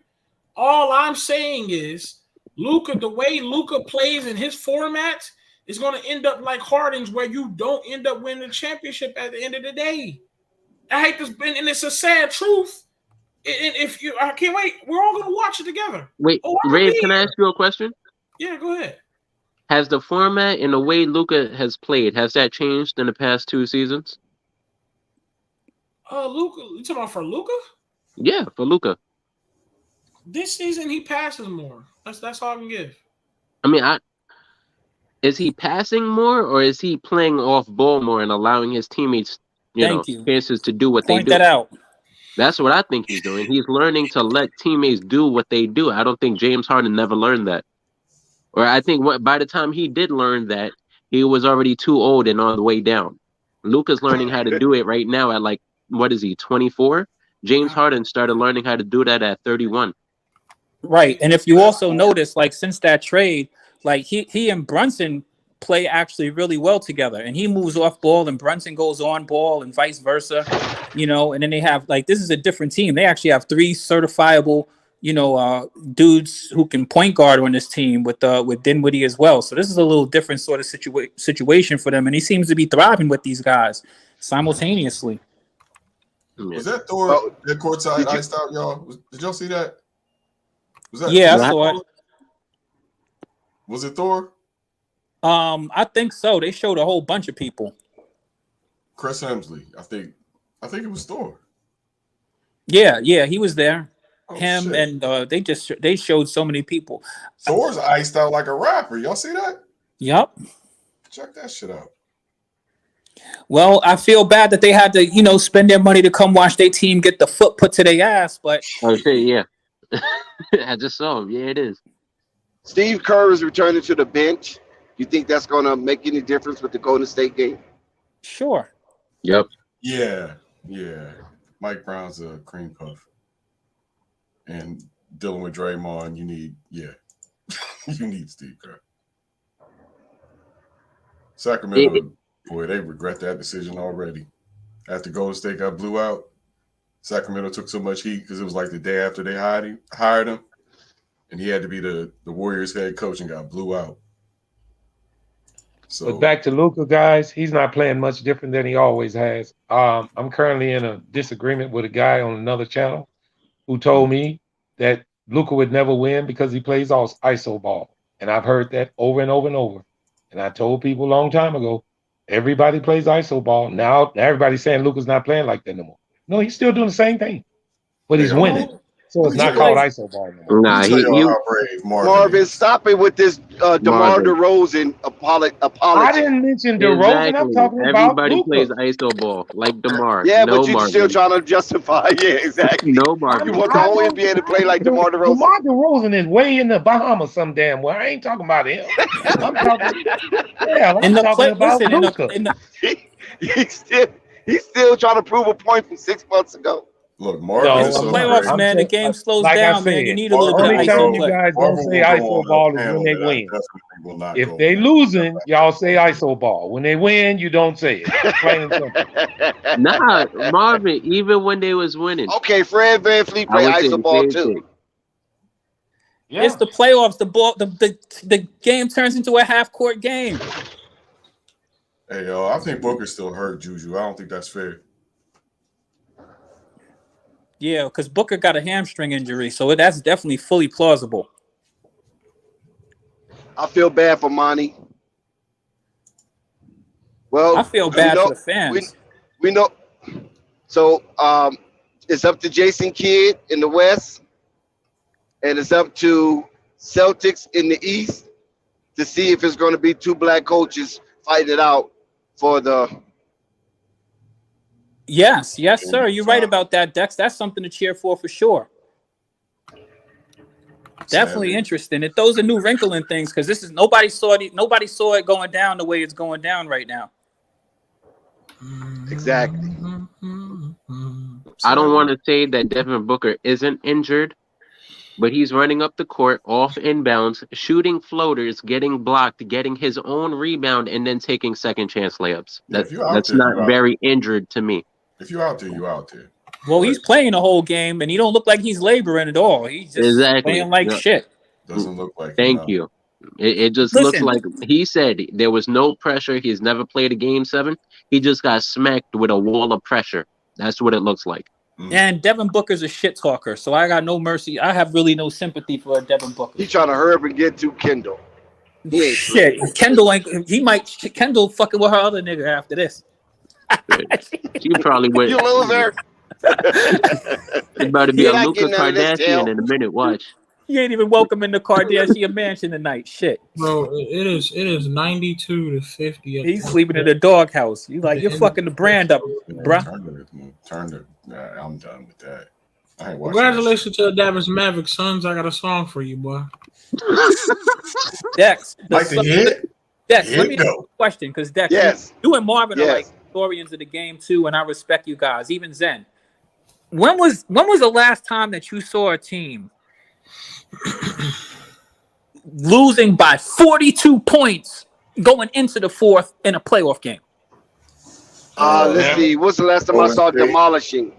Golden State. This is Golden State, I right? don't think I've ever seen this before myself personally. This might be the worst this in is history, a guys. closing This might game. be the worst in history. Closing. Golden State actually decided they wasn't going to win in Memphis. We're not winning No, here. it wasn't this bad. Even that game. That game wasn't this bad. Yeah, that wasn't that bad. And then you knew that they was only fucking around. You had Draymond at the end of the game singing "Whip That Trick" with the fans. They were loving it. He's like, I just lost because I wanted to fucking participate in this fan shit. Y'all got some shenanigans going on. I want to be part of it. You know, certified fool. I think Draymond had that time. And they gonna get lit. Whoop that trick. Whoop that. He said, shit, I'm gonna whip that trick too. I mean, I'm telling you, they just didn't know who Game 6 Clay was. And activated my trap card, head ass. Like, oh man, boy, oh my god, Warriors are always lit, man. Always. All right, question, guys. Golden State and Dallas. Who you got? Man, Golden State Warriors 5 or 6. I'll be 5 honest. or 6, bro. The Golden State Warriors are the better team than Dallas. You know what I mean? Like, it is what it is. Phoenix was a better team than Dallas. And you're right about that. You're right about that, Marvin. And I'm gonna be honest with you. I'm gonna be rooting for the Mavericks, but I felt like when the playoffs started, I was feeling that Golden State vibe. But I don't know. I think this is a different team that they're going to be playing. I think it will still probably be an interesting matchup at the very least. My Bay Area roots won't let me not root for the Dubs in this. So unless it's the finals, I'm going to root for the Dubs. Plus, the Warriors, they're a team that's, I mean, they still have the heart of a champion at the end of the day. I mean, bro, come on, Chad, stop it. Suns is not no damn fraud. This is embarrassing, but they're not frauds. I've seen $3 bills less fraudulent than these Suns. Okay. Yeah, you knew this, Ray. You had to know this was coming. Come on, who did? No, I mean, hold on.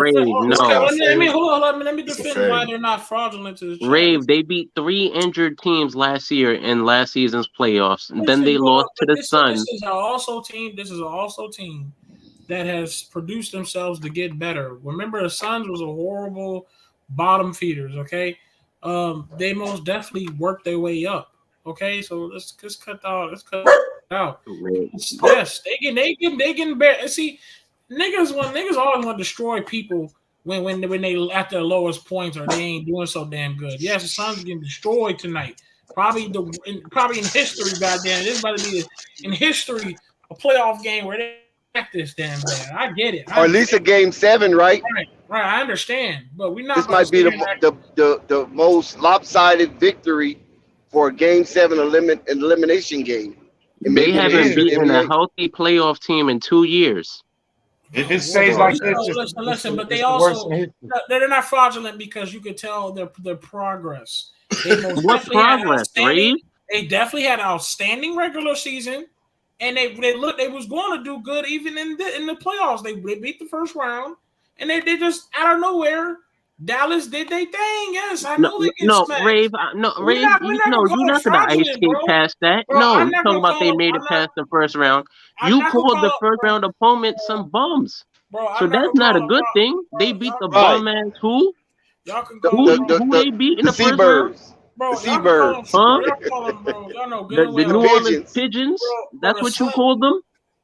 And now you want to talk about, they made it past the first round. No. The Pigeons that's who you call them. They beat the New Orleans Pigeons. And that was an injured team. Yeah, exactly. And they played without Zion. They beaten no healthy teams in the past 2 years. Bro, they almost went to the championship. Wow. They almost won championship last season. Don't do that. They went West to the Coast finals is and they down beat bad. 3 injured teams, Rave. That's what I'm telling you. Nobody's healthy. Nobody's healthy. Okay, that's what makes them fraudulent. That happens, man. Nah, that doesn't happen. Nah, it does. Tell me the last time it happened, Rave. No, man. That's It don't happen. Sir, that's what I'm telling you. Sir, no. It don't happen like that. Everybody knows that Suns and Giannis championship game was Finals. still all creditable.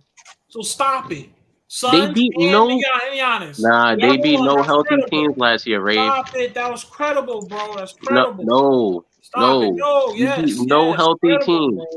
None. That's credible. Didn't they beat the Clippers without Kawhi Leonard too? Credible, man. It's credible. That's who they beat?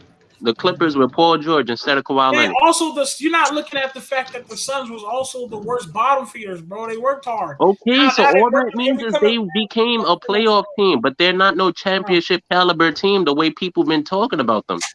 But they're not frauds either. Yeah, they are. If you call them a championship frauds, caliber team and you lose to the Mavericks, I didn't you're a fraud, bro. I didn't get the definition of frauds, bro. Rave. They picked them to come out the West this season. They picked them to make the finals like they did this year. Right, and quite frankly, other than this surprising fucking domination, they looked like they was. They was beating. They was all right. They went 7 games with the Mavericks. No. Okay, no. Nobody said this game was gonna go 6. Man, it happens, bro. It happens, bro. Nah. You know who this happens to? I expect the Suns. The how about you give credit to the Mavericks? You know who's last person this happened to? He played for Dallas too. His name was Dirk.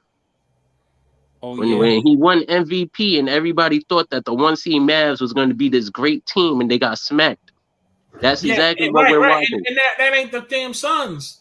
They worked their way to a good team. Just like, for example, Brooklyn Nets, that's frauds. Because from the very beginning, they're like, oh yeah, this is it. This is it. Giannis, Kevin Durant, this is it. Kyrie Irving, this is it. Oh yeah. Most definitely. Stacking the deck. Oh yeah, automatic win. Suns worked their way to it. How did they work their way to it, Ray? Oh my God, bro. That's all they did. They added Chris Paul and they went from a trash team to a playoff team. Now their entire playoff resume is fraudulent because they've been beating a bunch of injured teams. God damn, that quick Phoenix. The only thing that happened. That fast? Damn. I feel you, Rico. I feel you, Rico. I can't call a team that is working in progress as frauds. But I feel you. When Chris Paul's 38, they're gonna fall off the map. That's the crazy part. We think this is the worst Suns we see now. They're about to lose their point guard. They're gonna get even worse. Right before these playoffs started, we had a little conversation on this panel about who was coming out of the West. And if I recall correctly, I know I heard at least 4 people say Phoenix. Facts. I'm saying, bro. Thank you. Thank you. I said Phoenix. I said Golden State, but I said Golden State and Phoenix were the 2. Yeah, exactly. After the series, I've been flip flopping. Hold on, and the thing is, hold up. When I said Phoenix, I did not say it by hype. I said it by the fact that they have skill enough. They got veteranships. They got guys who can shoot threes. They got a big old Ayton, big old McGee. And I didn't say that out of hype. This is how Rave disagree with his own self. I say Phoenix. I mean Phoenix like Phoenix. I didn't say Phoenix like Phoenix. Oh. Dex, you a fool, boy. Your ass is crazy.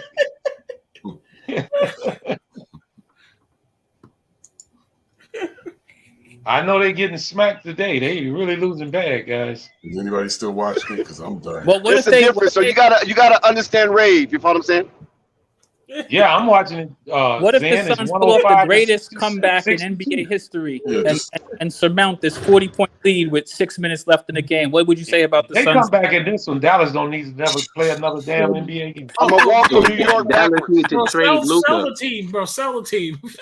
Change your name. As a matter of fact, they ain't coming back because Dinwiddie just hit another layup. Why the hell they hired Jason Kidd? They knew not to hire no Jason Kidd. He ruins everything. Bro. If Mavericks gave up this, Luka's going to the G League. You get rid of all those players. They're not playing no more basketball. You delete the entire history. Go to profile, delete it all from the internet. Sell the team. Bro, I'm sorry. Adam Silver, get Mark Cuban out of here. Tell him sell the team. I got the knee-jerk question of the year. Does Phoenix break this team down now? No, not really. I don't see why. Aiden's out of there. Hell no, they bet not, man. Aiden, I don't see why. Watch, y'all gonna watch the Phoenix Suns fall off the map. This is gonna be so beautiful to watch. Okay, listen to this then. You telling me they run is over already? Oh, it's over. It's over. Their run. The time span for their run was Chris Paul. This was never Devin Booker's team. This was never Devin Booker leading the Suns. This has always been Chris Paul. That's why when Chris Paul plays like crap, we got a 40-point blowout. Now, once they lose Chris Paul, it's over. They're going to be forced to pay DeAndre Ayton and be stuck with Devin Booker, a player who's never made the playoffs without Chris Paul. But you can do that. You can do that for the Mavericks too. If Luka was the lead, that's a GG. Shit, Luka. No, because we're not going to compare Jalen Brunson. We're not going to compare Jalen Brunson rave with Devin Booker. That's what we're not going to do. So if CP3 doesn't show up, Devin Booker should show up. Bro, I'm not going to agree with you on that. It's not happening. Nico is in the building. Nico has entered the building. Savage, what up? Jalen Brunson is definitely. Jalen Brunson is definitely a baller, but I'm not going to damn. Looks like everything is going according to plan. And Nico came here smooth as hell. Everything according to plan. Oh, Nico, you picked Giannis over Phoenix?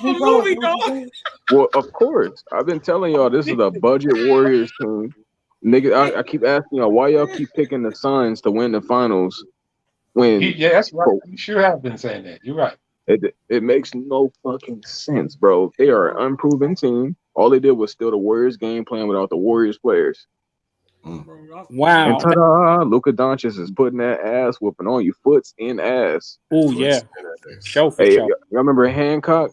I'm going to put his head in his ass. That's what's happening right now. Pause. As soon as I put you in center court, Nico, you sounded like a movie. Nico, that's the name. The name is Savage. Hey, Nico, you sounded like he was real savage on that one. Pause, but literally. Nico, you sound like a villain. Nico was over. Hey, listen, Nico, you was over on DJ's Raw Truth Media, and I was like, oh my God, they finna pull a plug on you any minute. You keep going, because Nico was going nuts. Well, real question, guys. Is Phoenix overrated? Before the question come tomorrow, is Phoenix overrated? They're frauds. They are frauds. Overrated frauds. I'm tired of them beating these injured teams and getting touted like they did something. It's over. Well, Marv, what are your thoughts on this? I think their record speaks for itself. I don't believe they overrated. I just believe they got beat bad today, and that's what happened. Period. Yeah, that's what I'm saying. Bro. I think that's a huge. How's the narrative going to? How do you see the narrative being tomorrow, Marvin? After the Phoenix Suns got their ass smacked by over 40, they are going to roast him, just like they're going to roast Giannis. After praising him, they're gonna roast him tomorrow. Period. You know, Giannis ain't had Middleton. The Suns are healthy. Chris Paul was actually tired. Say that again, Nico. Hold on, say that again, Nico. Get that spam out of there, moderators. Get that spam out. Say that again, Nico. Cliff played it like that. The Suns are healthy. Bucks ain't had Middleton, baby. Oh, okay, yeah. Continue that. That's what I'm he does have that excuse. You're right. I mean, he can say that. Motherfuckers want to disrespect Giannis' heart out there. All they did was let Giannis get whatever he wanted, and everybody else is trash.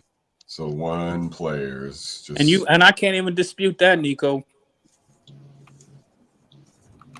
So Golden State's coming out of the West. Middleton's name. Yup. 5 games. Right. Golden State versus Boston. How we feel about that? Before this series started, everybody said Phoenix. That's the series. I definitely know the reason why Nico loves this, because he gets a chance to see his boy Clay cook. I went either against way, Jason Kidd's defense. You think it's going to be that? Against Jason Kidd's defense, you think he will cook? Yes. Jalen Brunson not getting a hand up. I'm sorry. Now, you know Golden State don't play a whole lot of defense, and they got to play against Luka. You don't think so? They don't play And defense against you know who? what Luka's averaging Yeah, against that's what I'm Golden State? saying. What, they don't play defense in practice? Where don't Marvin, they play defense? what's Luka averaging against Golden State this year? Juju I tap in, looked bro. at it earlier, but I'm into Some of y'all something chat now. I dudes can't watch look pick it up up. the So Zen, phones you and can look tap it in. up. See what he's averaging against Golden This State. is so Zen. glorious. Oh yeah, Can you Dirk. check Luka's stats against Golden State, Zen? Yeah, I got the Suns winning the finals. How? Yeah, ain't no fucking way. They got Marquise Chris on the floor, bro, and even he's scoring. Oh shit! Josh Jackson and walked down to the altar on Luka. Josh Jackson has officially walked down the altar on Luka. Congratulations, Josh. You finally woke up. What happened? Oh God. Are you not entertained? 35, 10, and 4. Oh my goodness. Is that It's what he's crazy. averaging? This isn't even That's a typical facts, yes. playoff game for Luka. Listen, and he And ain't that even ain't 10 assists. That's 10 in the boards game in that still. paint. This is average. and he ain't This even is playing the average for fourth. Luka. Why They is he like still in the game? chill out and Y'all know relax. Michael Jordan has never averaged these stats. All right, let me chill. He's got 35 points on 19 shots. Why is he still in the game if he's in the game? He's not even in the game. That's He why only I did get that in hurt, 3 man. quarters. Oh my goodness. This He dude- hasn't You know been what? Slat. That was Freaking a little monster. bit outlandish. It was very outlandish when all you motherfuckers was talking about the damn. Yeah, James Harden and Embiid is like Shaq and Kobe. Stupid. That's facts. That's a Hey, can I fact. say That was more something? outlandish. That's a fact. Look, I Dave want to James, be come the to the chat, bro. Oh my Hey, God. And I want to be the one to remember, tell there you was this. full of them boys in the chat saying that bullshit. That's I mean, I want to say this real I quick heard because that, people boy. been coming down heavy on Doc Rivers. I'm not one of those guys that praises the Celtics championship, obviously being a Lakers fan, but Doc Rivers is actually not that trash. For some strange reason, the dudes on his roster do seem to be trash. Like James Harden, we already know he's a notorious flake. CP3, as you can see, even in this situation, awful when it matters. Paul George and Kawhi play at the worst basketball I've ever seen them play under Doc Rivers. T-Mac. It's just luck of the draw sometimes, man. We could keep going. T-Mac never made Nico it out the Savage. first round. Keep Nico going, Nico. Savage. What do you think about Luka? Let's listen. You center court right now. Tell the world what you think about Luka and why. Well, for one, he's unguardable. Obviously, we all know that. 6'7", big body, handle, pass game, rebounds, IQ. He delivers you a whole package of basketball. He's a willing passer that knows he can get 40 every night. That's the most dangerous recipe in the NBA. From anywhere on the Steph court. Curry, fuck Steph Curry. All right, my fault. But I mean, look, Luka Doncic, he's up next, man. Now he got to go take on the greatest challenge he ever had in his entire life, playing against Klay Thompson. Luka Doncic is that big body 600, huh? Big AMG. body. His playoff averages speak for themselves. The most efficient slow pace player we've ever seen. Because I don't know if you remember this, but you had a kind of disagreement with a guy not long ago about Luka's stature against Dirk. If Luka get out of this West and go to the finals, where does he stand? I'm gonna tell you right now, this is only the beginning, Marvin. That's what I'm trying to tell you. This is only the beginning. He has to win though, Marv. Yeah, he got to win too. If he win, he's going to surpass Dirk. He's going to surpass Dirk. That's gonna happen. Y'all might as well mark that down right now. I promise y'all that. I can put him on the same level. Exactly. I'm talking about fanfare wise, not far as the career legacy. Watch how they usher him way past Dirk. They're gonna like Dirk never even played for Dallas Mavericks.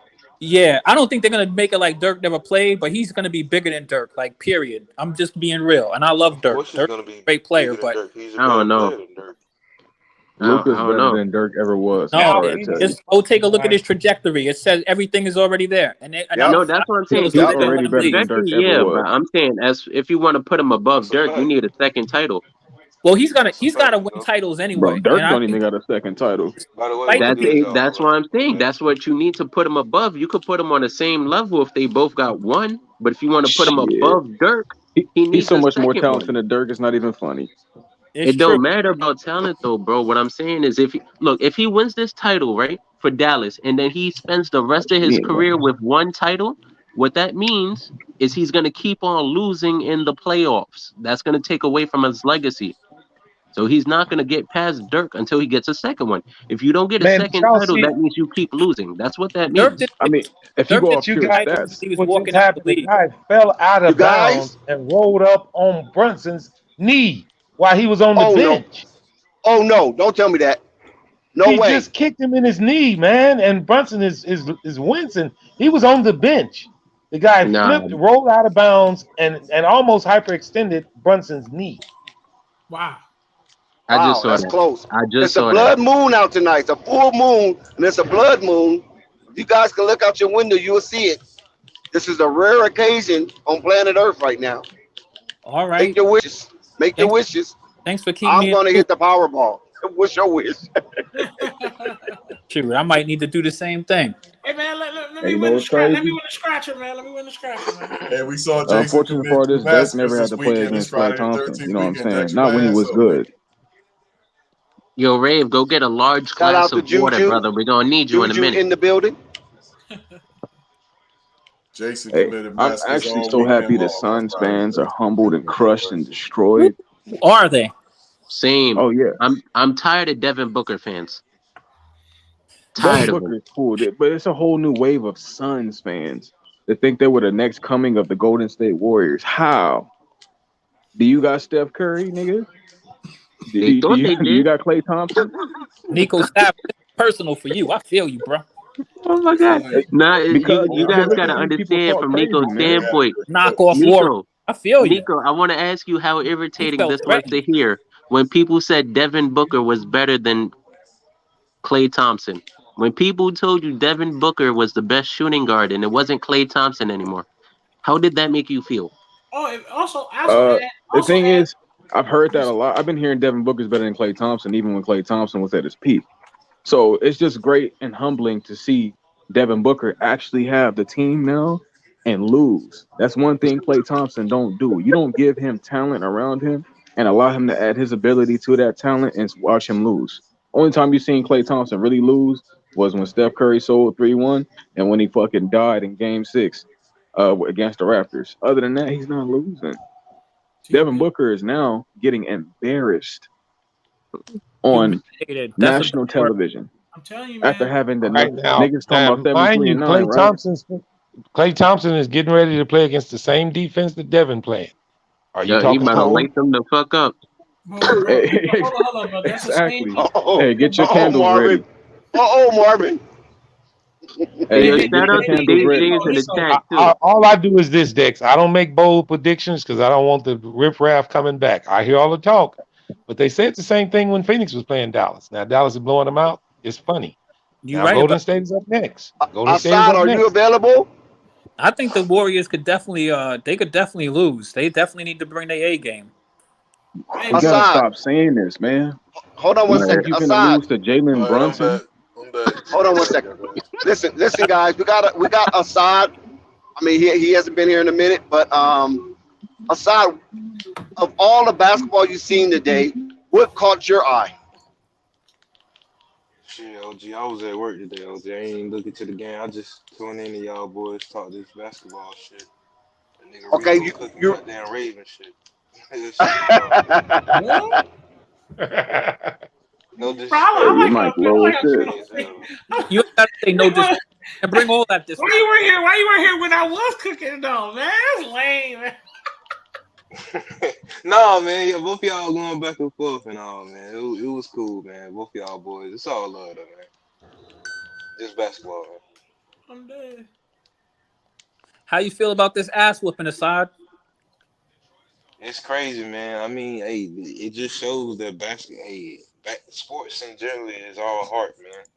And if these niggas not scared of these guys and they actually gonna compete and play defense, it's not gonna be actually scared to actually try to defend these guys. This Suns and Dallas game clearly shows you. So human. These niggas not robots, man. Oh, man, what's up with Chris Paul, man? What are we gonna do for Chris Paul's legacy, man? This is gonna hurt. One sec. Hold on. We have a lot of going people. away party. Hold on, one sec. We have a lot of people here, even people we have not seen in a minute. And that is considering the chat and the panel. Dex, you there? Yes, time for the fundraising. Yeah. Go ahead. Because time for the fundraising. Go ahead. Listen, everybody, shout out to Flight Sports TV, shout out to the panel, shout out to the chat, shout out to everybody rocking with us via live stream, wherever you are on the face of the planet Earth. There's a blood moon out tonight. This is the perfect time for giving. Wash away your filthy sins, you immoral bastards. Not for real. Now listen. Flight Sports TV, we have a fundraiser going on. We're trying to raise a small amount, which is $2,500 for Flight's travel, for his round trip, his rental car if need be, and his abode. I mean, the hotels or motels he may stay in, and a few little, jujus and wham-whams. We're not trying to fill his belly, but just hold him over to the next meal. Make sure he's nice and healthy and refreshed when he meets face-to-face with the various people that we're trying to get on Flight Sports TV in the very near future. And when we secure these people, we definitely want to shout your name out for help contributing to the fundraiser. We want to announce to everyone who donated. We won't announce your amount. We will not announce the amount that you donated, but we damn sure will have a list of all the donations and the donors that contribute to this particular trip. We want you to submit any funds, $5 or more, to the Cash App. We're trying to avoid the Super Chat because the Super Chat takes a little longer for the funds to generate into Flight account. But the Cash App goes in directly. So we need to get this. We got like 29 days left, I believe, before we embark on this mission. So we're trying to raise the $2,500 for Flight, for his safety and things of that nature. Listen, we're not trying to beg you. We're not trying to solicit you. We're not trying to panhandle. But sometimes we just need help. And your donation represents one brick in the wall. If you donate more than once, that's how many bricks in the wall your donation will help towards building Flight Sports TV in a bigger and better experience. So yes, when you see that Cash App, drop a few coins up in there, and we appreciate it because it's going towards a worthy cause. We're trying to connect with these people. We have to meet them face to face. They will not come on the channel. They will not travel to Flight. We have to be the business person and meet them face to face and let them know about the Flight Sports TV experience and all the illustrious content creators here that we have available too. And then when those sponsors start to come and you're on this panel and you're a content creator, there's no telling if they will peep out your channel and see what you got going on your channel, and they might even give you a ring in your ear as well. So yeah, so support Flight Sports TV on the Cash App. If you don't have Cash App, hit the Super Chat. We still absorb the Super Chat, but we prefer the Cash App if need be. Thank you. And chat, Dex, be sure to drop the link to the Cash App in the chat as well. Yeah, we got that. I already put that in there. One sec. Also, chat. Flight does not ask for much. He allows us to come up here, show our content, talk it up, laugh, joke. Shout out to Coffee. You know and Flight right now is one of the leaders. Actually, Tom is the leader of the most streams every day, every night. We always have a stream. Listen to me. This is very important. I can't say anything because I get in trouble if I say anything. But what's going down is when I told y'all, every dime is going towards the channel. When I said that, I meant it, bro. Okay? I promise you there's something that's going down very, very big. My man Flight is about to, do his thing, and we just need y'all to really put in what y'all could put in. We really do appreciate that, man. I promise y'all. I promise you. And you'll see it. We just need y'all to just do whatever you got to do.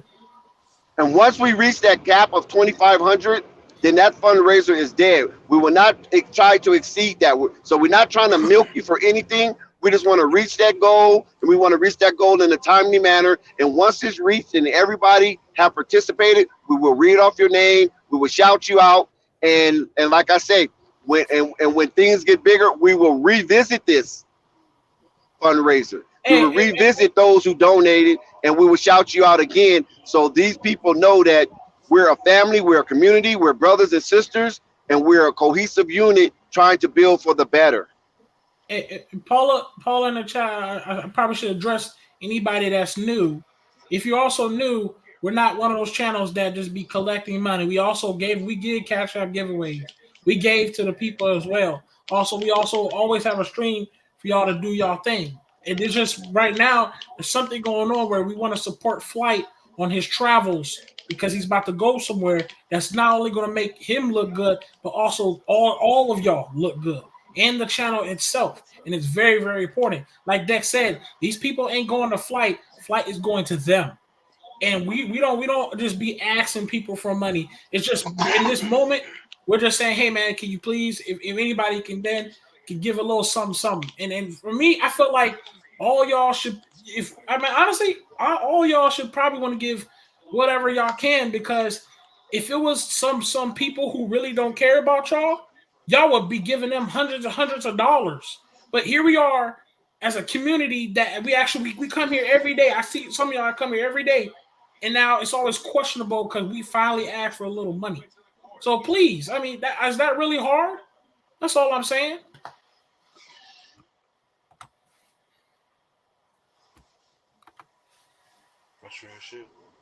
Go ahead, Assad.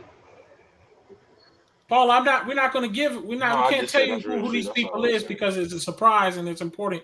We can't give it up. That ain't happening, but you'll see it when it happens. And the only reason why, listen, this is not no clandestine operation. You follow what I'm saying? Or no covert operation. But the reason why we withhold some information, because we want to make sure that we are being entrusted with certain information and certain meetings. Yeah. Everybody don't tell you who they're meeting with. You feel what I'm saying? We're giving you the upper hand because we're asking for generosity, and we're asking for you to participate in the fundraising. So this is why we're giving this much up. Because normally, if we didn't need your assistance, we probably wouldn't give it up, but we would just go ahead and bring it to you. But we do need your assistance here. We're going to bring it to you, but we do need your assistance. That's the only reason why we're not divulging too much information. And it's not like, we're trying to scam or nothing like that. It's just that the people that we're talking to do not want things to get out just yet, because a lot of stuff is in the making, and we need to negotiate what needs to be done, what can be done, and how we're going to lay out to do it. Because there's going to be some changes coming to Flight Sports TV, and we just in the initial stages of it. So everything that's going on right now is in its infancy. But once this baby start budding, you're going to reap the benefits. And all I want to know is, do you want to have skin in the game? Do you want to have, you follow what I'm saying, your footprint on the building of Flight Sports TV? Do you want to insert a brick in the wall? You can with your donation. We're not asking for a lot. We just want to raise $2,500. That should secure everything where Flight can be comfortable. And we pray that his trip will be safe and he comes back healthy. Because listen, wifey, I'm talking about Flight wifey. Wifey and kids give us Flight for nearly 6 to 7 hours a freaking day, man. That's time that his kids and wifey don't get back. Bills still have to be paid. When he put up the stream, hey, that's electricity right there. You feel what I'm saying? That's phone bill right there. That's data. So we just want to help, man. And if you can't understand that, I don't know. I'm just hoping the Lord touch your heart that you can go ahead and help with Flight Sports TV in this endeavor. No, nothing come to us. It all goes to Flight towards his fundraising campaign. That's all for his travels. And after that, let's carry on. Let's carry.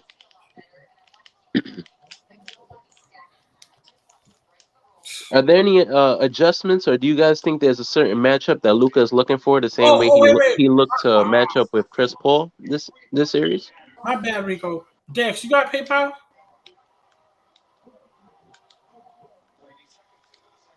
I see Rico, what was that question? They're asking if Flight has a PayPal. Dex, you got PayPal? Let me ask Flight. Let me ask Flight. All right, give me a sec.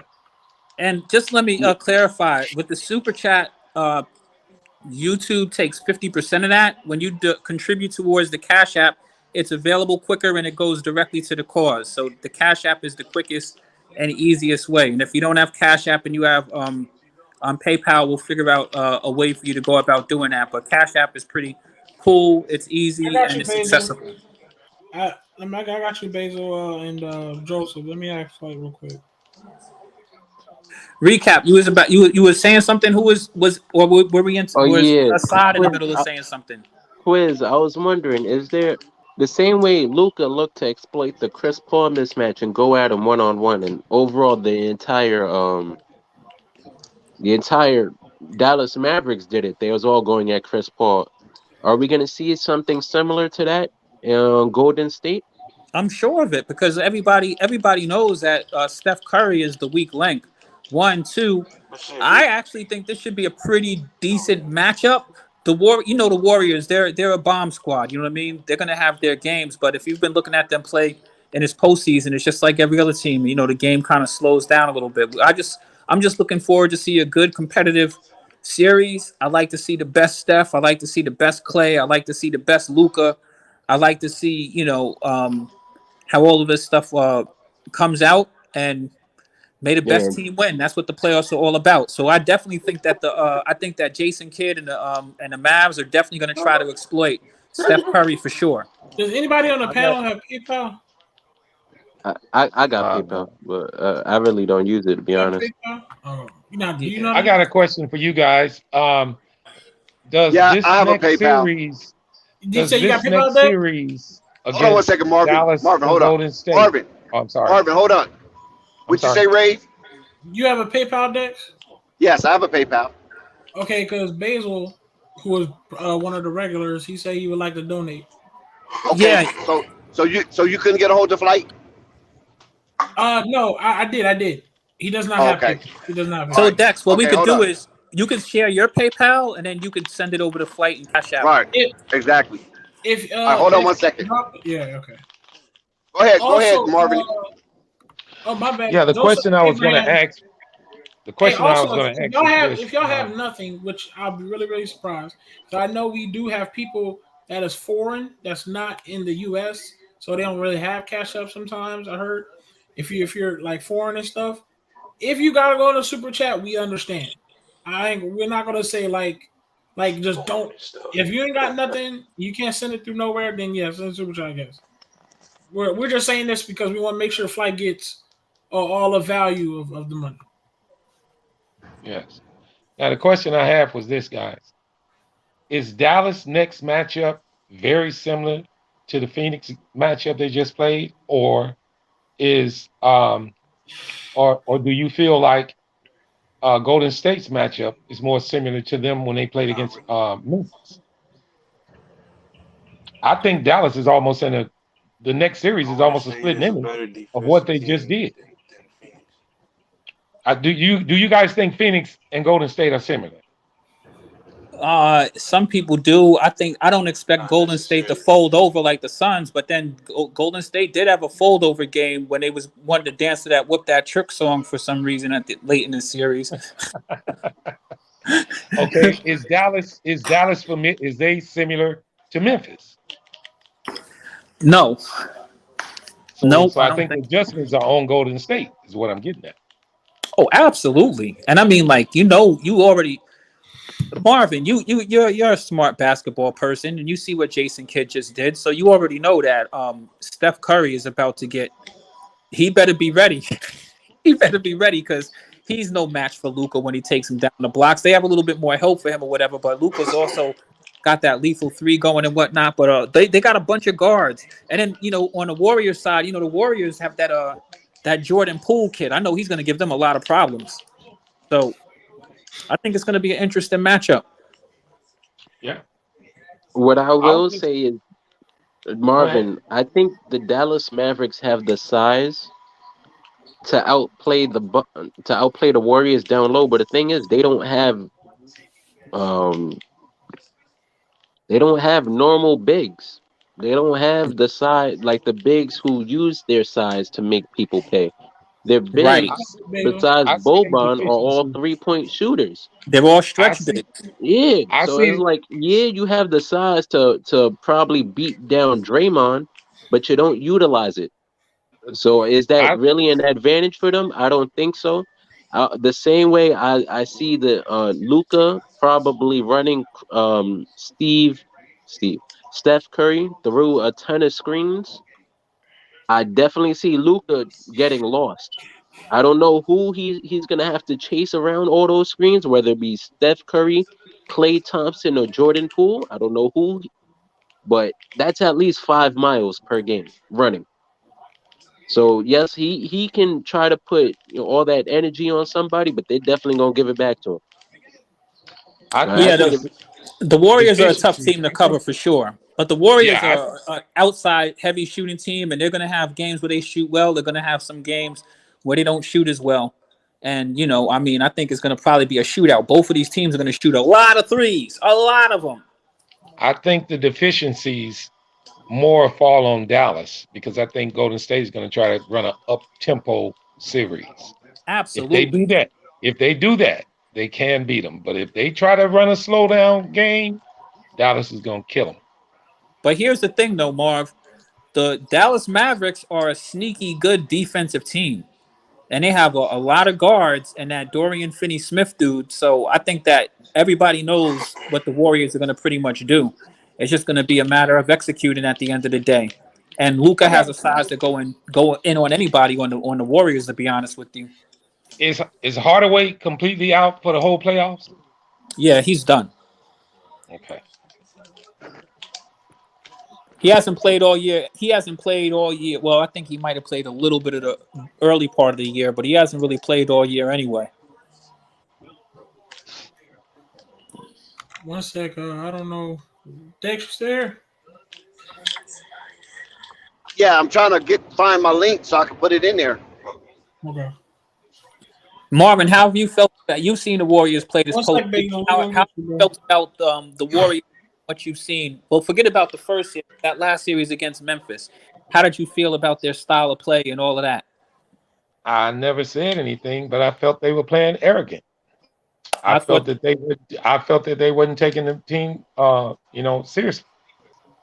I think it might come back to bite them. I'm not saying it will, but I tell you this: they better get their fucking hat on now because Jason Kidd gonna bring some defense. Now, I'm not saying Memphis didn't play great defense. Memphis played good defense too. Right. But Jason Kidd to me is more professional, and he get his team plays in a professional way. Even when they got blew out, they came back the next game and they won. They came in today's game serious, and Phoenix, I don't know if they were serious enough, and Dallas showed them. Marvin, what I saw from the Golden State Warriors in the series against the Grizzlies, I'll be honest with you. I can see a difference in that series versus the first series that they were in as far as their speed and their crispness and running their half-court offense. And I mean, we saw when Ja Morant went down, like the Warriors just were like, because I mean, that Memphis Grizzlies team gave them that many problems, and they really put the foot to their ass. You know what I mean? I wasn't really thoroughly in love with the way Golden State didn't look like they looked in their first series. And, as these things go on, you have the wear and tear and stuff like that. But anybody who has PayPal and does not have Cash App, we have dropped the link. Dex has dropped the link to donate to PayPal, Dex PayPal, so Dex can send the money to Flight. So if you don't have Cash App, you have PayPal, you go ahead in the chat. Dex has dropped it, and Dex can get that money to Flight. My bad. Continue, Quiz. Yeah, well, we were just talking about this series. I think it's going to be a better series than some people think. I think it'll be a pretty good one and be interesting. When the Mavericks played a lot better than I expected them to play, to be quite honest with you. And Jason Kidd, I think he's done an incredible job coaching. Well, here's the thing I say. The severity of the situation just was risen twice as much. When you get to the Eastern and Western Conference Finals, you tend to get serious.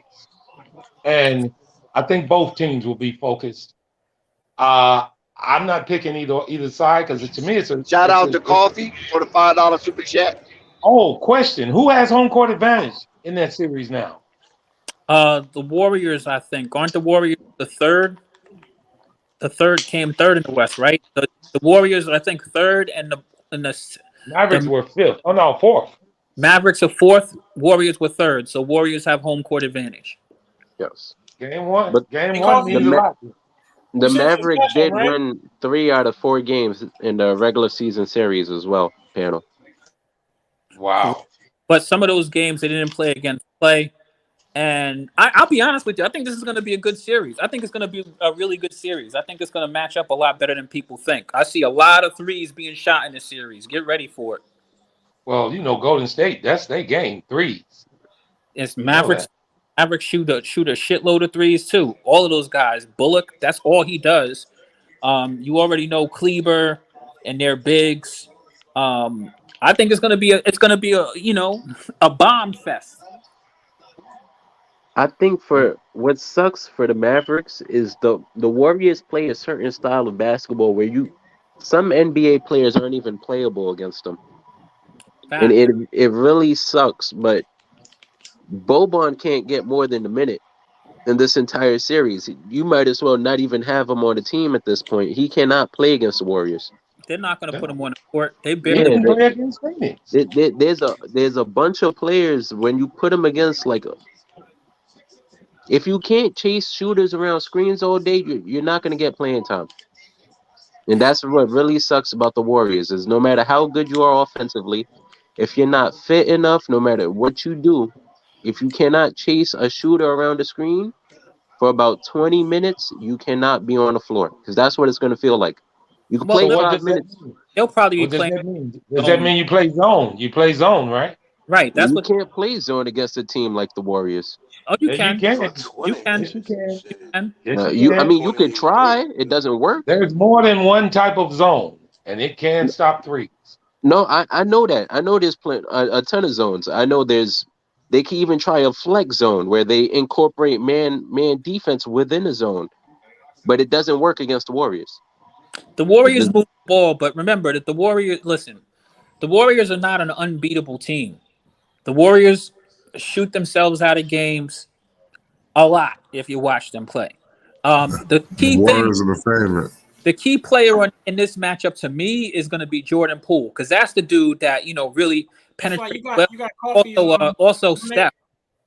I think Steph has a high. Shout out to Basil for the PayPal donation. Shout out to Basil for the PayPal donation. Like they can try to run a triangle in 2. And I think the key to the Mavericks I don't know. is Bullock. And I think Bullock is the key in this series to the Mavericks. And here's another thing. You're not going to tire up Steph Curry by pressing him full court the way you did Chris Paul. That's a fact. Like that's not even going to work. Steph Curry doesn't even look to bring up the ball full court half the time. I don't even believe Jason would apply that against this team because of Steph Curry himself. I don't think so. Chris Paul is a great point guard, but he's not super fast. So you can, kind of pressure him a little bit. You know what's so great about life? Everybody that they've been praising and talking about has been knocked off. Facts. And getting their motherfucking ass whooped. Preach, Nico. Everybody except Klay Thompson. But what I'm just trying to say, at the end of the day, y'all gonna understand the information I be kicking to y'all ain't some bullshit. I just say it in a way that's very, very, very straight without much behind it. So you gonna not understand why I'm saying it. But I've already come to the conclusion of why. I gotta do a better job of explaining things. But Giannis gone. CP3, they talking about point guard. He finna be point guarding with his son in the backyard. That's all he finna be doing. And Devin Booker finna have new fucking thought stories circulating on the internet. That's all he finna be doing. And then they finna have DeAndre Ayton looking to get re-signed somewhere or re-signed or paid somewhere.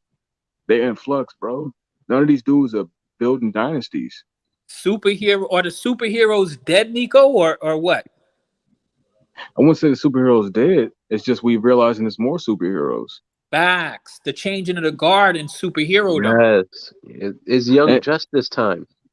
And I ain't even gonna cap. This is why I always come at the older era quiz, because there's so many niggas now that could take over at any time. Right now, Jason Tatum can become the new Kevin Durant with the drop of a dime. All he gotta do is win games.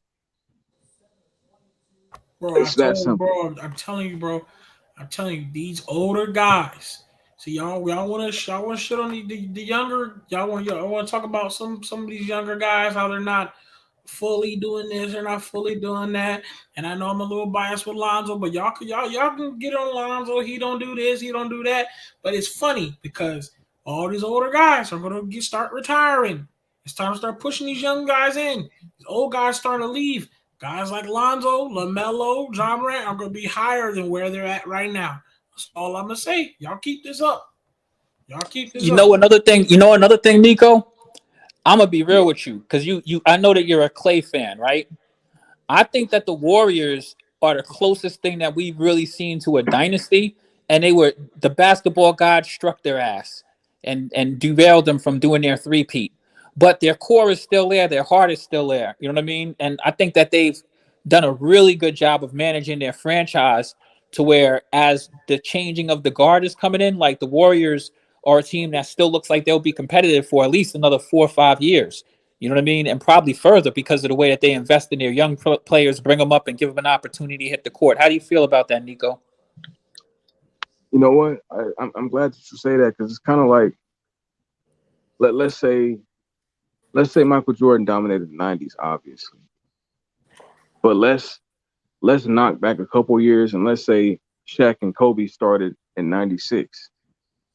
That's what we're watching now in the current era of basketball. It's a lot of new good niggas that's playing together and can really contend for shit. The Warriors are still intact, but they really gonna have to beat Luka. I'm not stupid. They gonna have to beat him. That's not gonna be easy. This nigga can do everything. What the fuck can't he do other than play defense 100% of the time? Nico, he's not even that trash on defense. As a Laker fan, I'll give you this example that you've seen before. It was like when Kobe Bryant used to look at the OKC Thunder and see Kevin Durant, Russell Westbrook, and James Harden over there. Once he realized, like, yo, these are the next up-and-coming stars in the NBA, you still got to uphold your contract. You still got to uphold your legacy and beat them. But you still understand that this is great talent. This is the next level talent that's coming. That's facts. Like, look, I'll add this part in here, not just to keep tooting the Clay horn, right? But when Klay Thompson put 40 on Kobe and Kobe dropped 34 on him, it's different. Kobe biting him up, posting him up, putting big body, post move up and under, post fade. Kobe on the other end chasing this nigga through screens. Facts. It's a whole different type of game plan. Like, what the fuck? But then when you try to get him the one-on-one with the one-on-one bucket, he getting you the one-on-one bucket too. It's a new generation thing, man, and it's gonna keep growing. And I love to see that aspect of basketball. Like, if I'm being honest, I don't shit on the 90s because it's trash basketball. I shit on it because it's been a lot of evolution. And I want people to acknowledge that and realize that's how it's supposed to be. And if you're not evolving, let me say this, guys, before you go, let me say this. The best way, and I believe Jason Kidd knows what to do also. You don't chase screens. You switch and you play zone. You listen, the best way to beat Golden State is to get away from chasing. You have to pass the guys on and be ready. You preach your defense to be ready for the guys coming through, and you switch. You cannot afford. Dallas doesn't have the team to have guys following behind Golden State running through picks. They're gonna kill them if they do it. Watch and see. Marvin, that's the same system state. That's the same defensive tactic Golden State uses. I know it. They switches their guys. They pre-switch. They don't even wait for the screen. They switch before it comes. You know how that old saying go: what you do well, you usually don't like done to yourself. Facts. So the thing on this situation, and Jason Kidd is a hell of a defensive coach, guys. So I'm just saying the best way I didn't see teams play against them is through switching. You can't afford to run you one of your players. You're gonna kill him. I mean, because Golden State guys can run all day and they're gonna get you tired. And eventually, you end up losing. You have to switch those coming through when they. Well, When they can we address it in this regard? When you bring that up, it puts me in the mindset of now we know what to do, but it's about personnel and execution. And Yeah, that's where I think the Mavericks fall short. I don't think they have the personnel. Let's say what the fuck? Let's say they got Finney Smith on Klay Thompson, right? Right. They switched Jalen Brunson now on Klay Thompson. Now the game plan is turned to 6'6" versus 6'2". Right, facts. And the thing about that switching stuff is that the Warriors have personnel to, they have the Warriors are a very unique team. Now, I also want to point out something. This is the beautiful thing about basketball. Now, during the regular season, you play a game here or there. The Mavericks beat them 3 games out of 4. Everybody knows what everybody's doing, and it's just about executing in the playoffs now on the biggest stage. And the moves and counter moves from the coaching to address certain things on the court or whatever. So this is where we're going to get to man-sized basketball, and the Mavericks have beaten them, so it's not that they can't beat them. The thing is that they have to beat them 4 out of 4 games in a 7-game series, and that's where things get tough. The Warriors are a very unique team, and they're the closest thing I've seen in the NBA to a dynasty, to be quite honest with you. And when I was mentioning switching, guys, I wasn't saying switching in the fact where to be a matchup at the end of the switch. I'm talking about switching when they're coming off the screens to avoid the threes. Usually when they come off the screens, they're not putting the ball on the ground, they're shooting it. So that's the switch I'm talking about. I'm not talking about switching and then going one-on-one. Yo, I know exactly what you're talking about. Rise over Jalen Brunson. Right, and you know that's the Warriors. The Warriors shoot like that. So with the Warriors, the thing with them is, are they hitting their shots or not? The Warriors are a very dangerous team when they're hitting their shots. The Warriors can be beaten when they're, when the ball's not falling for them. So you got to do all of that stuff, but you got to execute. That's what I love about what Nico was saying. It's about your personnel and execution at this point. Period. Yeah. My issue with Dallas is I think the Warriors can sucker them into playing small ball, and I don't think that's Dallas' strength.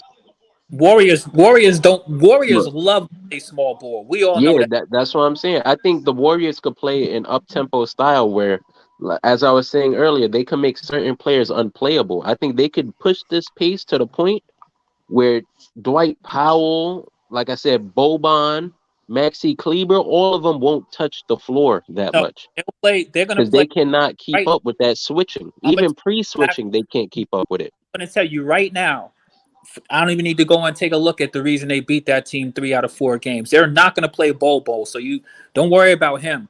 They will play Dwight Powell because Dwight Powell is athletic. He can actually get out and cover on the wing, and he can actually defend the rim as well. He'll definitely get played. But then they also have Boban Bogdanovic.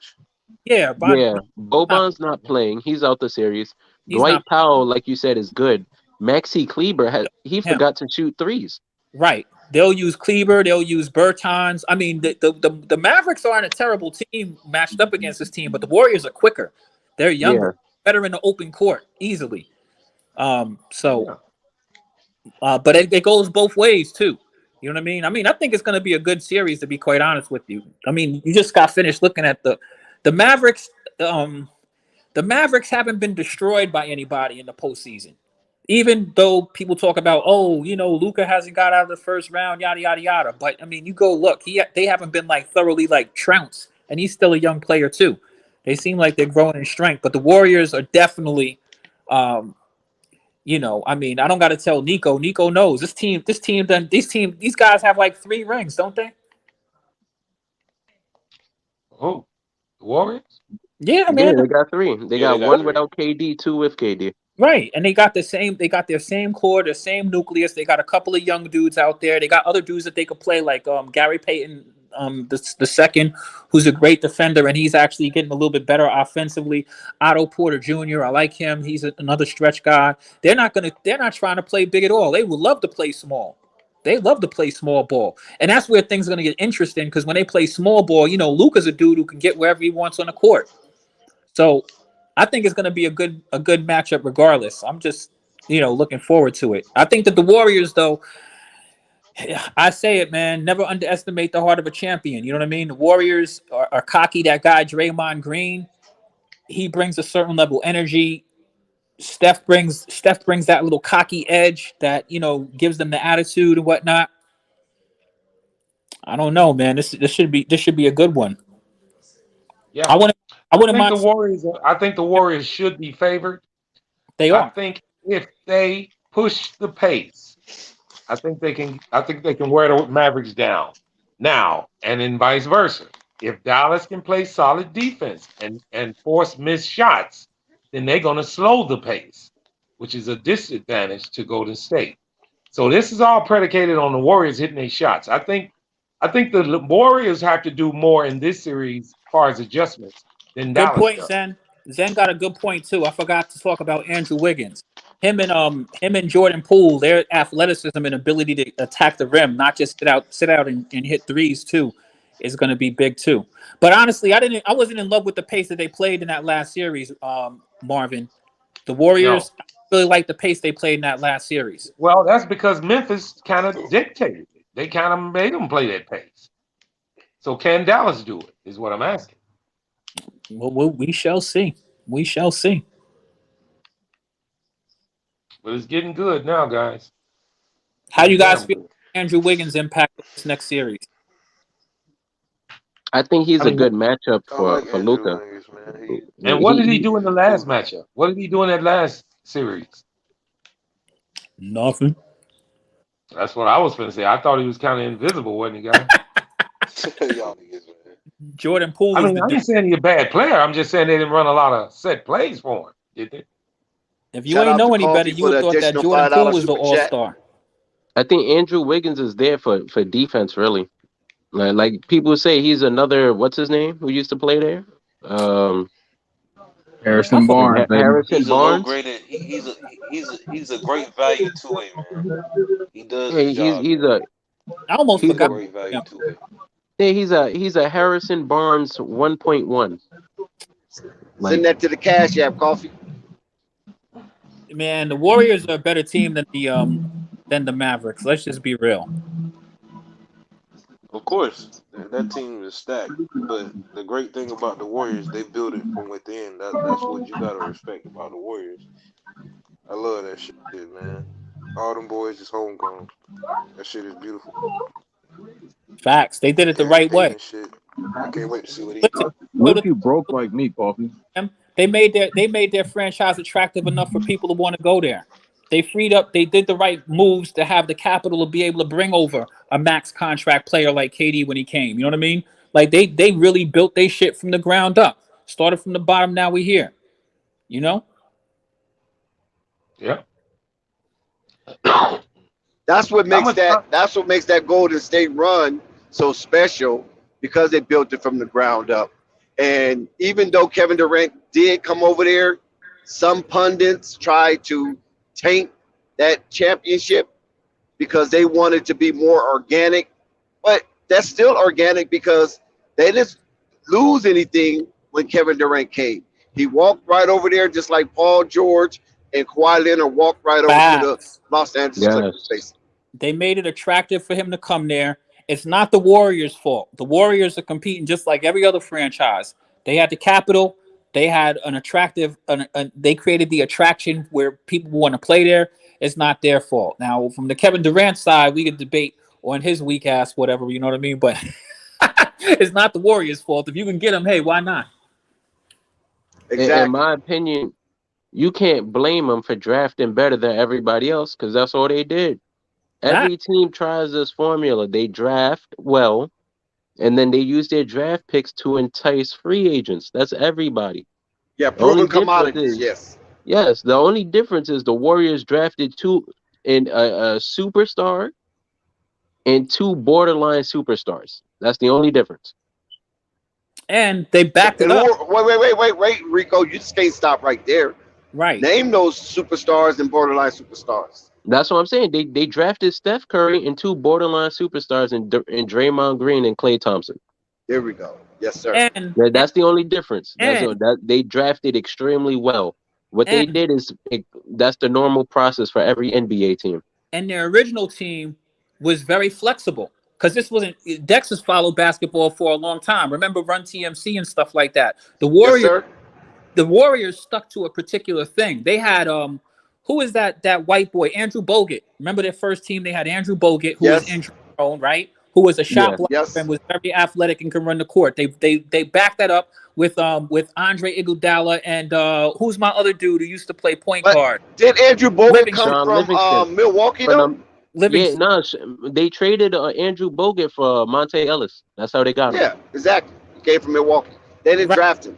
Right. No, I didn't say that they drafted him. I'm saying that these pieces that they put around those. He was talking about that they draft. I'm talking about the other places that brought in. They're gotcha. The Andre Iguodala's, the Andrew Bogut, John Livingston, right? John Livingston. Yep, right. That's right.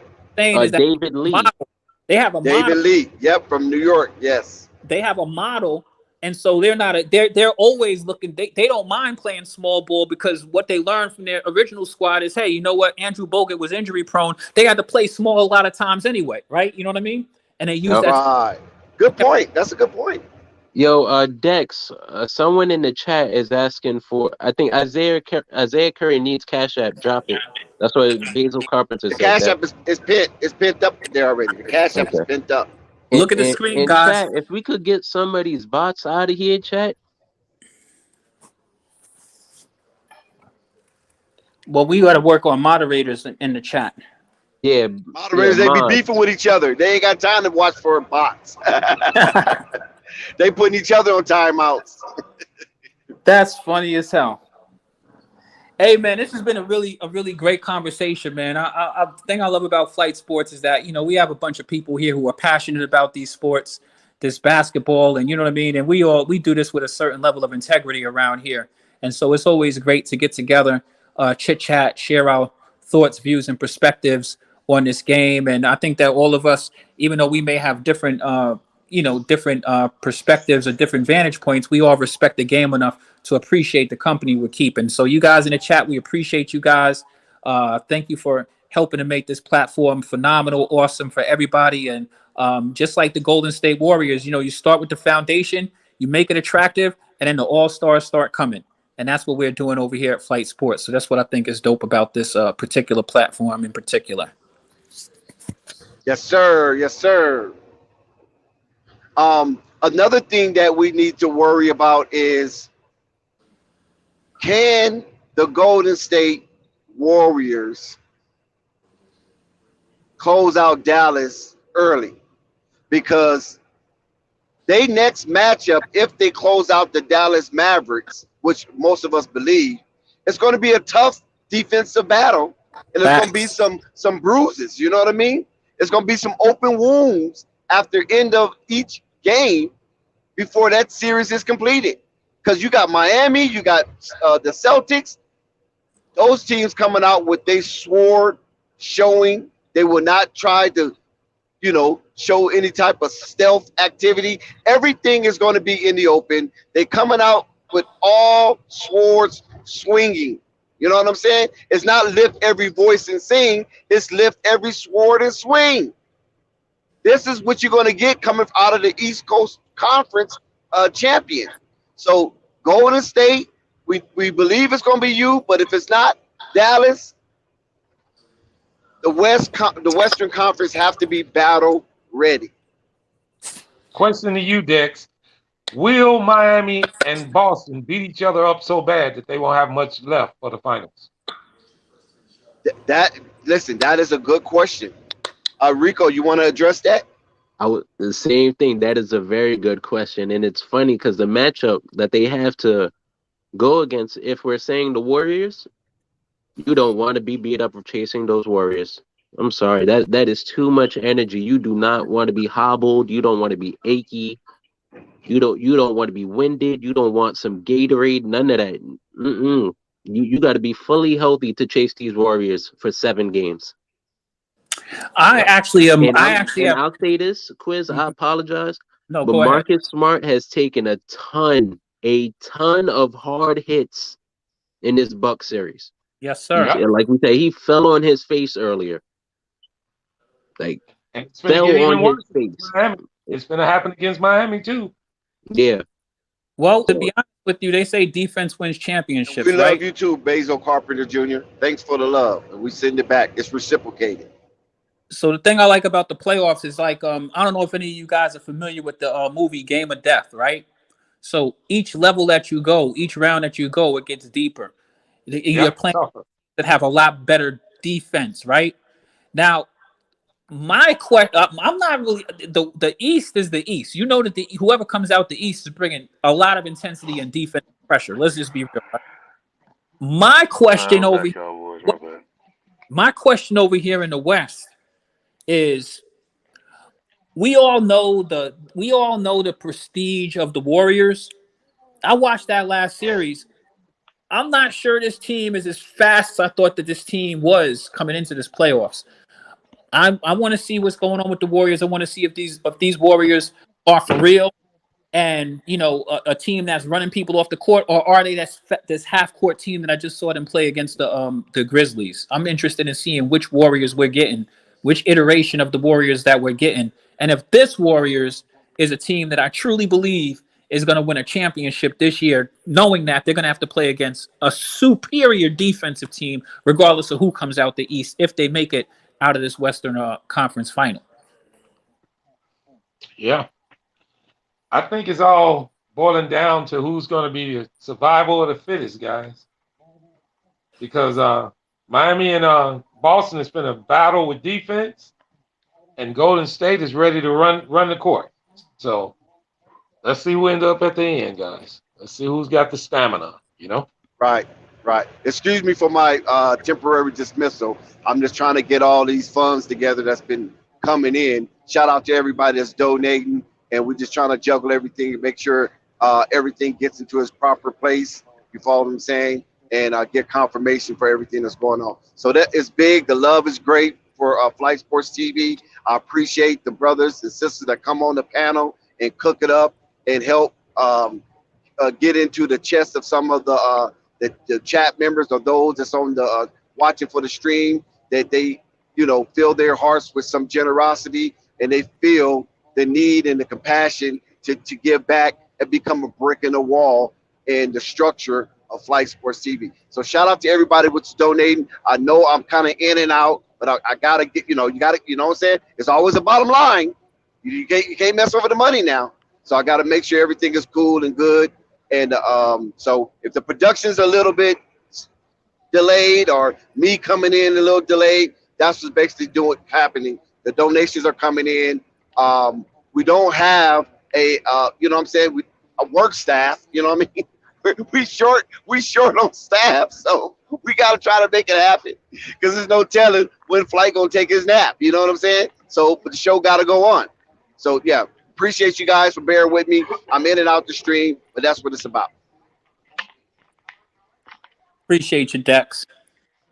Yes. I can't see all of the people on the panel, but there's somebody beneath me, and then of course we have Rave. You guys have anything you guys want to add about how you feel about these Eastern and Western Conference Finals? Most definitely.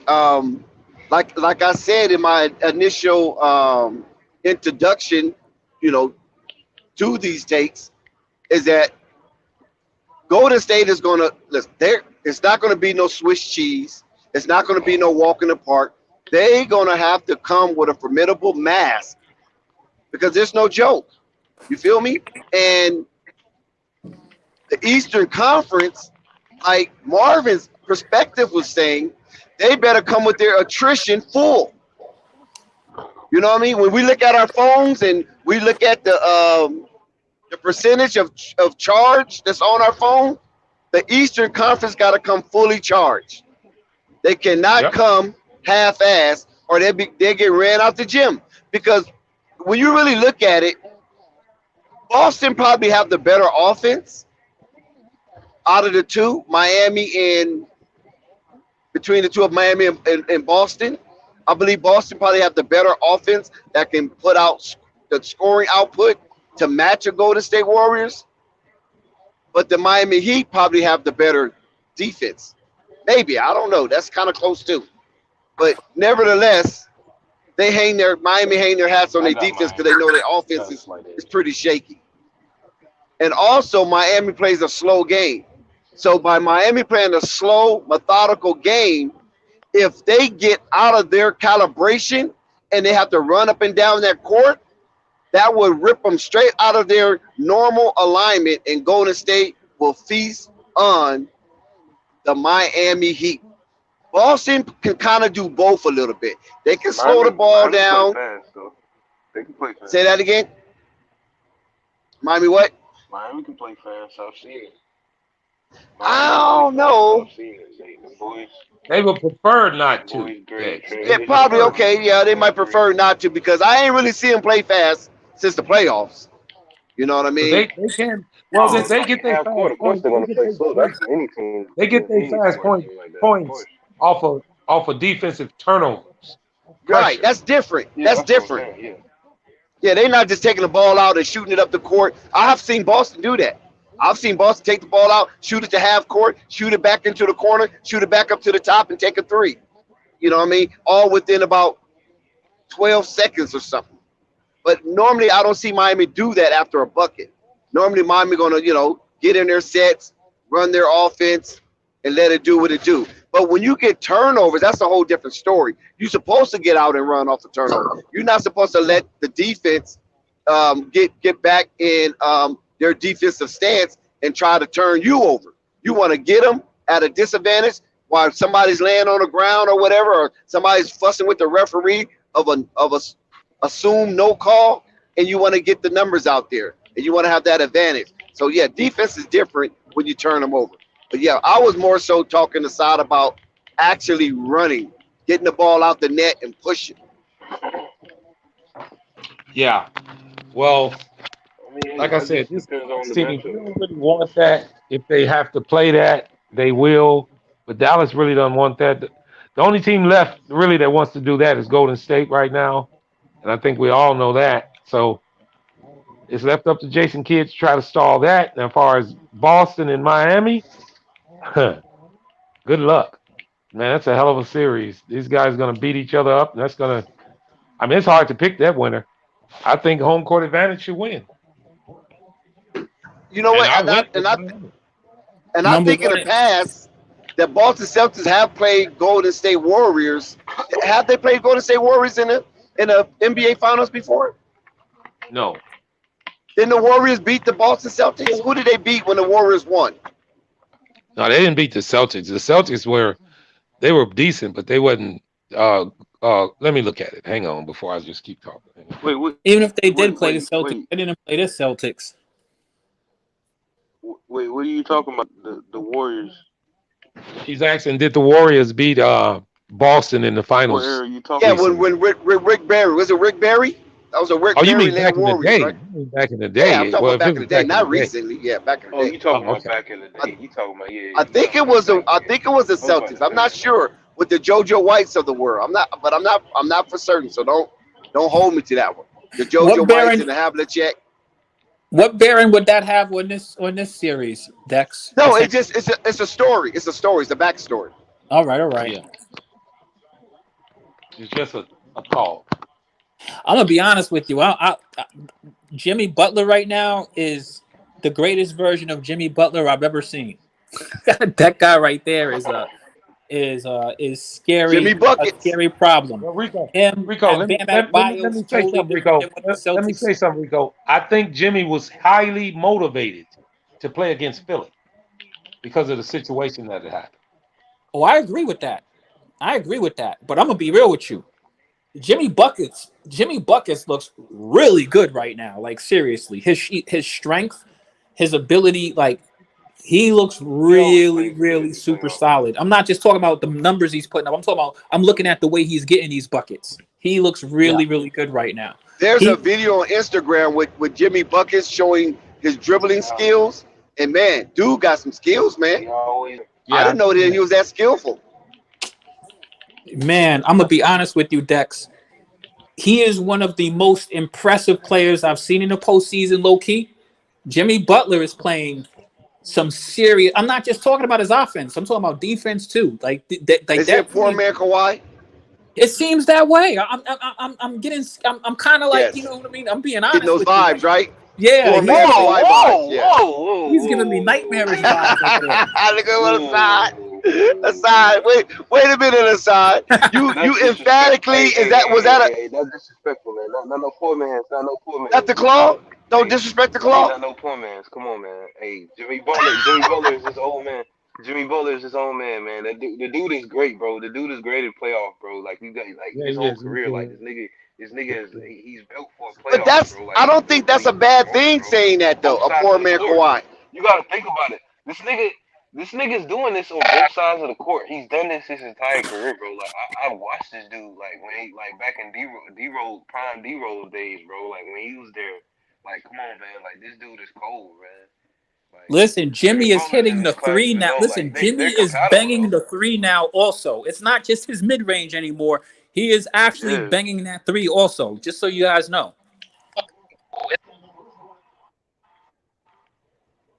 Guys, I got a question for you. He's improved, man. You gotta prove your jumper for sure.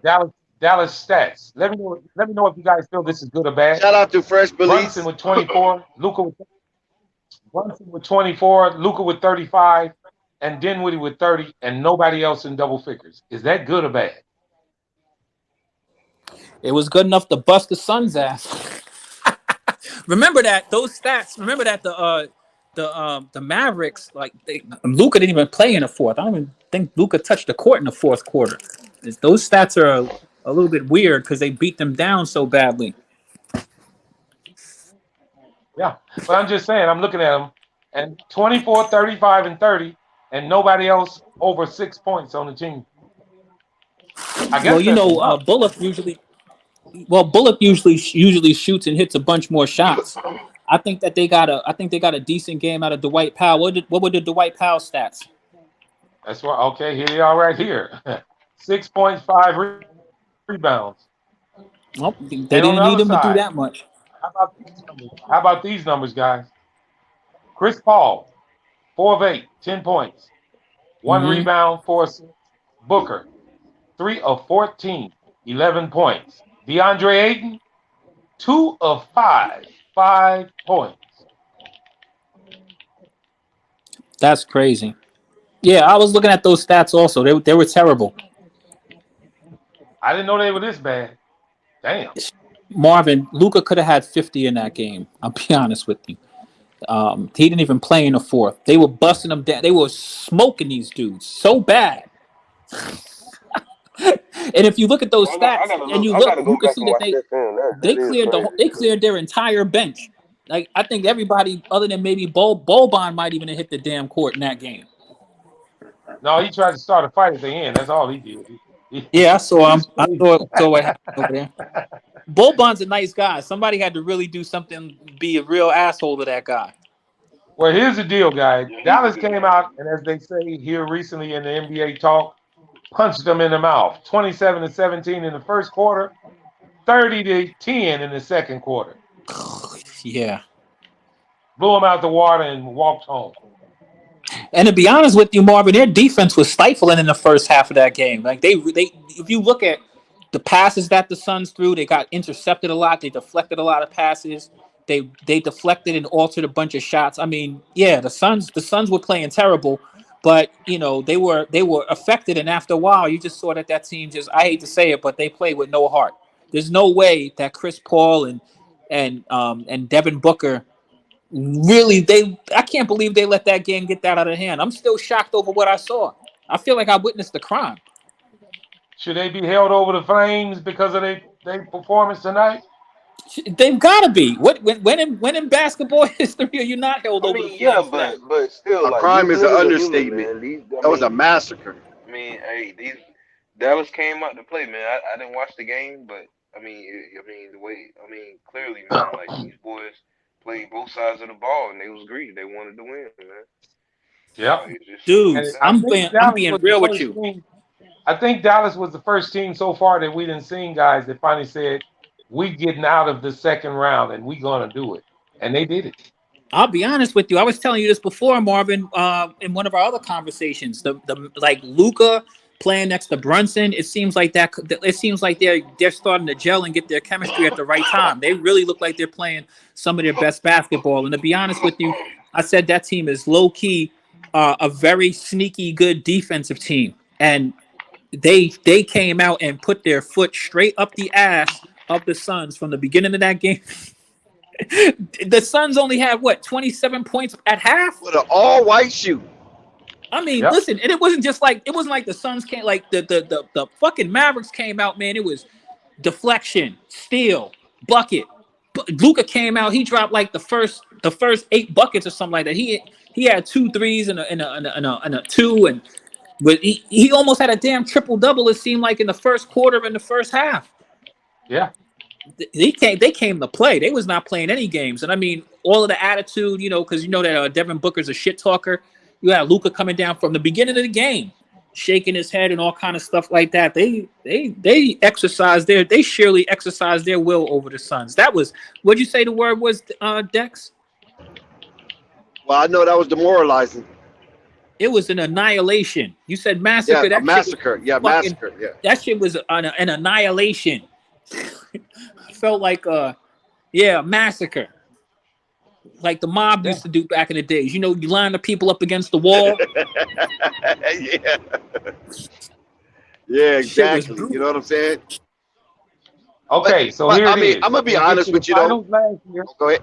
They get to the finals last year, and then they get blowed out this year. Do they make changes?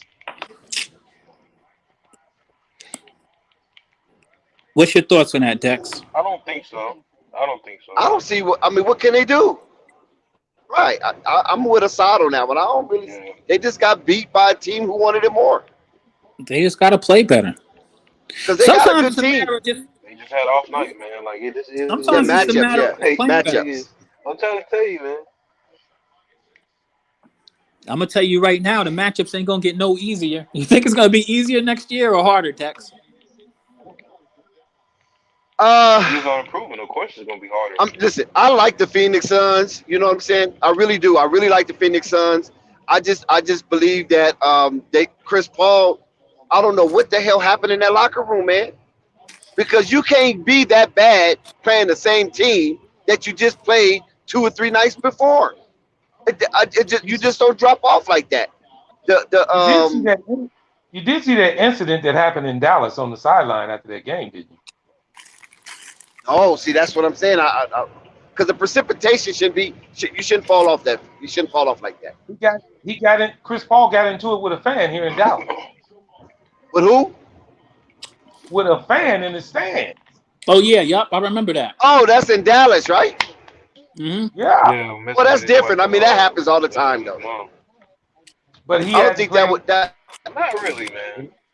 Last 4 games. That wouldn't affect the game because that's a fan. It wasn't like he got into it with a player.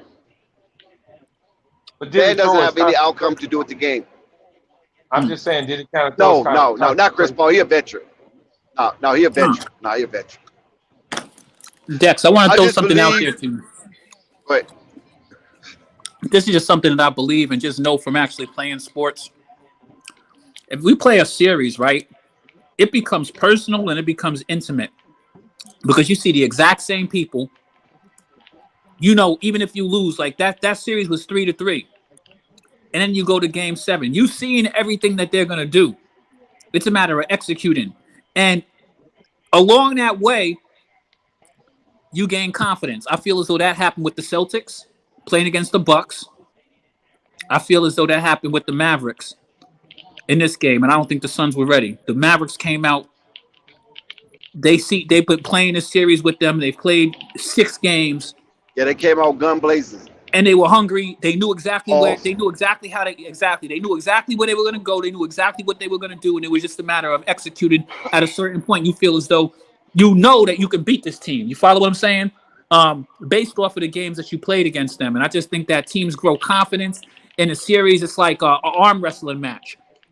At the end, when it was all said and done, the Suns folded up, and you know what?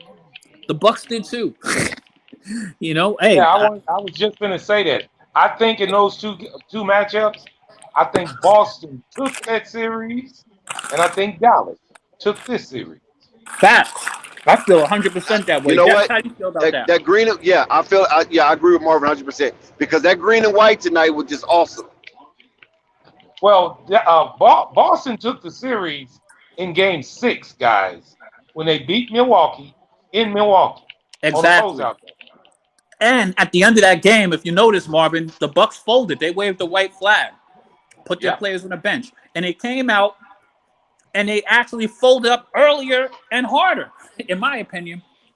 Yeah, they were on the ropes in Game 6 and got knocked out in Game 7. And that's what I'm talking about, Dex. When you look at, I was talking about Marcus Smart back in like Game 5. Let's go back to Game 5. Forget about Game 6. Game 5, where they lost the way that they lost, getting the ball stolen and all of that stuff. Listen, that shit. Marcus Smart, Drew Holiday was playing. He went into the half with a series of turnovers. At the end of the game, the tide turned. I knew that the Celtics had to feel confident because I could see Marcus Smart as the series was going on. You could look in his eyes and you could see that he was becoming more empowered. And he kind of had that little hero syndrome in him, and it failed on him. But they knew, I know that their coach got with them, rallied them, and let them know, like, look, guys, that was a winnable game. We just made a few mistakes. We got the ball stolen. We got the ball winnable blocked. Games. Two. Exactly. They could have eliminated the Bucks in 5. Yes, they could have. They could have, but they lost some games, and that's what I mean. I feel as though certain teams in the series start to become empowered. When you know that you can beat this team, it's just a matter of you doing it at a certain point. And the hungrier team, and always say at the end of the day, 9 times out of 10, the best team wins. In this circumstance, the Celtics proved that they were the best team. The Mavericks just proved that they were a better team than the Suns. Now the Suns can sit back and deal with it. Is that a true statement? I don't know if that's a true statement. I don't think Dallas has a better team. I just think Marvin, I'm gonna tell you that I'm saying this. Dallas proved that they. Let's Dallas put it like that, because nobody's speaking about that aspect of it. Coaching is part of it. Ran circles around Monty Williams. Dex, coaching is part of it. What I'm saying is, the Mavericks proved to the Suns that they were the better team. Between those two teams, forget about the rest of the league. Those two teams got finished playing 7 games. They got their ass annihilated in Game 7. Not thoroughly annihilated, humiliated in Game 7. Were they a better team or were they a better coach? Luka outplayed 3. Right now. Hey, Luka outplayed 3 players every game. Kid, man. They proved they're a better team right now. He's a basketball savant, man. Of course. Go ahead, preach. I wanted to say. Money Williams. Go ahead, Asad. My bad. Come on, man. Jason Kidd. Go ahead, Asad. He's a basketball savant in every category. Like, Jason Kidd, man, he's a point guard. He sees a game in a totally different light. Like, come on, man, y'all know Jason Kidd, man. Y'all niggas older than me, so like, come on, this nigga cold, man. I'm sorry, Quiz. What I was gonna say is that Luka Doncic and the Dallas Mavericks just proved that they have the only superstar in that series. Facts. That's it. Like that. When you want Rico with the one-liners. Yeah, it's not even did they have the best player in the series. Yes, they had the best player. It's not even close. They had the only superstar in this series. Chris Paul and Devin Booker are not superstars. Whoa. You think that they fell off a notch after this performance? I mean, I've never had Chris Paul as a superstar in the first place. And I think Devin Booker is entirely overrated. Like I said, he needs to draw back to that conversation with Zach LaVine. Like that's the elk, or that's the conversation. That's the grouping in which you put players like Devin Booker. He's Zach LaVine, maybe Bradley Beal, players like that. That's his caliber. Chris Paul is higher than that, of course he is, but he is not Luka Doncic. Even in his prime, he wasn't Luka Doncic. Maybe Luka Doncic, maybe Luka is just emerging as a unicorn. Shit, you know what I'm saying? Hey, man, it is what it is. Here's the deal with Luka, guys. You can't speed him up. You can't really change his game. You gotta be you gotta be 6'11" or higher to be a unicorn. Come on. Yeah, Luka's game. When he says doesn't let unicorn, he's anybody just talking about a people- one of a kind kind of a player. He's not rattled often, is what I mean. He's usually always under control. Even if he's missing shots, he's still under control. He has a unique ability. He has the right body type, the size. It's not like he's an above the rim player. He plays on the ground basically. He's a cerebral player. But he's also extremely talented and very good. And I think that Rico's right. I mean, he was the best. He clearly proved he was the best player on the court the entire series. Shout out to Hugo. Yeah, but I think that's going to be true. MVP would be Luka. That's going to probably be true in a lot of series. It's not too many players better than him. So he's going to be the best player in the series. There we go. Then Masters back. He switched up the cap, huh? Had to go shower up. Man. All right. Got refreshed, recharged. Mm-hmm. I see you. Why I feel LA vibes? What's up with this LA vibes, man? I love LA. We love it. Randy Newman, by the way, that song was written and composed by the great late R.I.P. to Randy Newman. That was the theme song. LA. That was a theme song in the 80s, and oh my God. When that song came on, everybody just stopped what they doing and started dancing. Yep. Randy Newman, one of the great songwriters in American history. They need to do a remix of that.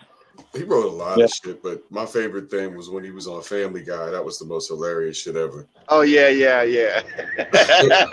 The most hilarious shit ever. But I heard y'all going in, man. I ain't mean interrupting that. I just wanted to join the flow. You kind of took us down memory lane right there. Man, what do you feel about this shit? The Mavericks, the way that they put that foot in their ass. I really believe that 9 times out of 10, you know what I mean? This is what these playoffs are about. Mm-hmm. Proving who's the best team. The best team wins. The Suns came in, it looked good on paper, but they got their ass annihilated in Game 7. I mean, they played 6 games up to that point, you know what I mean? It was Game 7, and they got their ass annihilated, cooked thoroughly, embarrassed, and humiliated. Guys, I'll answer your question with a question. But Quiz, it was on their home court. They got annihilated and massacred at the crib. Right. That's so awful. That's even worse. You guys do realize that they have Lil Wayne front row. Did Monty lose his award today? Should they revoke it today? No, that's for the season. No, that's for the season. He got that for the season. Guys, you guys are forgetting that Phoenix was up 2-0 in this series. They were. Was. Money got nothing to do with Chris Paul shitting the bed again. I don't know. I don't know. Wet in the bed, not shit in the bed. Wet in the bed. He wet. No, that was a shit. That was a diarrhea shit the bed. That's a diarrhea shit. He thought he farted and it came out wet. That's what happened. It was both. It was a wetter. It was a wetter and a shitter. Y'all wrong as hell, man. He sharted. Definitely sharted, bro. He tried to let one squeeze through and it came out wet by accident. Right. By accident, yeah. We all been there. Exactly. We all been there. Don't act. But listen, too many prunes. But you know the key why Randall act a damn fool. Listen to these fans. That's why Randall act a damn fool this year, guys. He can't believe it. Eating all that bird food. Look what happened. But you used a key word there. You said again. You said again. Chris Paul shit the bed again. I want you to elaborate on that. Like, what do you mean again? Like, he's done this before? He has a track record of doing this or something? Oh, he definitely does. He definitely does. And Back this is down why memory lane. It's not right, Harden-esque. It's kind of bad, right? Because you can kind of give Chris Paul that excuse where his teams weren't always that great or super talented, or he got injured. But the times he was healthy, this happened. And that's Chris Paul's legacy. When he was, I don't know if you guys noticed it, but after each loss, he has that deer in the headlight look. He be looking around like, damn, did somebody just run me over? I mean, I don't know. It's like he's almost ready to cry or some shit, you know? He's looking for a State Farm agent. He's looking for his son to bring him the trampoline. He's looking for I'm not getting on him because he's a decent player, but they did not show up tonight. Not at all. That's the greatest leader in the NBA. What you talking about? Who, Chris Paul? Renowned for his leadership. Yeah, that's his strong point. I don't know what happened. Somebody is gonna. We're gonna have to play detective and figure this shit out with the Suns. Something. He let his ass into a ditch. He let them niggas into a motherfucking ditch. That was a pit. That was off the cliff. Hey, Dex, where did he lead them tonight? Man, listen. Devin Booker got a text that Kendall Jenner was somewhere seen near the Capitol building. And we already know who's in Washington, D.C., right? Mm-hmm. He's single now. The season is over. You for real? I thought he was in Brooklyn. Dex, man, I don't believe Dex crazy ass. I thought she was in Brooklyn. She's by the Capitol building, Dex? Damn. Yeah. Somebody already said his name. Kyle Kuzma. You know she go back and forth. Shit. Mm-hmm. He's not welcome. He's not welcome in the Kardashian estate anymore. Not right now. Yeah, but listen, this Devin Booker was distraught. His mind wasn't focused. He was thinking about that little tush swinging over there at the Capitol building. You know what I mean? They're over there looking at all the statues and pictures about the Civil War and which monuments and all that. He knew he was who she was down there with. It wasn't no mystery. You know what I'm saying? Out of all the places to go in the world, with all the sunshine out, you want to go hang out in Washington, D.C.? You're at the mall. Are you kidding me? Listen, Dex, she wanted to get up close and personal with the Washington Monument, if you know what I mean. Yeah. You know what I'm saying? Cherry Blossoms was last month's baby. He couldn't recover. Listen, he couldn't regain his focus, and it was just a travesty. Oh my goodness, this is crazy. How does this affect the Chris Paul legacy? You know, I think everybody wanted to see this guy win a championship at least at some point in their heart. They wanted to see Chris Paul. It just feels like Barkley. We wanted to see him get his flowers. Good answer. Good answer. Barkley went to 1 and lost and never went back. Iverson. Yep. Iverson went to 1 and lost and never went back. Mm-hmm. Does it hurt Chris Paul's legacy if he turns down this contract and goes to a team that needs him? Oh, he's already paid. What do you mean turn down? What contract? He's already paid. Oh, he took the extension? They paid him. This is over for Chris Paul. I think this is the end of the road for him. Oh, yeah, it's over. I'm sorry. I thought he was still a free agent and just waiting to sign something in the offseason. It's over, yeah. He did right. He did right. Because if he didn't, he wouldn't have got he supposed to take it for DeAndre Ayton, so I don't know how that's going to work out because he haven't got paid yet, I don't think. I got a question, Dex, then. Did he really do right? Because now he's locked up and he can't be put on a contender. That's what I'm saying. You feel what I'm saying? I think he did right. No, I think he did right, too.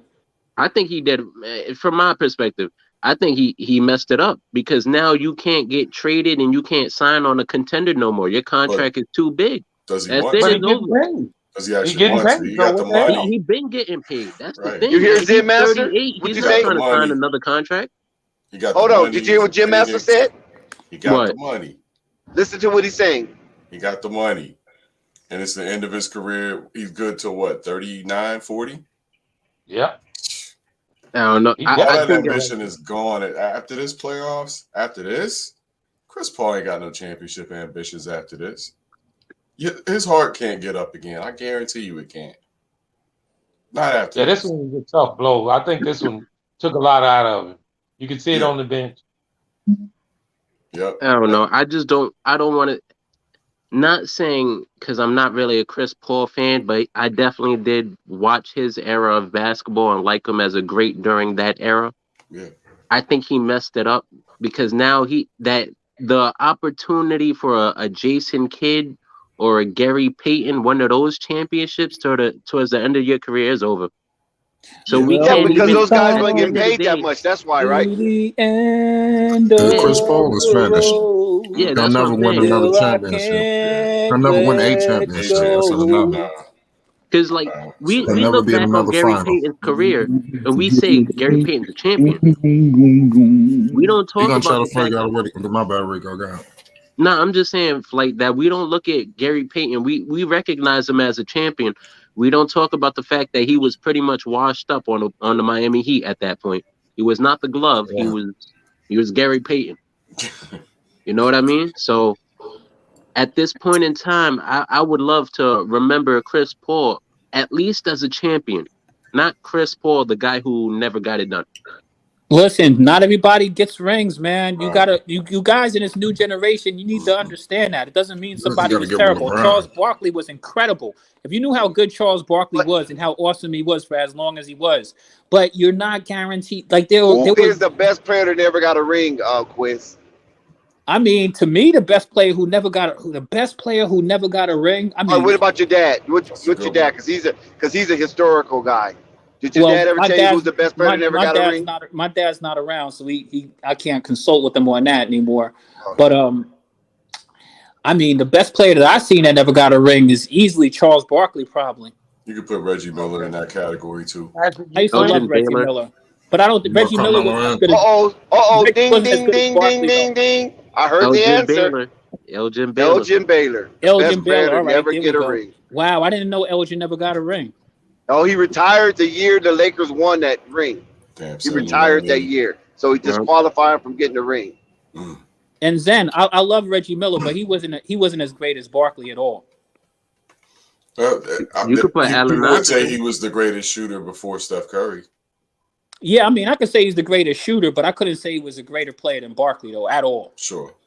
No disrespect to him, because Allen Barkley done it all. Don't forget Barkley done it all. Yeah, and think rebound, about assist, and score. Right, because also think about this. Like, Allen Iverson was a great player. Let's be real. Yeah. I think Allen Iverson, I think the world of him. I don't know if Allen Iverson is better than Barkley, though. He wasn't as smart as Barkley. Not all around. He might have been a better scorer. He was different. Like Allen Iverson was one of the greatest, but it would be hard for me to say that he was actually really better than Barkley, because Barkley was fucking the man. He didn't have. He was everything. Barkley was like one of the first everythings. You know what I'm saying? Like the only thing he could do it all. He can run. He can play half court. He can dunk on you. He can rebound. He can assist. Are you guys leaving out Stockton and Malone? They're not better than Elgin Baylor, in my opinion. Yeah, and that's crazy because Karl Malone is the second leading scorer, third now leading scorer in NBA history, which is also, I think, one of the reasons why he's maybe even a bit underrated, because he wasn't like my cup of tea, but at the same time, he was motherfucking Karl Malone. And Stockton was the all-time assist leader, so they were the best 1-2 punch. And the leading that was steals, a devastating and all-time steals. In terms of longevity. All-time steals also. Yeah. In terms of longevity, they were the best 1-2 punch in history. They didn't win shit. And they didn't win a chip. Right. So wait. No, they was not the best 1-2 in history. They're one of them. In terms of longevity. In terms it's Magic and Kareem.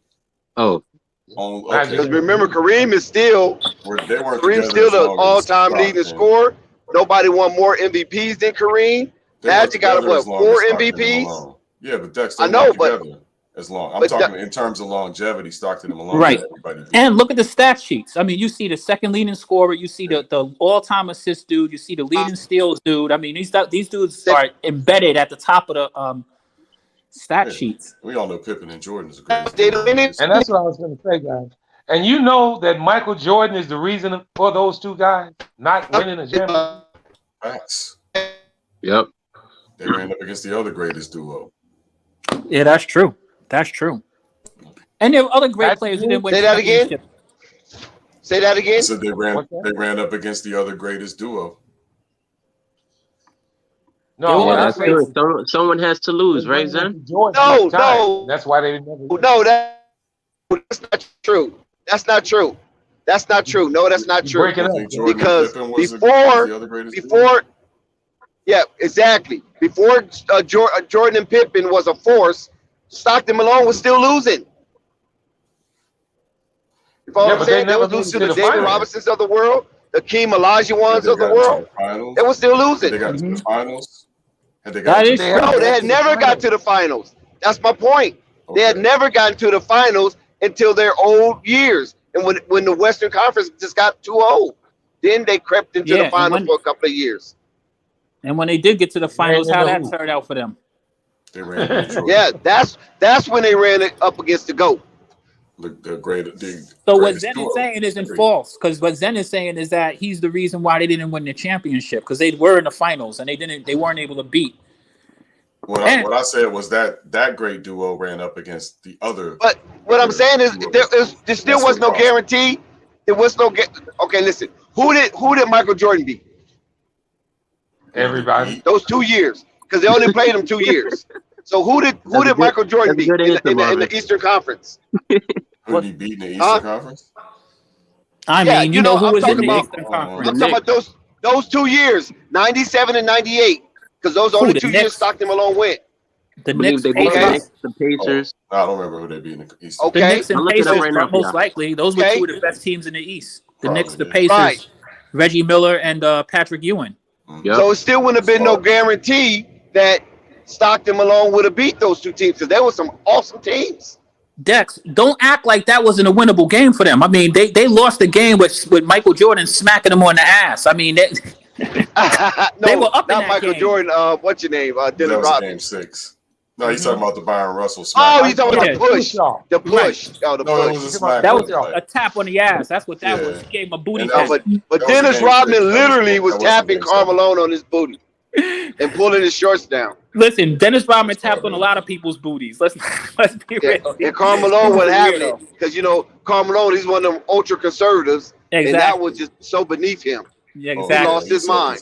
He did that to a lot of people, though. Dennis Alonzo Mourning has stories about Dennis Rodman and him saying "Ayo shit" in box out situations. Hey, you don't want to tell me? Listen, when Dennis Rodman was with the Lakers, I ain't gonna tell that. That's a little too vulgar.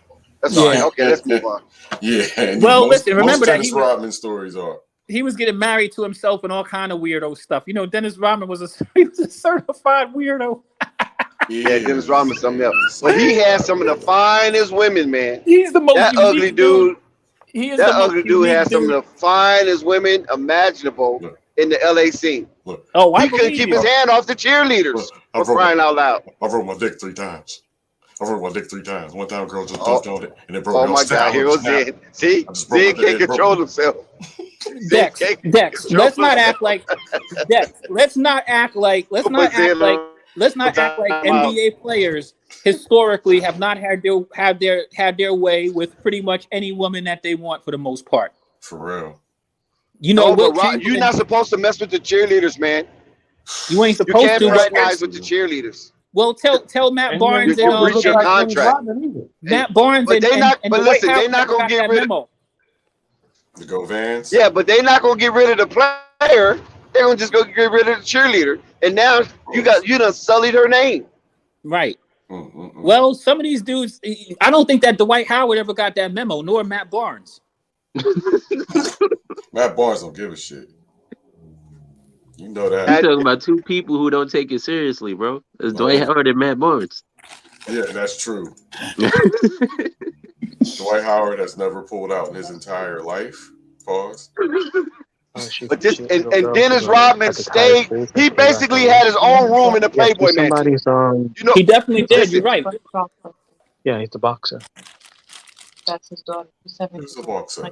Hugh to answer your question, Hugh Hefner loves some Dennis Rodman.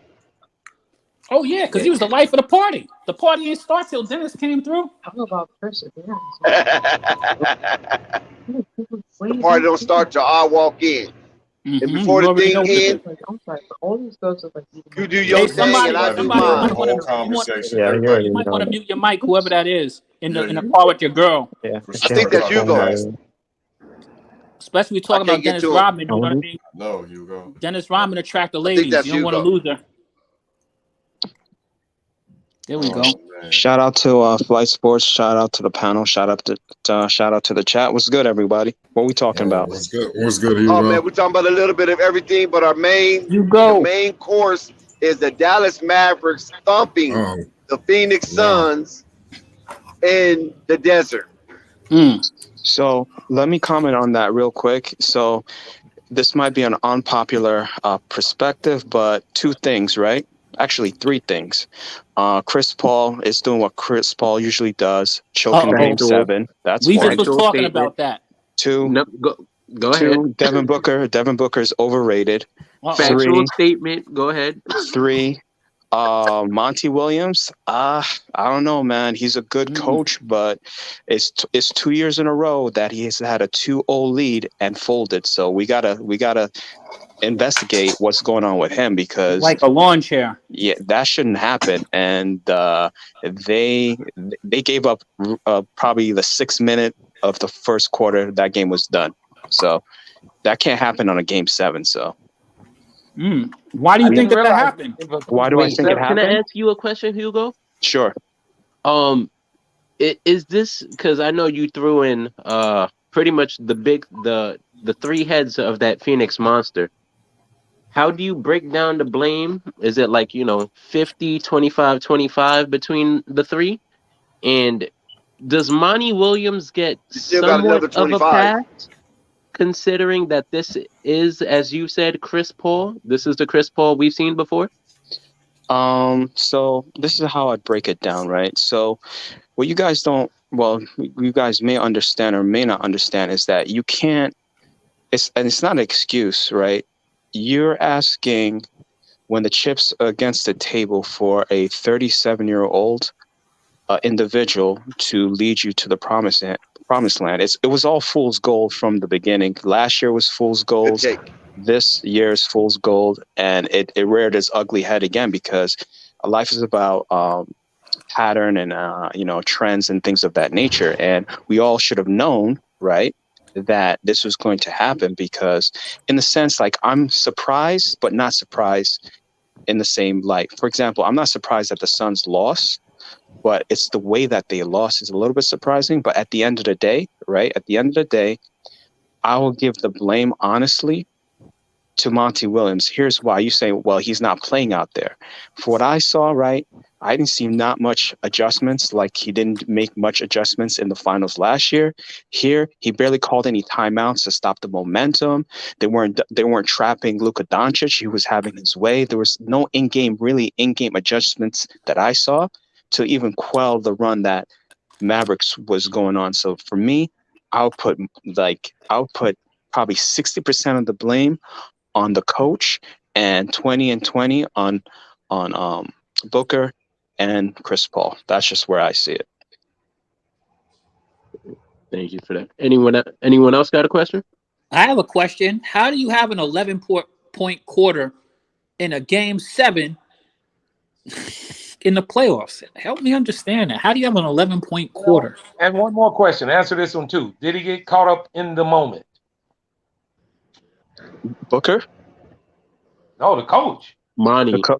Yeah, I think, like, you would think that the finals would give him, like, experience and, like, but it just seems like, I don't know. He seems like he has command of the team, but who knows that maybe there might have been some sort of philosophical rift between Chris Paul and the coach. We don't know. That's the only thing that, may have happened, to where, okay, they weren't seeing certain tactics, or they panicked, and, they say Chris Paul's a leader, but it just seemed like no urgency, like they gave up literally in 6 minutes in the first quarter. So I blame that on the coach, because as a coach, you're the leader of the team, and it just seemed like there was no fight. So I just put that on the coach. I think Monty Williams is a good coach, but when it comes to, like, you're back against the wall in-game tactics wise, I think he gets flustered, and he's not that guy, which is weird.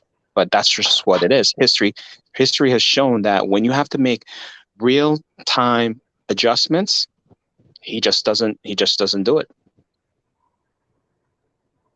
So what about that play last year in the playoffs where he called the inbound play and they threw the alley-oop to Andre Ayton a win. He looked like a genius in that play. So here's the thing. No, so who was guarding Ayton at the time? It was they no. So that inbounds play, whoever was guarding was it I'm trying to think who threw the ball. They guarded that inbounds totally wrong. Like the angle that they guarded that inbounds play was like a defensive mishap, and that's how they got that dunk. To be honest, if you replay the last play, I can't think of who was guarding the inbounds at the time for Milwaukee, but they got the was it what's his face? No, I'm not talking about that one. I'm talking about the series before that got them to the finals. Remember last year in the Western Conference finals? I forget who they played, and they ran that play. The Bucks broke it up, but they ran the play from the baseline with, I think it was like 0.3 seconds on the clock or something like that. That was the finals, right? That was in the East, the Western Conference Finals. That was the game to get to the champion to the finals. They did it twice. Right, where they called that play. Marvin, you know what I'm talking about. Where he was over the rim, and they was like, "Oh, I didn't know that you could put the ball over the rim and whatever." Oh yeah. That was not the finals. That was the East. That was the West. That was the Western Conference Finals. Yes, sir. That was Western Conference Finals. That was a game that they won to go to the finals. That's why they ran it in the finals, because it worked in the Western Conference. Oh well, I mean that was a good. Well, okay, so we can say that's a good play, but at the end of the I'll give you that. But like when they were up 2-0, right? They had the momentum, and then Giannis was starting to cook. We all know that the way to stop Giannis, right, is to build the wall. And for whatever reason, right, he refused to build a wall to stop the momentum of Giannis. Any regular coach, right, would make that simple adjustment, but he never did. So with that, he's a good coach, but I just feel like when the chips are down and there needs to be like a momentum switch or change, he doesn't have that switch. That's what he's lacking. Maybe he has to grow as a coach in that aspect, but when it comes to like you're back against the wall, like this is 2 years in a row, right? Has shown that he's folded.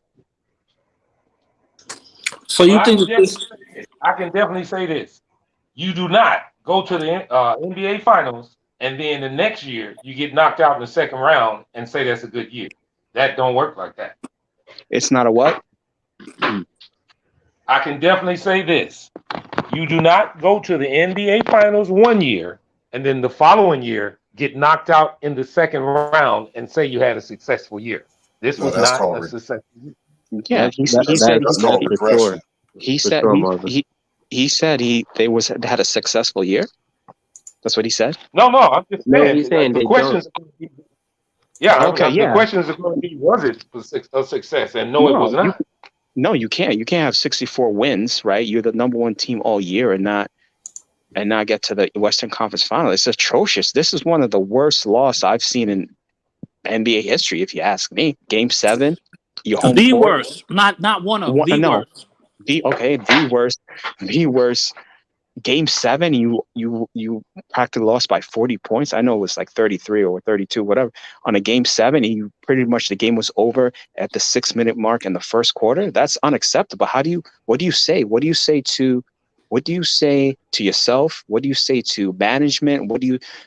It doesn't even make sense, to be honest with you. You know what's really bad? It's not just that they lost, it's the way that they lost. Even though they finished with an official score of them losing by 33 or whatever, right? That was the Mavericks being kind and generous. They got 40 balls. They got 40 plus balls.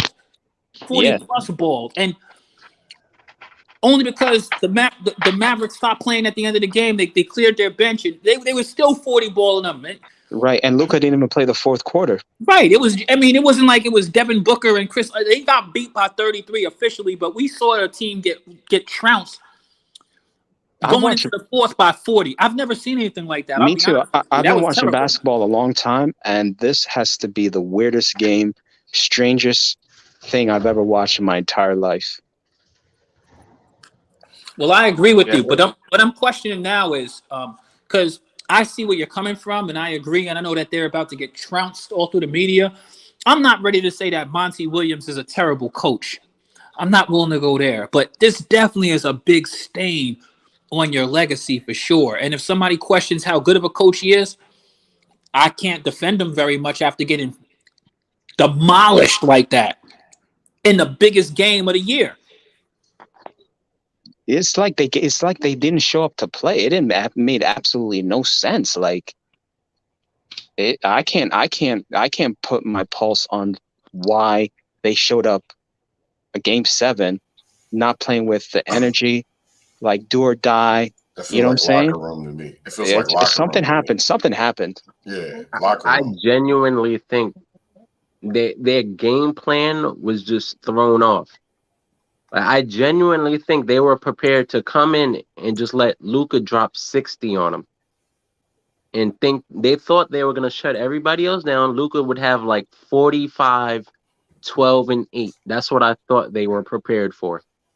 And then these two other guys, Jalen Brunson and Spencer Dinwiddie, come out and combine for 55 points. Like, you guys know how certain boxers, it may not be the hardest punch, but if you turn into the punch, that punch will knock you out. This Phoenix Suns team turned into 2 punches. They wasn't getting up after it. Like they leaned into an uppercut, and they did not see that coming at all. It's the way it happened. The game starts. Luka's on fire. He starts banging two threes, like, you know what I mean, like whatever y'all trying to do, getting wherever he wants. Then Spencer Dinwiddie came in, banged in a couple of threes himself, and then it would seem like after that it just was over. But my thing is how in the second quarter, because it was more than just the fact they didn't come out and execute what they wanted to execute, whether offensively or defensively. It's the fact that they only scored 11 points in the second quarter. Yep. That's crazy. So your game plan, I don't even know what the hell game plan. That's the reason why I can't defend this Monty Williams stuff, because obviously something wasn't right. We don't know if it was the locker room or the players, or maybe Kendall didn't come and, and take care of Devin the night before, whatever it is, but they didn't show up at all. We can all see that for sure. It's the Kardashian curse. It's the Jenner Kardashian curse. Because I can't, basketball-wise, I can't put my finger on it because it absolutely makes no. That. It doesn't make basketball. Yeah, it don't make basketball sense. So it has to be a Kardashian Kendall curse. It has to be. You see what it is? You know what it is, man? Basketball gods don't like ugly, right? They pop their head up every now and then.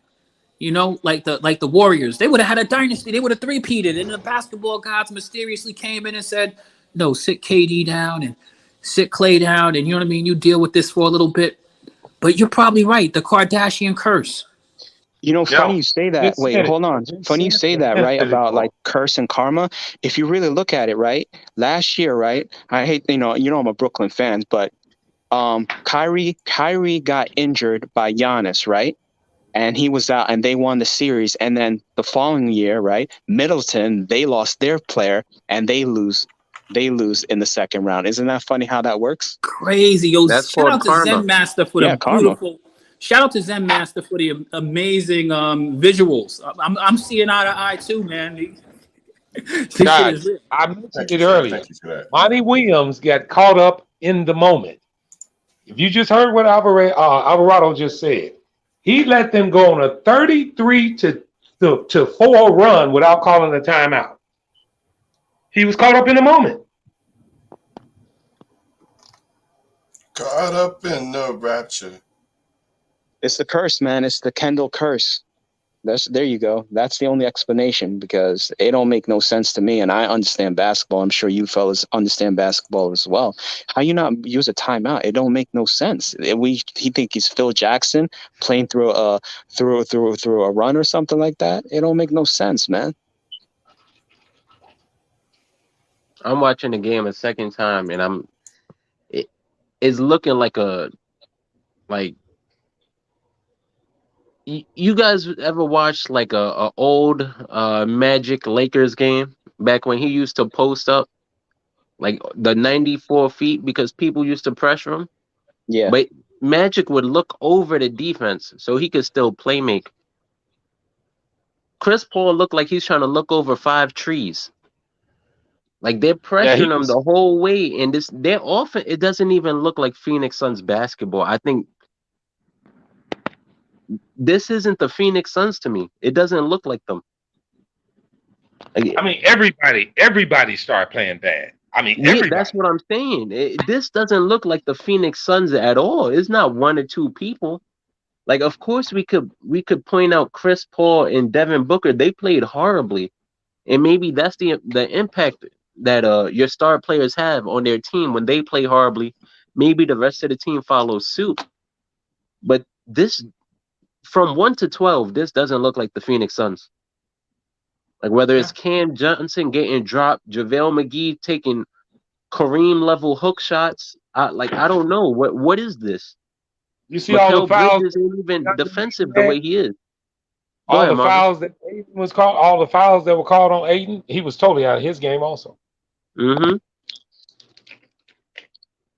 Does Aiden stay or does Aiden go? I think he's out of there. That's what I said. Well, your team ain't gonna get no better if you get rid of him. I think he's got a bone to pick with them. Nah, but he was being exposed though on the switches. He was in no man's land. They got a morale issue or something. Something's going on with them. Yeah, something internally. Yeah, has to be because it, like I said, it don't make basketball sense. You can understand like a team is on their game, but they weren't even playing like hard. They were turning over the ball. They weren't hustling back. They weren't rotating. They weren't closing out. They weren't doing anything. And this is like the first quarter of the game. Yeah. All right. Well, question, guys. Was this performance worse than Philadelphia's performance? Yes. I believe so Philly's game was close around halftime, wasn't it? Yeah, it was a 1-point game. Yeah, and then we had a James Harden no-show. That's really what happened. You could say Joel Embiid was injured, but at the end of the game, it was pretty much James Harden took 2 shots, I believe, in the second half. That's why Philly lost. As my bro here is saying, we have 10 people on the panel right now. None of us can pinpoint why they lost. So when it starts to put the close in. I can pinpoint it. I got it. They didn't score. Please, Marvin. Please, Marvin. They didn't score as many points as the other team. Because I'm watching the game a second time, and this just looks like a different team. Like. Well, I'm just, I mean, hey, man, they sometimes things, I mentioned this earlier that Devin Booker, out of his own mouth, said, I've never been in a game 7. I can't wait. I want to see what I can do. And now he see. Sometimes game 7 can be too much for guys, man. Kardashian coochie is bad. I mean,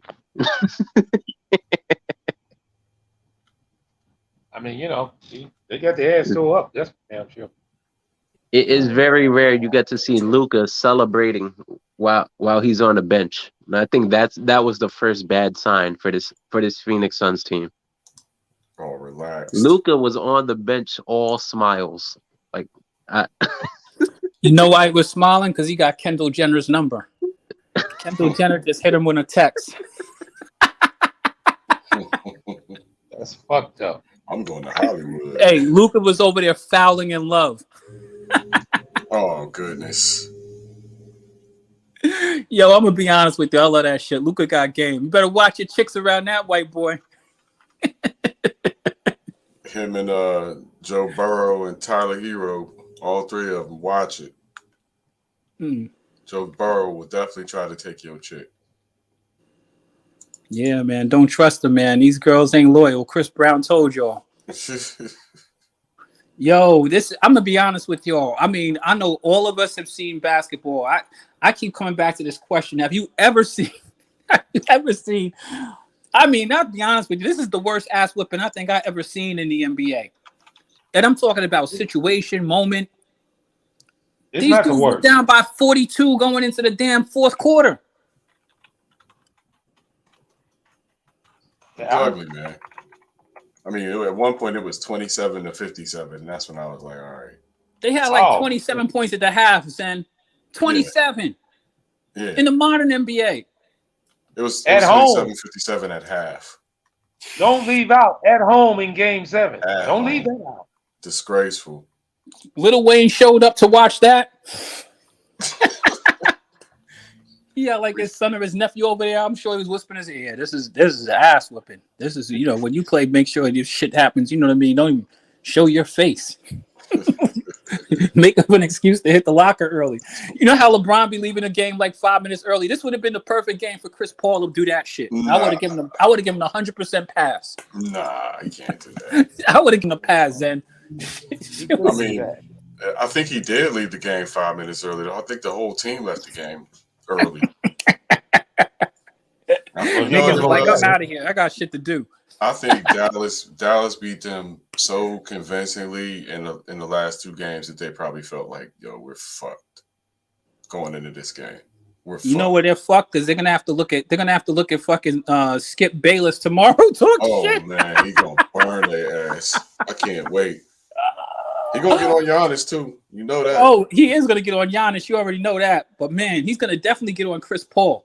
I'm sure his Twitter fired up right now. As a matter of fact, I'm sure the tweets and retweets and hearts are hitting his Twitter feed right this minute. Because once he posts something, that shit keeps going. I'm gonna tell you. See, that's the good thing about Michael Jordan. He didn't have to see all of this shit. These dudes live with this shit 24/7. Motherfuckers got memes about you. You know what I mean? They still got him though. He's been a crying meme for how many years now? Oh yeah, he definitely has. You know, but he's an older dude, so you know it doesn't probably affect him as much. Shit. You know, old people don't be messing around with technology. They be technologically, you know what I mean? You want me to do my coffee interpretation? Go ahead. Big punk ass Jordan. Punk ass Jordan. Shit. You know what this punk ass will do? Oh man, that's funny as hell. Ass Jordan. Greedy motherfucker won't even tip. Shit. So won't even tip. So listen. Recap. Where's Chris Paul at right now? Like, I mean, like, what's going on? What do we do? What do we make from this shit with Chris Paul? Like, hey, he's under contract. He's staying right where the hell he is. No, I'm not talking about the contract. I mean, I'm just trying to find out, like, you know, where he's at. Like, I mean, I think that he might not. We might need to put him on a health and wellness check for the next week or something like that. Man, it's got to be a big hit to him. He needs some help.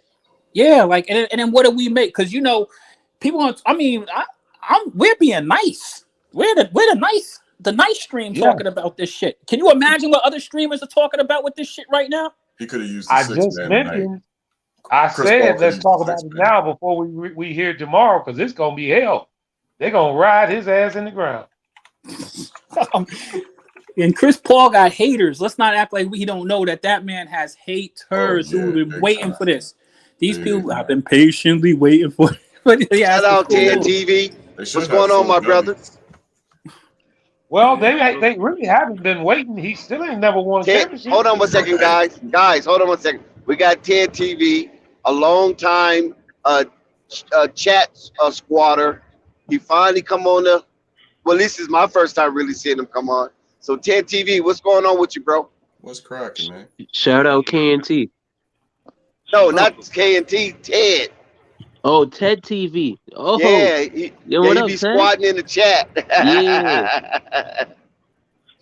He must have struck a nerve talking about Phoenix. Well, he's got the right icon. He's got the damn. You see, he's got the skull. The motherfuckers is dead and striking right now. They dead. Definitely. What you got for us? Man. Oh, what up, Pat? What's good, man? Salute to everybody. Appreciate everybody. Sir. Definitely. I want to speak on that James Harden situation, and I wanted to get into the Phoenix situation a little bit too. Yes, sir. Go for it. Platform is yours. All right. Well, in my opinion, when it comes to James Harden, I think you're going to get a better James Harden next year because he said it himself. You understand? The past 2 years have been crazy, and I think what you guys need to look at is that James Harden had a specific way of playing. And they changed the rules on him. And when they changed the rules on him, at the same time, he was going through that pressure. You understand? He's going through that pressure of going from team to team to team. So mental health, you got to consider it. You understand? You got to be mentally ready to go on the court and do what you got to do. So, all right, I hear you. Yeah, so I think he's gonna have a better season next year because I think what's gonna happen is he's gonna have a great off season. I think he knows he's in a place where he's not moving, so he's gonna go out there and put in that work and get his body in shape.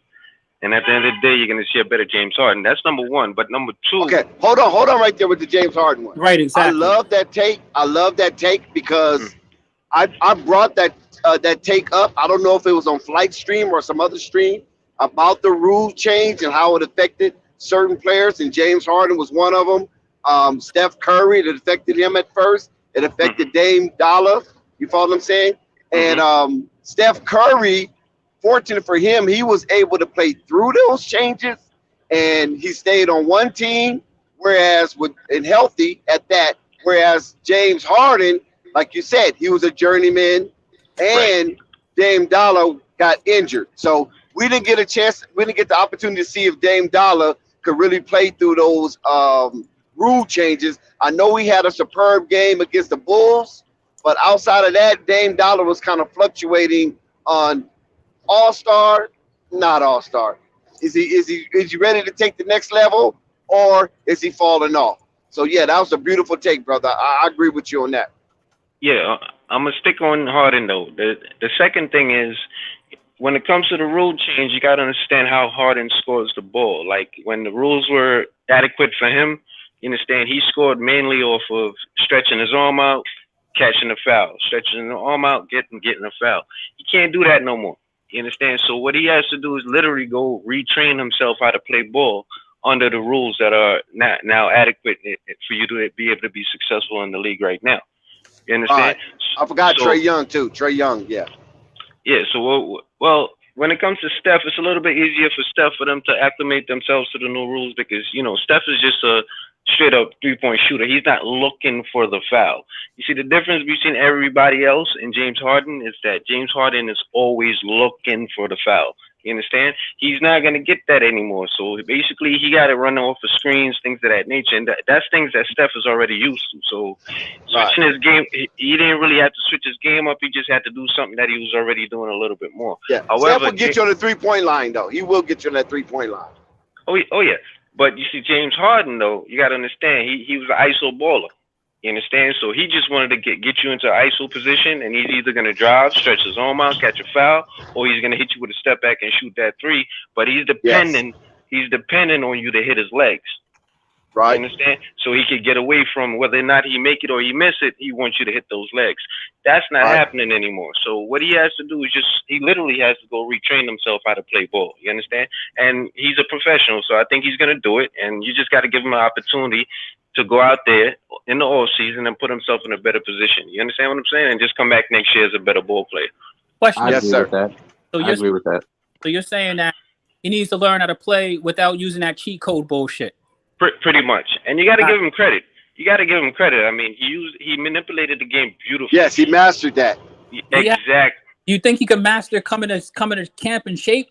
I mean, no, he will. No, could I be honest with you? The shape issue, you can't knock him.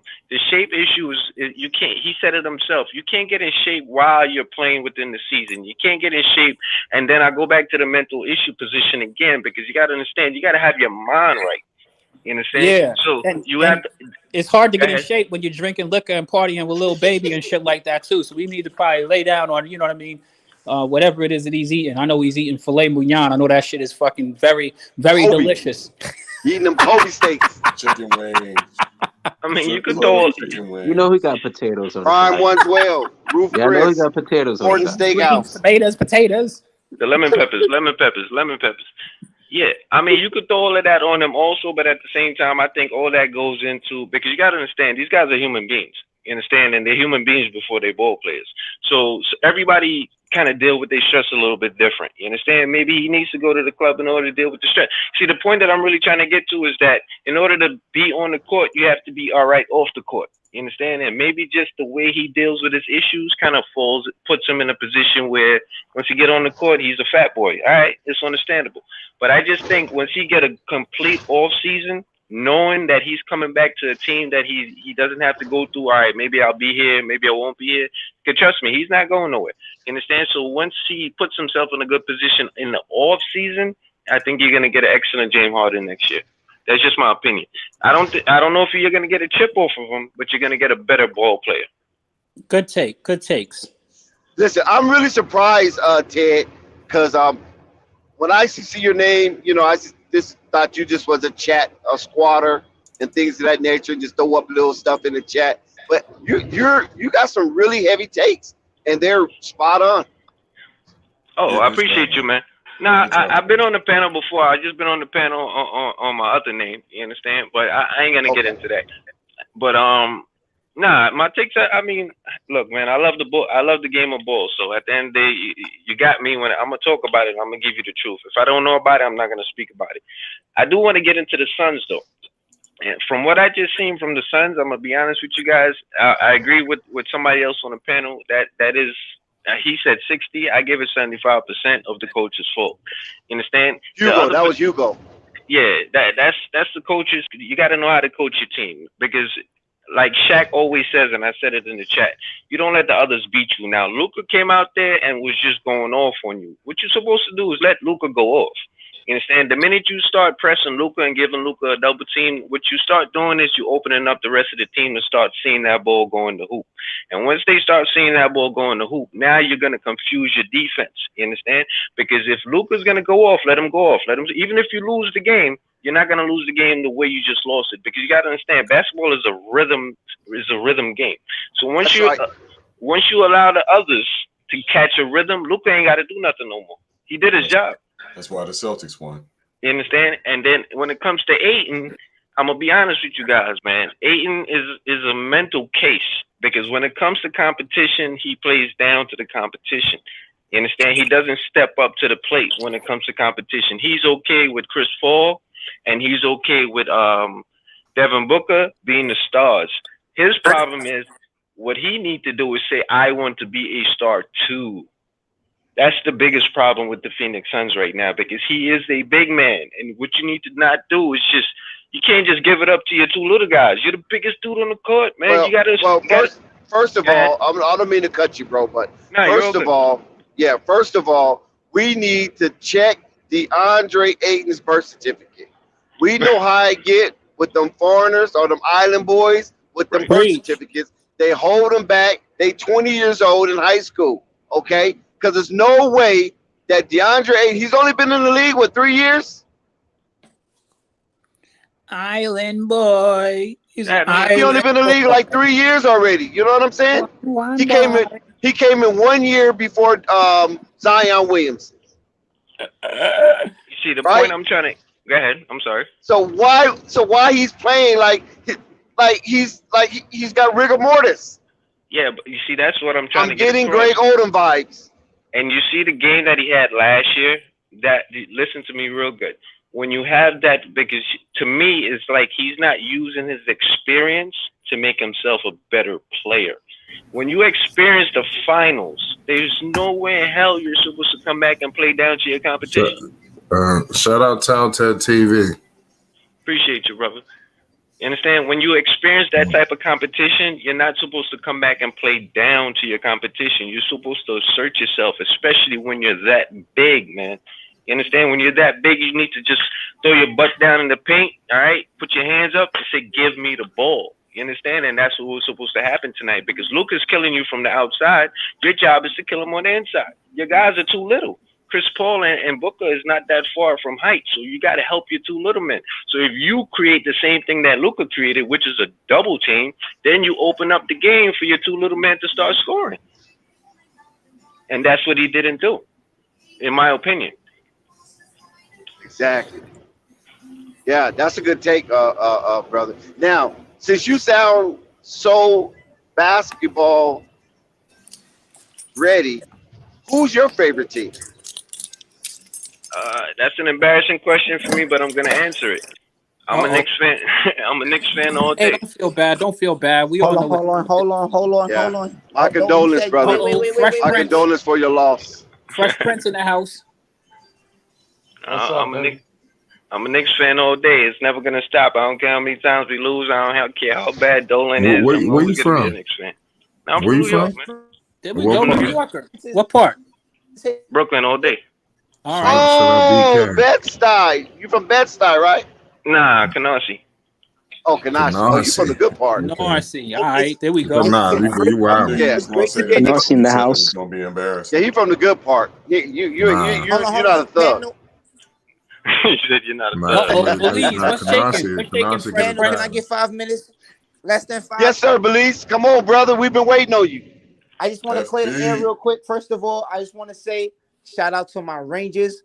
Y'all all been following me with my Rangers. We made it to game 7. We took them out today. We moving on to the second round. I am so hyped right now. Y'all do not understand how much this means to the city for the Rangers. You don't have no footage? Where's the footage? Nah, I couldn't get no footage yet. Nah, I can't. I be too zoned in, man. Gotcha. But I'm gonna try to get some footage for game 3. I'm gonna hold up to. I'm hold to that. Game 3 is gonna be the next home game. The game 1 and game 2 gonna be on the road, so we definitely got to start take care of business on that. I do want to keep up with them because, man, if they win this, they didn't win a champion since '94. '94, right, was the only time the Knicks. Was that Messier? What's his name? And the Rangers what was his name? In the finals. This is really big. So what was the star player of that team? And now is about to show up. Messier, yeah, number 11, Messier. Messier. Yeah, see? You didn't think I knew hockey. You didn't think I knew hockey. You didn't think I knew hockey. My boy Flight need to stop playing and get himself an Adam Fox jersey, man. He's from Long Island. I know. That's the Long Island kid, bro. Yeah, he like the Islanders. He likes the Islanders. I know. But the Long Island kid is Adam Fox. He from Long Island, man. We gotta, you know what I mean? My man out here doing it for us, man. Shout out to the Long Island, to the Long Island. Shout out to Long Island. Shout out Hempstead. Shout out the whole 516 Nassau. Messier and Lemieux used to go at it, right? You remember that? Yes. I didn't really. Man, they used to have some epic battles. I didn't get to see a lot of those games because, again, I'm still young too, so I didn't get to see a lot. Right. Okay, my bad. Like, live up, like, you know what I'm saying. But I definitely seen footage of it. I definitely, I know the game of it. I used to, play hockey a little bit, nothing professional, nothing like that, just in the park and shit. But it's definitely a sport, bro. But I want to say Brunson though on a point guard for Dallas. Yes, sir. If Stephen Curry don't show up, he's gonna really expose that guy. Because what are y'all gonna do guard wise with the Warriors? Because who's gonna guard Luka?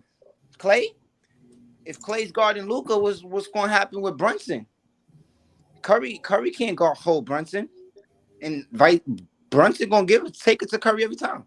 So they're gonna target Steph anyway. So trust me, he's gonna be in bad mismatch. He's gonna be in bad matchups all series. And then you got to remember who's that coach over there. Like, people is not like Jason Kidd deserves so much flowers. Like, he really brought that and turned that whole team around. And it's because Luka, he could believe in my opinion, he could believe in a Jason Kidd more than a Rick Carlisle. Like, Jason Kidd was just playing the game. And then he's on defense and offense. And he played my position well. Like, that's who I feel comfortable going to. Again, outside looking in, I feel like he feel comfortable. And I feel like the Warriors are definitely in for a battle, bro. They in for a battle. And I'm very interested to see that. And I also want to go, and this is a flight sports exclusive. I'm gonna go on record to say that we might get our rematch, man. We might get a finals rematch. We might really get a finals rematch. Miami versus Dallas, part 3.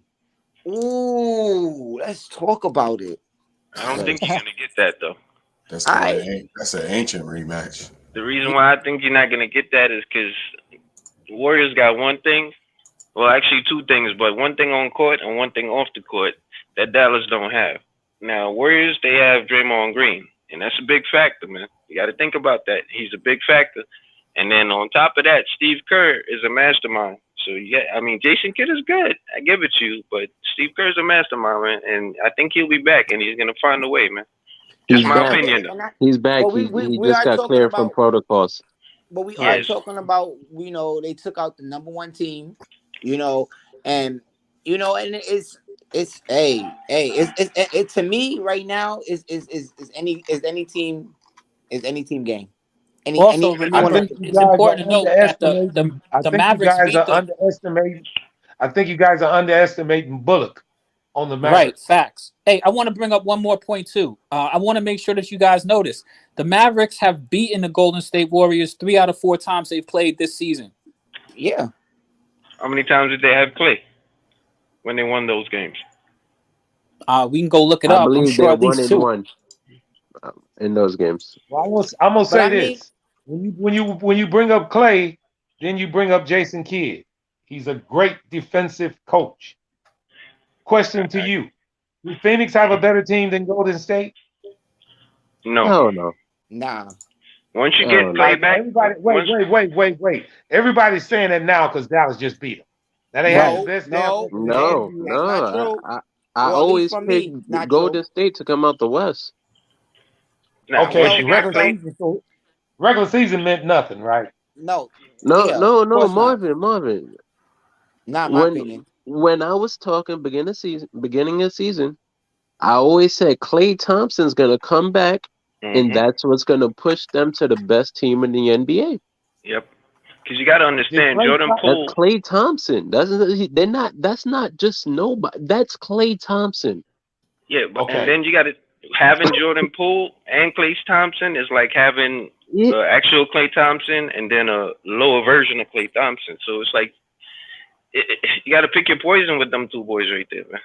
They're both pretty good. The thing is with Dallas, Jordan Poole, in my opinion, is becoming a mixture of both Klay and Steph, and it's very scary. Okay, hold it. That's the point I'm trying to make. Go ahead, sir. You guys. Oh my God! Stop it, Zen. So are you guys telling me that Klay Thompson just won his last series? I'm telling you, you just witnessed Game 6 Klay. That's what I'm telling you. I'm going to give you Klay Thompson's numbers in this last series since y'all bringing him up so much. Now, first of all, the first memory I know you all have is that he missed those 2 free throws in the first game of the series. Right? I'm telling you, he's getting better. That's the problem. That's what I'm telling you. That's what I'm talking about. You see those Warriors? Y'all see those Warriors? You see the Splash Brothers? He's getting better. That's what you gotta understand. Makes the team worse. I'm not saying it makes the team worse. I know it makes them better. He's like the main character of the movie, Marvin. He's getting better as time goes on. Exactly. That's what you gotta understand. Like every game he plays, he didn't play a full season. So the fact that he's in the playoffs, he's only getting better. So the further he goes into and deeper he goes into the playoffs, you're just gonna keep getting a better and a better and a better Klay. And what you gotta understand, Luka too, and a better Luka. Yeah, but you see, what you gotta understand is that you already kind of had a lower version of Klay with Jordan Poole, so you're pairing those two together. It's like be careful, Mac. You gotta pick careful, your poison. Mac. You're gonna get the wrath of Nico Savage. Of Nico Savage. It's all good. We welcome all viewpoints. Nico's probably like on 2K right now. But I can't play. Look at Klay looking at you, Mac. Hey, that's how Klay looking at Mac right now with that comment. He averaged 19.5, the same exact. Like really. Hey man, and be careful because Jordan Poole might pull somebody's leg. All I'm saying is this: we in for a great series on the West, but can we really sit here and talk about how Boston took out the defending champs though? Like that was also epic. Like that's epic. It was, and the way that they did it also Fresh Prince. Right, the way it was done, the way it was handled, it was like Game 6 to Game 7. Like you know what I mean? They turned up. They definitely shout out to Boston because Boston really. I'm gonna be real with you. Boston showed they have the heart that I look for in a team that's going somewhere. You know what I mean? Yeah. Like I really think that they played like champions. As that series went on, things to note is that Jason Tatum played better as the series went on, and they got great performances out of. Listen, I don't know. The game ball tonight had to go to Grant Williams. Man, Grant Williams played out of his mind. They gave him open shots. He missed a few, but he hit more than he missed, and it became infectious. The Bucks could not defend them at a certain point. So do you think that will be the case for also in Miami? Do you think that Boston could take Miami to 7, or do you think Miami could beat them? I think the Miami series is going to be a little bit different, Fresh Prince, because Miami is first off. Remember that Spoelstra has been to the finals in the past few years. 1, 2, you know what I mean? Like that, you know that they're coming with their defense. And I'm gonna be real with you. Jimmy Butler right now, I don't know if anybody's watching that dude, but Jimmy Butler's playing on a total. This is the best version of Jimmy Butler I ever seen. He's even taking threes and all of that shit now. But he's got better with time. Yeah, but so I think it's just going to come down to how well Miami. Like, I don't think that those guys like Grant Williams and them are going to be as effective in this series as they were against the Bucks. But I think it's going to come down to, Jason Tatum and Jaylen Brown for the most part, and Marcus Smart. I think it's going to be a great series, to be honest with you. I agree too, and I also want to give a take on that too with the series. I feel like it's going to really, really be a dogfight, and like you said, it's going to come down to the offense of Jason Tatum and Jaylen Brown. But if Tyler Hero could get hot, you know what I mean. Duncan could get hot. Like Miami could really take this series. And I want to ask one more. Do you think Jimmy Butler is trending in a Kawhi Leonard kind of? We was talking about this earlier, Fresh Prince. For real? That's crazy. I'm dead ass watching Jimmy. I think that a lot of people have a conception in their mind about Jimmy Butler, but I've been watching this dude in that last series and in this playoff series. This is a different Jimmy Butler, dude. This is a different Jimmy Butler. This dude is physical. The way that the dude handles, I think that the Miami Heat is full-fledged, 100% Jimmy Butler's team, more so than I ever thought it was ever at any point. Jimmy Butler is not just taking mid-ranges. He's taking a 3 now. Defensively, he's looking great. He really looks like a poor man's version of Kawhi to me. I don't know if some people feel as though it's blasphemous, but when I watch this guy play, this is a different Jimmy Butler. And I'm going to tell you something. He's a real star. He's a real star right now. So would you give him the Finals MVP, Kawhi, on the Spurs, or you giving him like a little before that or a little after that? I really don't know, man, because Kawhi Leonard is such a beast defensively. I mean, I don't think that Jimmy Butler is actually maybe as good as Kawhi Leonard defensively, you know, across the board for what I've seen from Kawhi. I thought it was actually the opposite. He's better offensively than that at that point. I feel like he got him on the defense, but he's not as offensive as Kawhi. That's my take. I don't think he has Kawhi on the defense, honestly. Not as great as him, no. But I feel like, I mean, maybe because I ain't see Kawhi in a while neither, but I do feel like Kawhi took maybe a little step back on the Clippers. I don't know. I'm interested in hearing what some of you other dudes have to think. I'm right now, man. Jimmy Butler to me, man, that motherfucker's playing out of his mind. I mean, he really looks strong, solid. He's, you know what I mean? He's one of the strongest people. Second to Giannis, he looks like one of the stronger dudes as far as like with the moves he makes with the ball and whatnot. Like he really has impressed me this postseason. What are you guys seeing from Jimmy Butler right now? I agree with all that. My one concern though is that if you recall back in the finals a couple years ago, Jimmy ran out of gas. Right. Offensive support but he also had a triple-double in the finals, bro. That was sick. I know, BC. He ran out of gas because he was playing against those trees, those 7-footers. You know what I mean? He had 2 7-footers and one 6'10" or 6'11", plus LeBron James. I mean, that will wear anybody down. Right. To be honest. And then remember, Bam was hurt. Like, no context to that. Like, you know what I'm trying to say? So this time he got a healthy squad. Like, you know what I mean? He got a healthy squad. So I do want to see how he perform now with this team and, you know, whatever, with all the pieces. Tyler Hero was a rookie. You know what I mean? Now he's third year in. You know what I mean? Duncan kind of know his position a little better now. You know, it's a lot changed since that 2020 team. Plus the Heat got that dog. They got PJ Tucker, the dog. My boy Melo cooking up. What I got for my boy Melo today, man? What's up? I personally think that first year head coach that the Celtics got, I think it's gonna be him versus that defense. Udoka. Yeah, Udoka. You mean Udoka? Yeah, Udoka. Yeah, because I got to give him all the credit in the world, man. First of all, he's a first-year head coach, and look where he just got that team. So I think, though, it's going to be his ability to play against that defense because Miami is going to kill you defensively.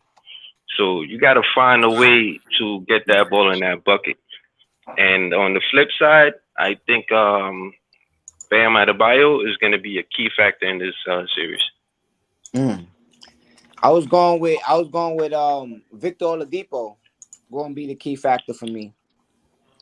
You know what was the key factor for me in the series? Who I'm looking, I want to see what my man Jaylen Brown does.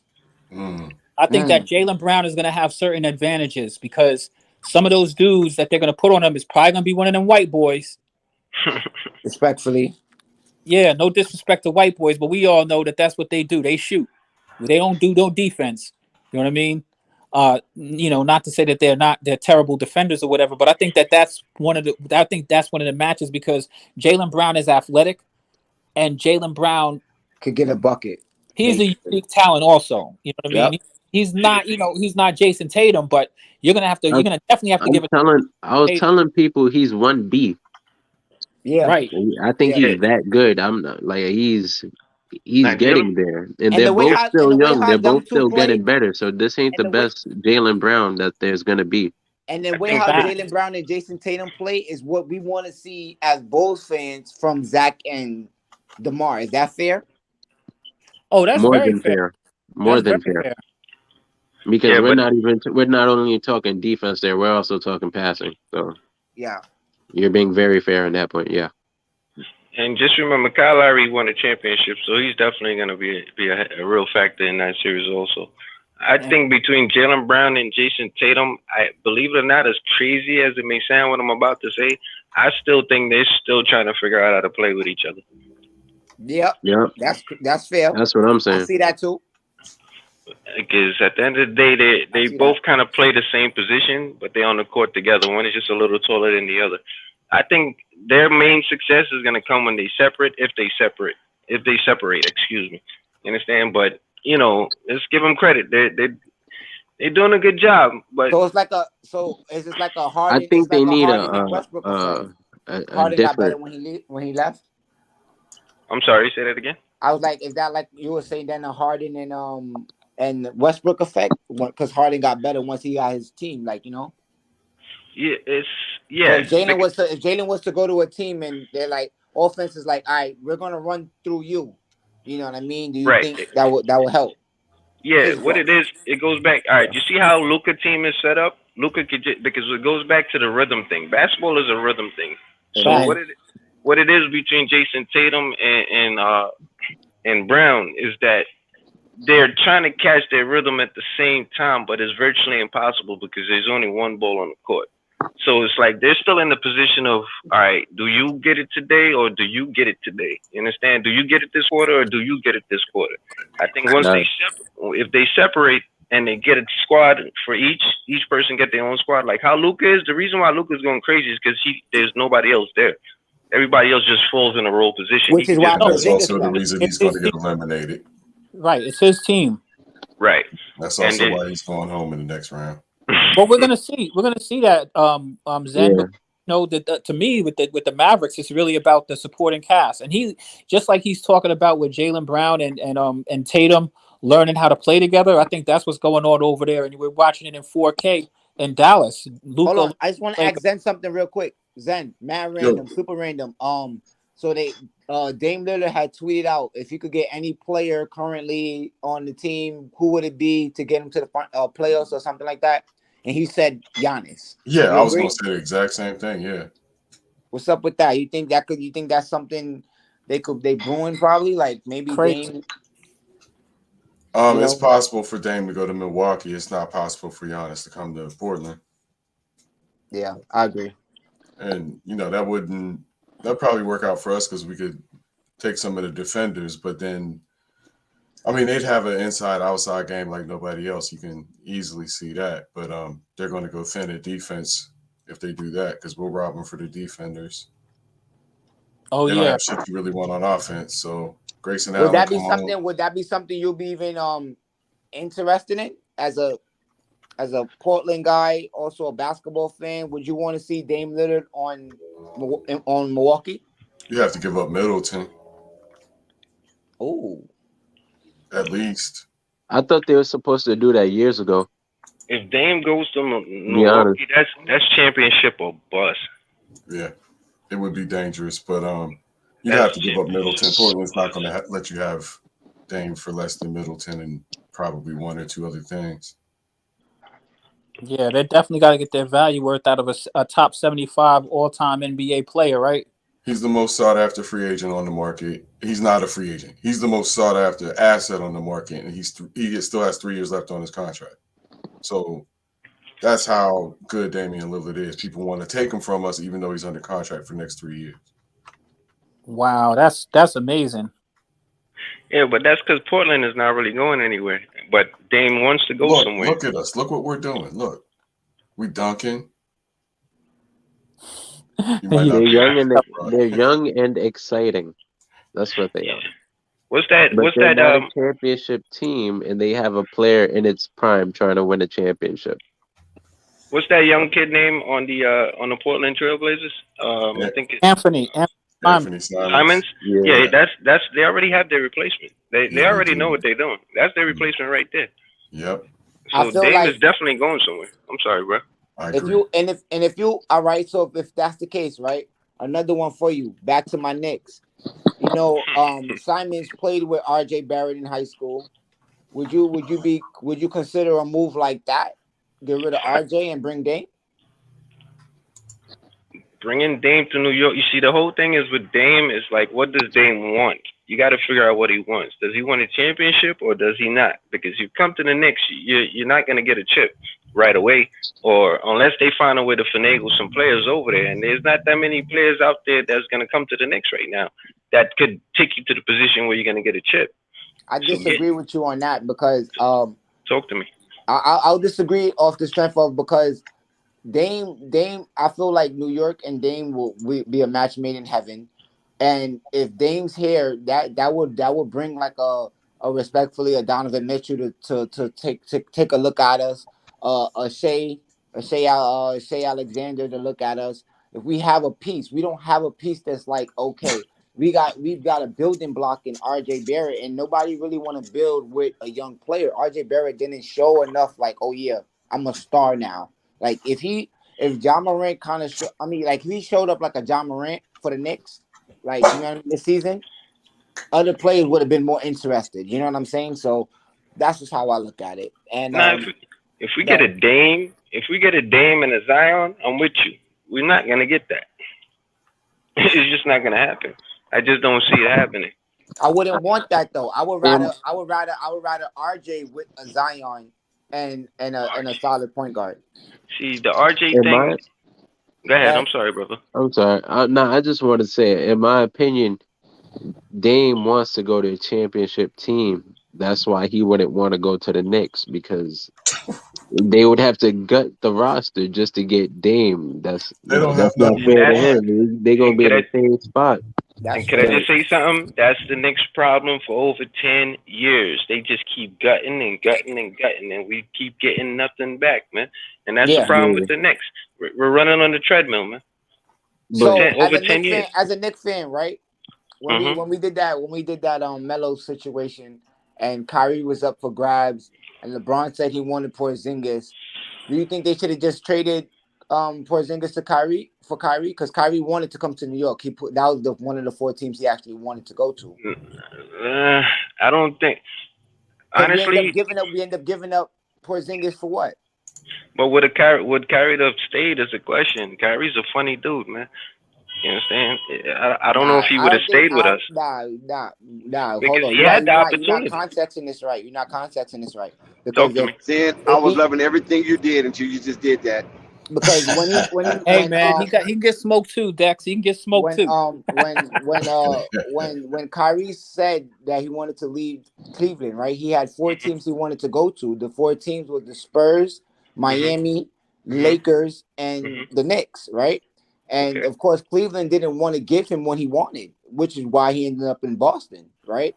So if now, like I said, with the Knicks being in the position they was in, they was re-signing Carmelo at this time. Well, Carmelo had just re-signed, and that's why Porzingis wanted out, because now with Melo signing, they couldn't have afforded to pay Porzingis when his contract was up. So that was all of that going on too, right? So and Kyrie wanted out. So I think personally that would have been the best bet they could have possibly done. Because they would have had Melo and Kyrie on the Knicks at that time, and that would have been the perfect building block to continue building from there. And this is like, we're talking what, 2015, 2017. 2017, after Kyrie already won his ring, or lost after he won his ring. Melo and Porzingis played together? Yep. Yeah, a couple years. Hey, y'all, this is Zen Master. I got to say good night, but it's going to be continued, all right? All right, definitely, man. Good night. Night, Zen. Oh, wait. It's 2-1-3. Yeah. Yeah, they played together. Remember your boy what's his name? Zen, the original Zen Master. No disrespect to the other Zen Masters that just left. The original Zen Master, Phil Jackson. He was head of basketball operations for the Knicks at this time, and he had drafted Porzingis. And everybody was against that, right? But me personally, I loved it because I don't know if y'all remember when he drafted Marc Gasol. He drafted Marc Gasol to the Lakers. Like, everybody slept on Marc Gasol. He wasn't picked up. He drafted Marc Gasol. And when he drafted Marc Gasol, he ended up trading Marc Gasol his rookie year for Pau Gasol. That wound up being the trade that ended up, helping the Lakers win. But he seen something in Marc Gasol. You know what I'm saying? That so I knew that when he's picking up the forward, I knew he seen something in Porzingis that a lot of people probably didn't see and recognize at the time. So I knew it could have worked, but it was a lot of divas going on in New York. They were doing Melo dirty. Melo took pay cuts, and now it was time for him to get paid, and they wanted him to take another pay cut, and Melo wasn't on it. He wanted his money, and he wanted his no trade clause, and and you had to respect it. He's the king of New York. Melo, it's what it is. Well, I never agreed with the trade for Porzingis. I think Porzingis should have stayed in New York, to be honest with you. I think they were supposed to build around him. But he wanted out, so you had to kind of get him out, right? Or that was because of the drama that was under created. contract. Even if they want out, and they, you know what I mean? Do you say, well, no, you're under contract and you're gonna play? Is that a thing that the NBA should really be looking at? Because look what Harden's doing now too, right? Like, I mean, do we? I understand the player movement, but then it's like, yo, bro, you breaking up teams, like fans. What about us? Like, you know what I'm saying? People buy your jerseys, and now,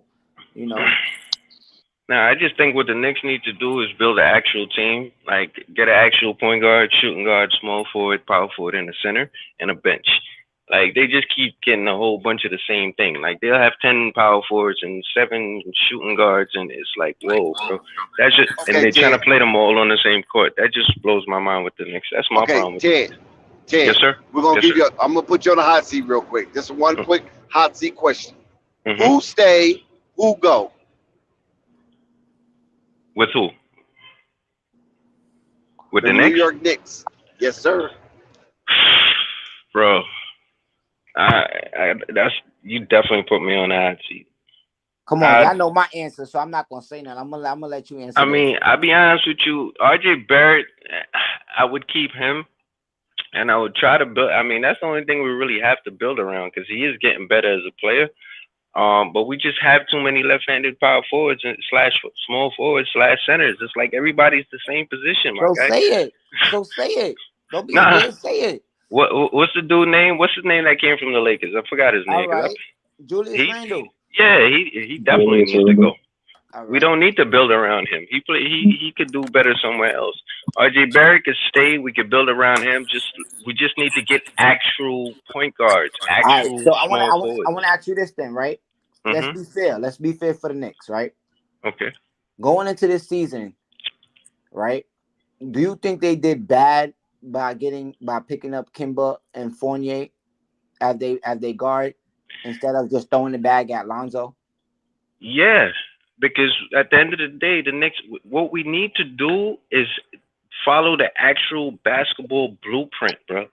If we're going to get players, let's start from, because the Knicks need to start over. It's like they're trying to start from the middle. You understand? That's the problem with us. But we need to understand that we're at ground level. All right, stop trying to put together a team to make the fans happy. Stop trying to put together a team to make the money come in. Put together an actual team and build it from the ground up. What I think we need to do is hire freaking Mark Jackson, give him the keys to the franchise, and I ain't talking about general manager. I'm just talking about let him call the shots. That's the person you need to be your marketing person. So if you want to put a face on the Knicks, get Mark Jackson. Don't put a player as the face. Get Mark Jackson and put him as the face. Let him do what he did with the Warriors, all right, and build the team from the ground up. Simple. That's it, one-on-one. That's it. Nothing else needs to get done. I totally agree, because at the end of the day, the Knicks, the last time they were actually a winning team, meaning number 2 on the East, right? We had a point guard, and that point guard now took Luka to the Western Conference Finals. Bro, you heard what you just said? Thank you, bro. And we never had a point guard since Jason Kidd. Oh my goodness, bro. And Thank that's a you. fact. I mean, listen, I look, and before Jason Kidd, we didn't have a point guard. Can I just say something else that nobody gives respect to? I'm sorry to cut you, but I just have to say this because I don't know if anybody notices this historic moment that happened with the Knicks. But do people understand that Rasheed Wallace played on the New York Knicks with Uptowns? Facts. I mean, I don't understand that people don't understand how big that is. That is historical, bro. Rasheed Wallace played on the New York Knicks floor with those Uptowns, man. All right, I just wanted to get that out the way. And you know what else too? With what happened with the Knicks season that they don't speak about that same season? Mm-hmm. You know, the reason why your boy LeBron James didn't win unanimous MVP, the reason why is because they voted Carmelo to be MVP that season. Thank you. And that's just to show you the type of season Carmelo was having. Like, I hear y'all. We were supposed to win the chip that year, bro. We had crazy eyes. We had crazy eyes on the bench, and they did not play none of them, bro. You know who Crazy Eyes is, right? Right. Bro, the squad that we had that year, bro, if anybody want to Google it, go Google that squad and look at the roster from top to bottom, bro. That was a championship team, bro. Talk about Steve Novak. You could talk about Landry Fields. You could talk about these guys. They was coming up. And the next year we traded Steve Novak. We had Kenyon Martin and Rasheed Wallace. Plus Crazy Eyes. I can't remember what's Crazy Eyes' name. It's slipping me right now. But he was on the Knicks before. The dude with the crazy eyes, man. I'm going to get it. I'm going to tell you later. But we had Kenyon Martin and Rasheed Wallace. Kurt Thomas. Thank you. Kurt Thomas. We had Kurt Thomas on that squad, and they didn't play any of the veterans. All those were vets, and they did not play any of the vets in the playoffs, bro. I blame J.R. Smith for dropping the ball in that. We had J.R. Smith. Oh, 6th man of the year that year. He won 6th man of the year that year. And our coach, Mike Woodson, was the coach of the year that year. Again, Melo also had broke the record for the points. He had the most points. He was scoring title. It was named for the Knicks, but people. Oh my God, this Knicks nostalgia is killing me. I'm gonna say this. Hold on 1 second. No, y'all good. I'm playing. Listen, Belize, who stays, who goes? You know who goes. There's no question asked. It should have been some more respect put on it from the time he got there. Number 30 should have never been on his back, and he got to go. He did what he did. He got his little 6 man. I mean, not 6 man, most improved player, which was crazy to me after 6 years. Now, he didn't deserve that, but we'll take it. And they was all hyped up this season. I was not for it. I felt like we should have got Lonzo. Lonzo would have helped him look better. He would have did what he did for Kyle Kuzma. He would have made him look so much better. But we went Kimba and Evan Fournier, and it was not it, bro. It was not it. Randall gotta go. We need Darren Fox. We need Darren Fox. That's a solid point guard that could help build this young team. I tell you right now, we need Mark Jackson, Darren Fox, and we need Mark Jackson to bring LiAngelo Ball up. Simple. Oh shit! Where you at? You need to come back to the center. Explain that right there. That's the start right there of primetime Knicks.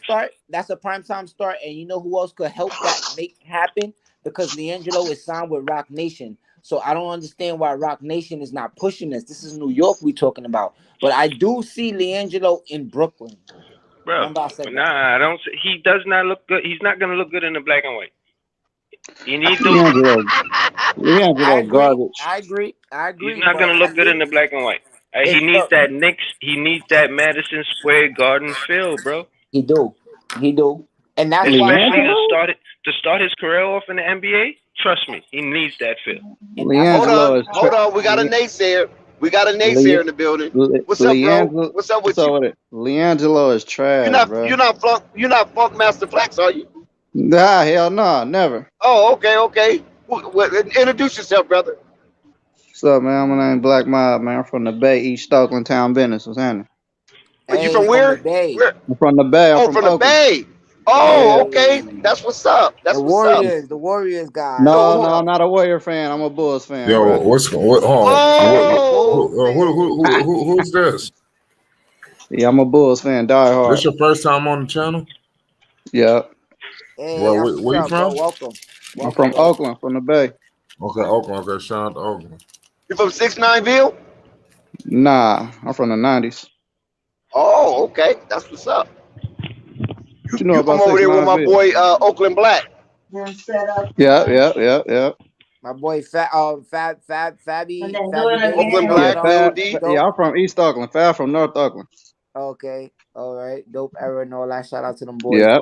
You already know. So what's your take on this? Why you don't feel like LiAngelo could fit on the Knicks or on any? He couldn't even fit with Detroit. Well, you don't feel like that was like a rush situation. He had a little ankle sprain and they didn't even give him a shot.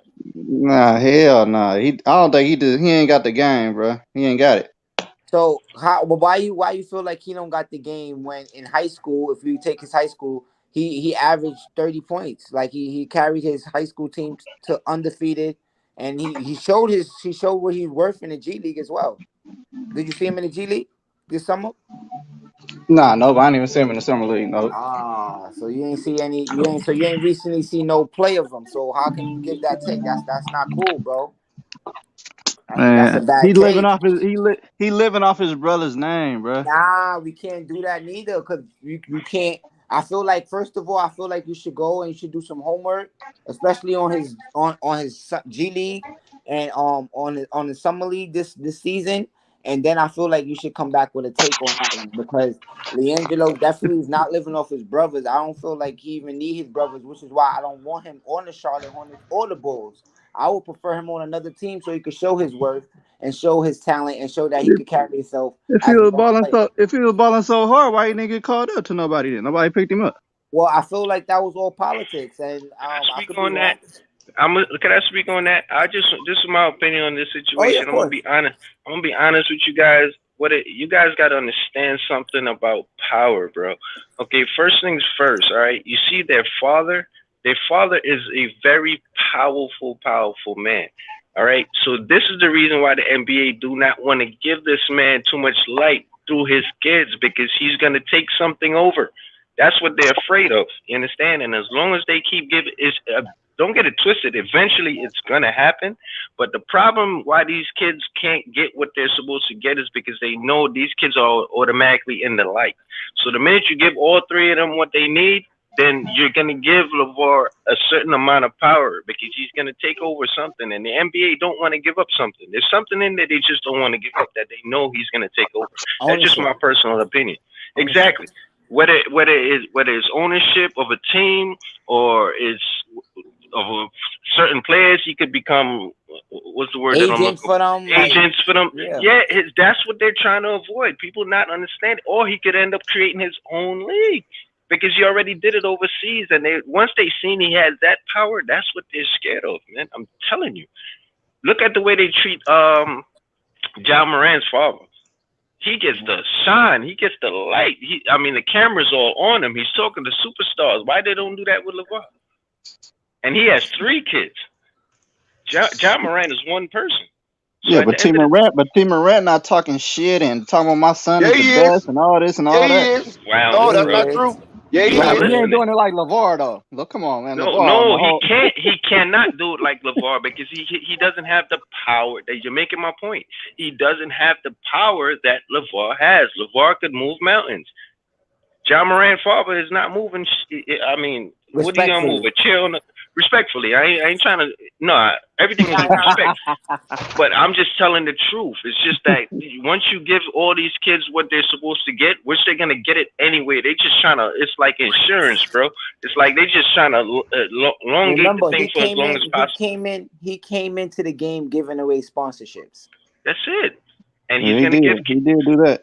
Like, and that's, yeah, he did do that. and that's what they're afraid of. It's like, wait a minute, you could start giving sponsorship to our players. You know what I mean? Where like imagine like Kyrie was to leave Nike and sign with Big Baller Brand with his own shoe. Like just imagine it was to happen. Like what do you do with that? You know what I mean? Other players now want to sign with Big Baller Brand for their shoe deals, and now you gotta work with this man. You have to work Thank you, with him. sir. Thank you, And sir. like I don't want to work with him. Because that means he was right the whole time. Thank you.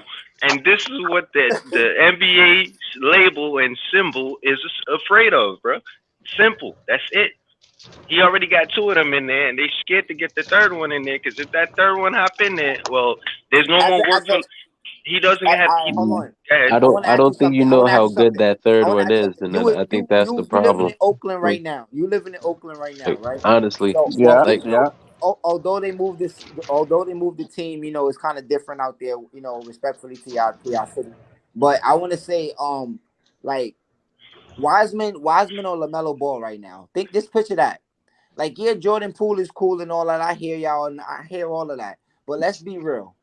Let's be real. You have LaMelo coming off your bench right now with Curry, Klay Thompson. Yeah, I agree. They should have took LaMelo, but the Warriors needed a center though, so that's why they took Wiseman. I don't like that. Melo They still need a center. First of all, Golden State ain't never need a center, bro. They won with Zaza Pachulia. That's all they needed. A center thing is fake, bro. Well, I ain't gonna lie though. Wiseman right now, Wiseman is like championships. Yeah, I ain't need no first round draft pick. Wiseman, he the new Greg Oden right now. He the new Greg Oden right now. Yeah, he the new Greg Oden. I just want to say one thing though, but Melo's not supposed to come off anybody's bench. Period. The No, end. There's no bench that Melo's supposed to come off. So if he's coming off the bench, that's not his said team. Carmelo Anthony? No. He's talking about LaMelo Ball. He's talking about LaMelo. If LaMelo would have got drafted by the Warriors, he'd have been coming off the bench. No, I understand that. No, Klay was hurt. No, he wouldn't have because Klay hurt.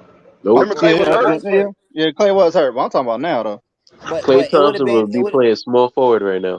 Yeah. If they had LaMelo Ball. Thank you, sir. Thank you. Wiggins would have been coming off the bench. No. They would have traded Wiggins. Wiggins would have got traded. Either way, you know what I'm saying? You know, they would have had a team to run up with, and I would have loved to see LaMelo going against John Morant in playoff basketball and that type of stuff. You know what I'm saying? You're gonna get it. It's coming. But I just want to make only sure be in the finals, or you know. Let me just get this point across that I was gonna say though. Once Jello gets in the league, what you gotta understand is that LeVar no longer has to do any work within that realm. So that's what they're afraid of. Once the third one gets in there, he could focus on something else. Well, we'll see. He gonna get invited to some camps this coming up next couple months. So we'll see. He might be in Philly. He might be in Chicago. Sure. I'd ride him in Chicago. Would you take him on Chicago though? Hell yeah, I'll take him for sure. I'll take him on the playing Lakers. Together, the chemistry would be nice. What you think? I'll take him. Take him on the Lakers. He could back up Levine on the road. Why not? He could back them up for sure. Well, that's even if that's even if we bring Levine back. He a free agent. He might get up out of here. Shit. Now that's a good thing. So what you think about that? About that situation with Levine and DeMar DeRozan and Vucevic? Vooch, see, my thing is like we need defense. Levine don't play defense. Vooch don't play defense. They could score, but I want some defensive players. That's what we need, and we need some rebounding. Well, what about DeMar? No, I'll keep DeMar. I got to keep DeMar. See, I'm that's keeping what the I'm saying. Even though DeMar's like 33. Yeah, he only got like 2 or 3. Well, we gave him a 3-year contract. He got 2 more years, so shit. Might as well work it out, huh? Yeah, and see, and then we got the number 18th draft pick. So I hope we get a center in the first round, a defensive Yeah, I center. think they're gonna get Coffee. That's what they're looking at. I want the Mark University Williams. of Illinois. I You want Mark Williams? Williams. Yep. Okay. What you think is the difference between the two? Well, I tell you the truth, I ain't the center from Illinois. I already didn't watch him this year though. But I'm a Duke fan, so I've seen a lot of Mark Williams. I watched him a lot. Oh, So, okay. Got you. yeah, so I mean, I tell you the truth, let's get one of the top young centers coming out. Defensive centers, that's what we need. But Rebounding what and defense. about so who you getting rid of on if you getting rid of Levine? Who you getting rid of? Like who you want? But see, the thing about Levine, we had to do a sign and trade, right? So that's what I've been reading lately. So I don't know, man. Gobert, I don't think it's going anywhere. You don't think so? No. Because we could offer him the max. He could get like $200 million from us. Yeah, I don't think it's going nowhere. I'll do that. I risk? will do that for You sure. take the risk, I'll do Anthony that for Davis? sure. Hell yeah. Hell yeah, I would. I'll give you Anthony Davis right now. Shit, we could do that head up. Levine for Anthony Davis straight up. I'll do that right now. Fast. Real. That's crazy. You That's know, a nice AD injury risk. prone, but man, you. I was just about to say that AD gonna play half a season for you. Yeah, but man, he when could. he healthy, When he a top 10 player though. When he healthy, he a top 10 player. Man, imagine Levine for Gobert though. Hold on, I have a question. You said Anthony Davis, when he's healthy, he's a top 10 player. When is he healthy? No, he ain't been healthy. Yeah, he ain't been healthy since they won a title. What, 2 years ago? He wasn't healthy then either. he had a whole break. Like he got COVID saved his life. Nah, bro, leave it. Don't convince him out of it. That's a good trade, bro. I got you. Yeah, I'm taking AD for Levine right now, instantly. What's wrong with Man, y'all? please get the Lakers on the phone. Get that trade happening. Levine cool. I said Levine just don't play defense, but that's all I like about him. He no defense. But he's supposed to play defense though, bro, because he went to the Olympics and talking about he's going to work on his defense. He won a gold medal. So what happened to that gold medal defense? I don't know. That shit disappeared. He soon as he came back to the States. And then he been having a lot of knee issues the last couple of years too. So shit. Yeah, man. We could get younger.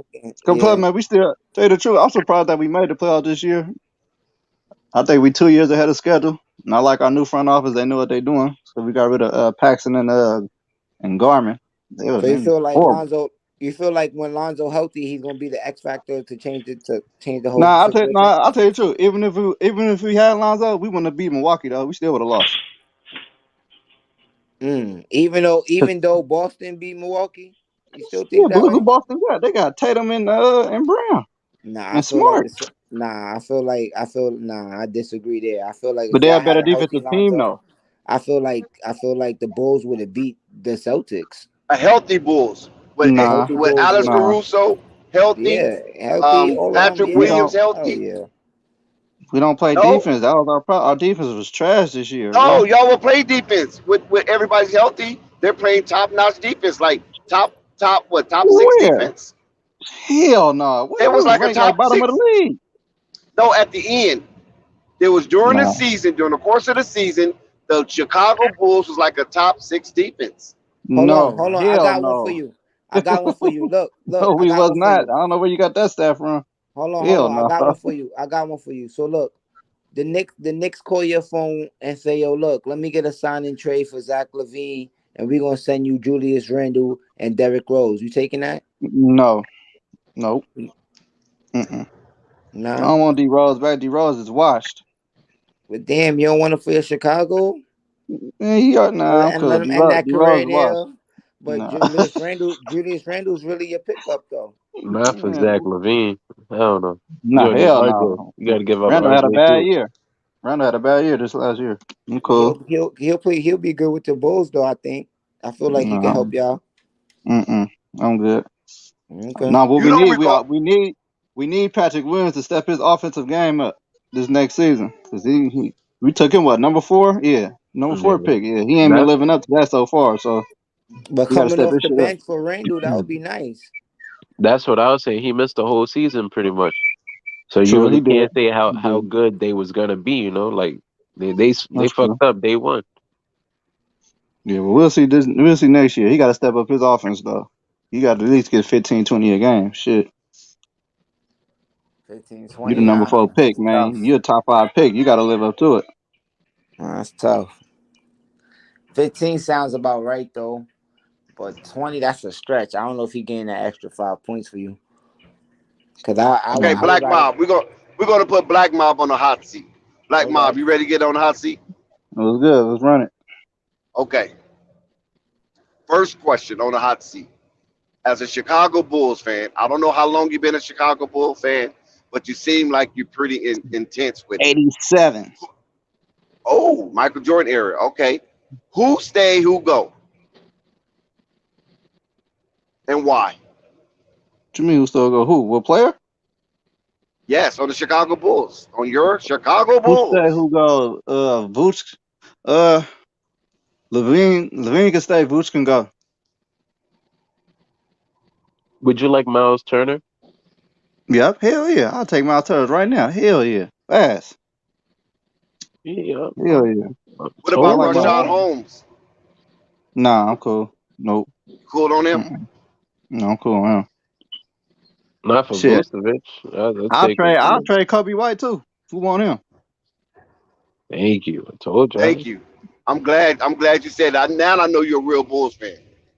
At first I was kind of teetering on the scale of justice, but now I know you're a real Bulls fan. You said Kobe Derrick White, Jones. who want him? Yeah, Derrick Jones. Yeah, all them fools can get up out of here. Oh, that's what I said. Bradley. Yeah, our bench was kind of weak this year, man. It was better than 2 years ago, but it was still kind of weak. Yeah, I think you could flip Vooch and Kobe for like Gobert and Jordan Clarkson. I'll do that. That's a come up. I'll do that. Gobert and Jordan Clarkson. That would be the steal of the year. That's a big come up. They got the 18th pick. Like for real, they could really throw that in there. Y'all gotta throw the number 1. Yeah, y'all gotta throw your first round pick in there too. Yeah, I can't do that. Yeah, I'm doing that too. Hell yeah, we got the 18th pick. Y'all can have that.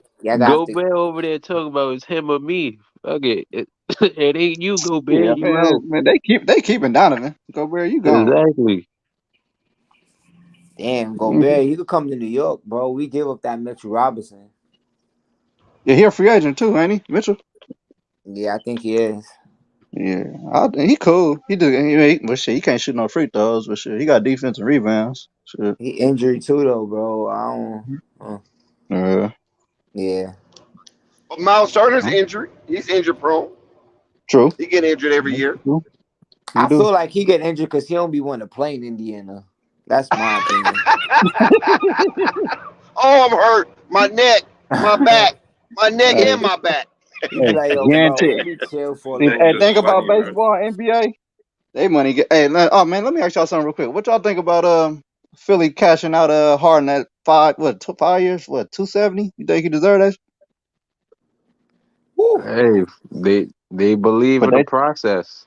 Yeah, they traded for him. They traded for him, so they got to pay him. They've been trusting the process over there, so In their mind, they lost this year because Joel Embiid's face got broken.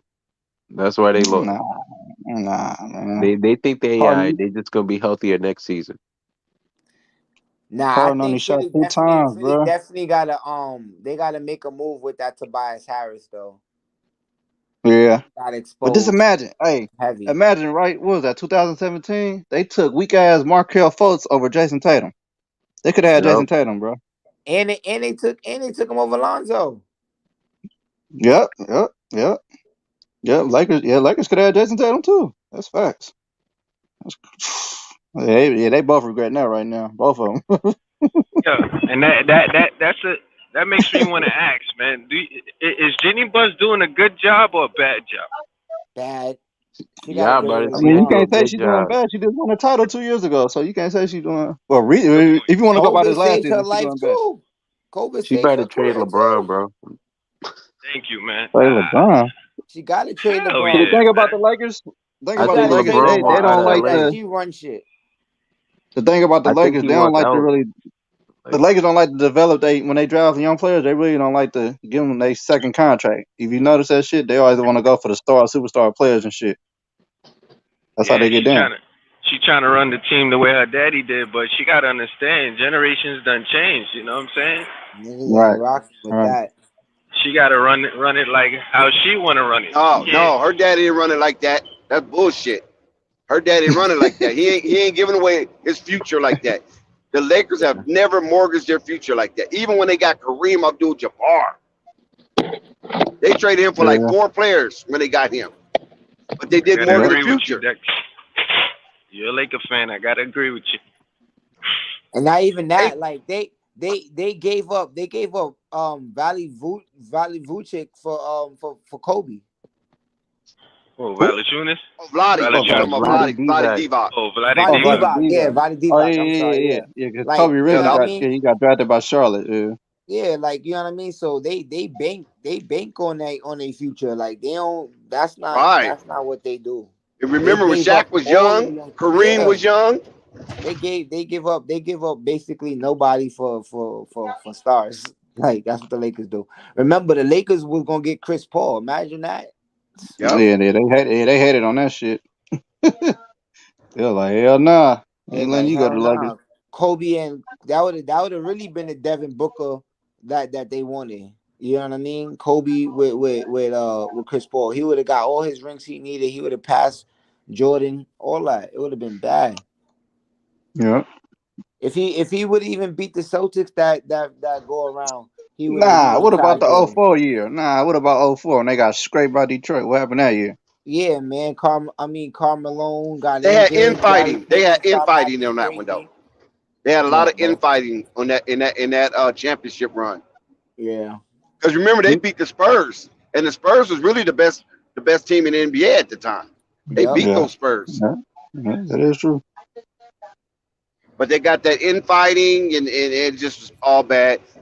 Kobe, Karl Malone, Vanessa, that triangle, that was ugly. Kobe and Shaq, that was ugly.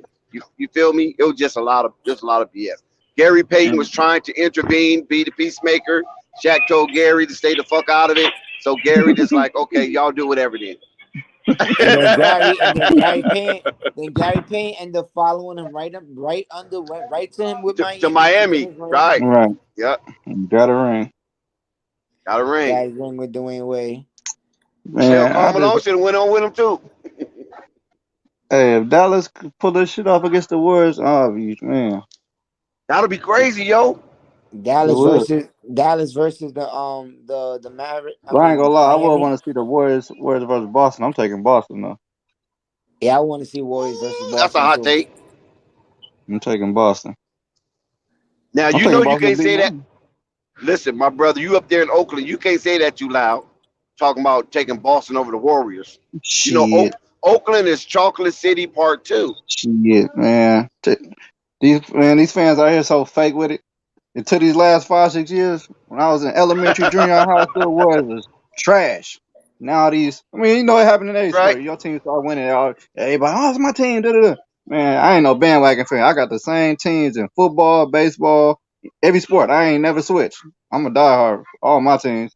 And everybody who knows me, who grew up with me, they already know all my teams. So they already know I ain't no bandwagon fan. I don't do that. Right.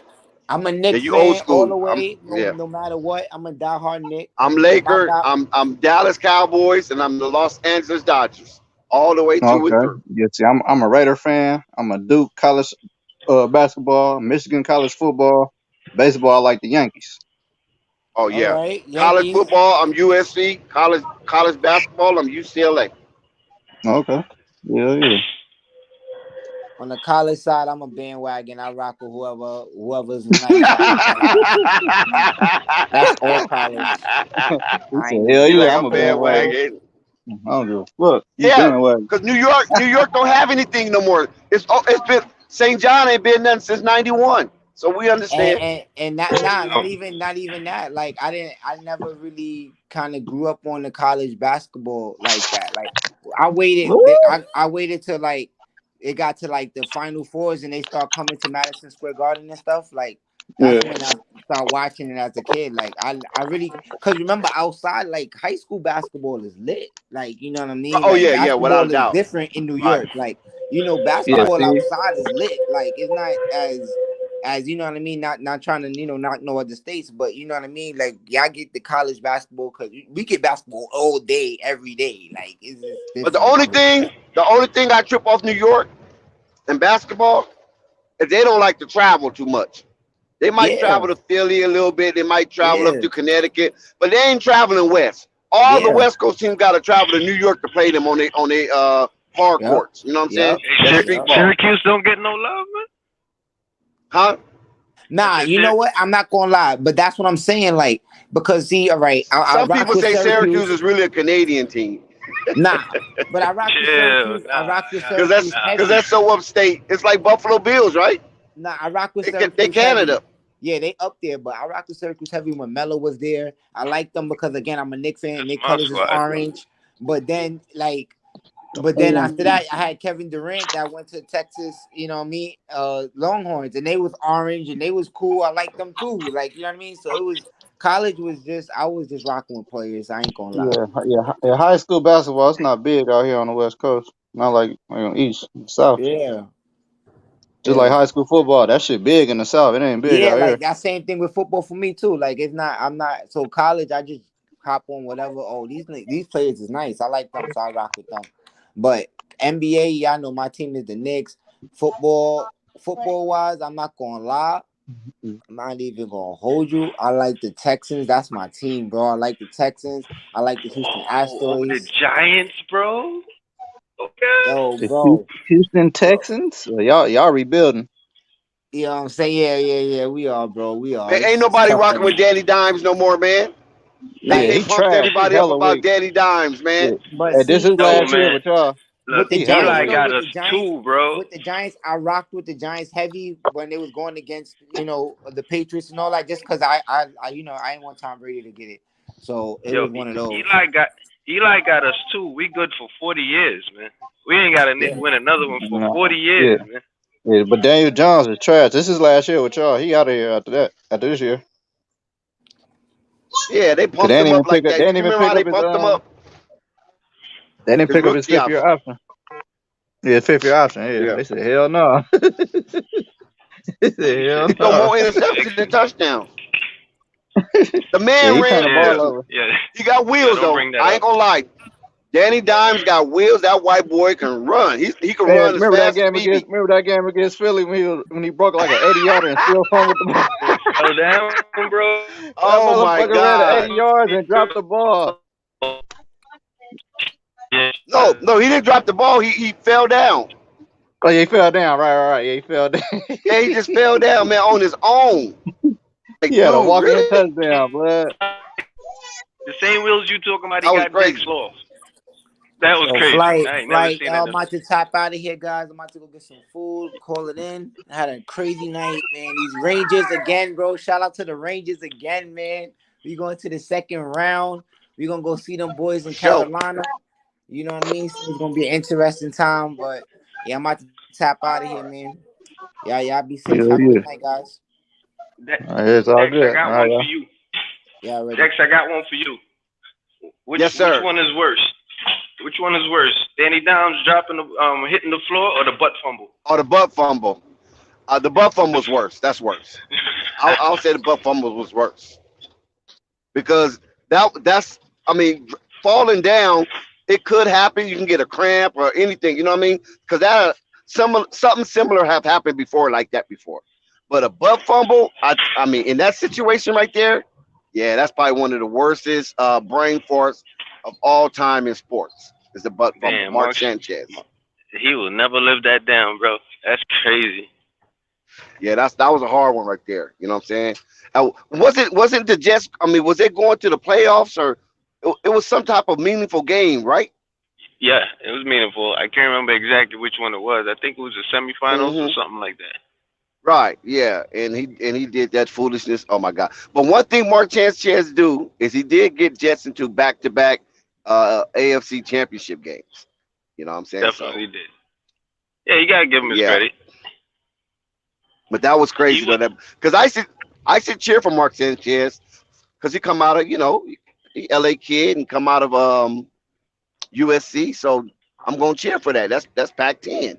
At the time it was Pac-10. Now it's Pac-12. So I'm definitely was on his side. But I was like, oh my God, that's so embarrassing.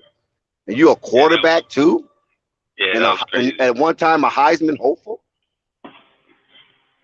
That was the man at the point in time.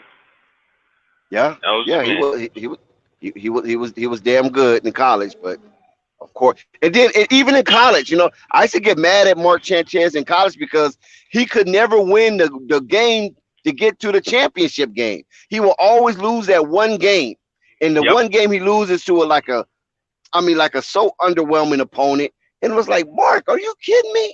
You guys lose to the freaking Oregon State Beavers or the Colorado Buffaloes. It was just crazy, man. Yeah, them days was crazy. Them days was crazy, man. But salute to Mark Sanchez, though, man.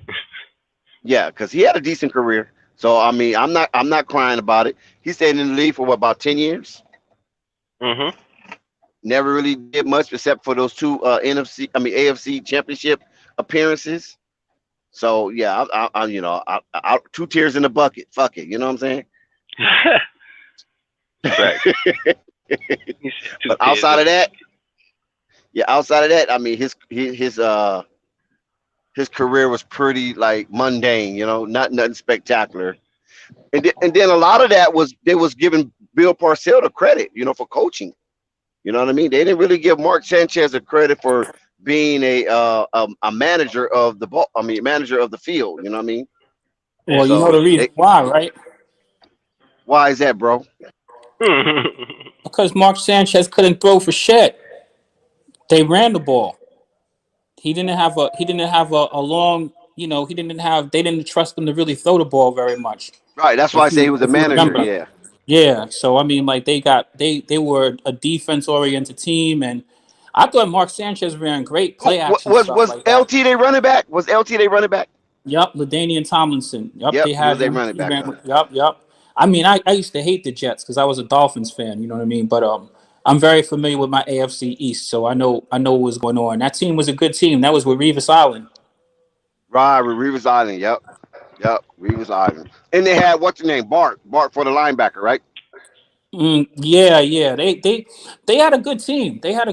I really will say they had a good team. I mean, I think they used to let Revis get away with murder. I never seen somebody just be able to blatantly manhandle people so much and everybody hold the flag. He used to hold all the way down the field, huh? Talking about Revis. For real. Island. You see Revis. You seen him play before. I don't need to tell you guys. You guys sound like y'all know your sports. Y'all can't act like that shit wasn't fucking malicious. But you know why they let him do that, right? He was in New York. He was in that big market. They wanted New York to win. Right. He was marketable. Yeah, he was marketable, exactly. So they kind of let him get away with a lot of. It wasn't like he was a bad defender, man. But I seen that dude get away with I seen dudes in prison get away with less. You know what I mean? Less than that. And I mean critical junctures of the game and the whole nine. You be like, "Hot damn, motherfucker! I thought that you can only yeah. You can only make contact for 5 yards." They used to stuff a mud hole in your Miami Dolphins. Oh man, actually, was that Jay? No, that was Pennington. Listen, Pennington was your quarterback then. Here's the thing you need to know, especially like back then, right? Usually in the AFC East, the teams split. Like the Dolphins used to be the top of that division before the Patriots blew up. And then the Patriots blew up, and then of course, you know what I mean? Remember the Buffalo Bills had their year four runs. Yep. So there have been teams that have been at the top, but the team that never was at the top, unless you go back to Namath or whatever, was the Jets. So no, before Namath. I mean after Namath. You had what's your name? Esiason. Wasn't Esiason that was over there? I like those dudes. Boomer Esiason. Boomer did a little something over there. He did, but they were like a flash in the pan. I mean, they had a year or two that they were decent, but it wasn't like they didn't maintain their dominance. The Dolphins were always in contention for being the best team in the division. What people don't know in that division, what's up? Do you remember when the Jets was 10-0 and still missed the playoffs? Yeah, but I'm trying to tell you about. Yeah, but I'm trying to tell you about how this shit goes. That was crazy. So listen, in the AFC East, like the thing about those games, them teams know each other very well. The Dolphins were split with the Patriots and the Jets and whatnot. Like those teams was real hardcore rival games because you wasn't bringing no tricks out that they ain't never seen. So those games used to be hella exciting, even back in the Marino days. Those were always great games. Some of the best games they ever played was against one another. I remember. See, this would make me mad. Anybody want to chime in? You can, but this would make me mad with the Dolphins because I used to ride with the Dolphins with Jay Fiedler. That's when he was the quarterback, right? Oh yeah, Jay Fiedler. Was it McMichael's the tight end? Yep, Sean McMichael. They had Junior. Yeah, Sean Mike. They had Junior Seau. I think he was still there. Yeah. And they had Jason Taylor. Jason Taylor, Zach Thomas. The little Zach Thomas. There you go, Zach Thomas, the little linebacker, Zach Thomas. So I used to like Zach Thomas because he was from Lubbock, Texas, and he came from Texas Tech. And I used to live in Lubbock, Texas, so I became fond of Zach Thomas. He later went to the Cowboys, of course. But yeah, they had a game that was playing San Francisco. They was winning. They was covering. This was like a $4,500 parlay for me. And do you know? I think Jay Fiedler either threw an interception or San Francisco ran it all the way back on a punt or something.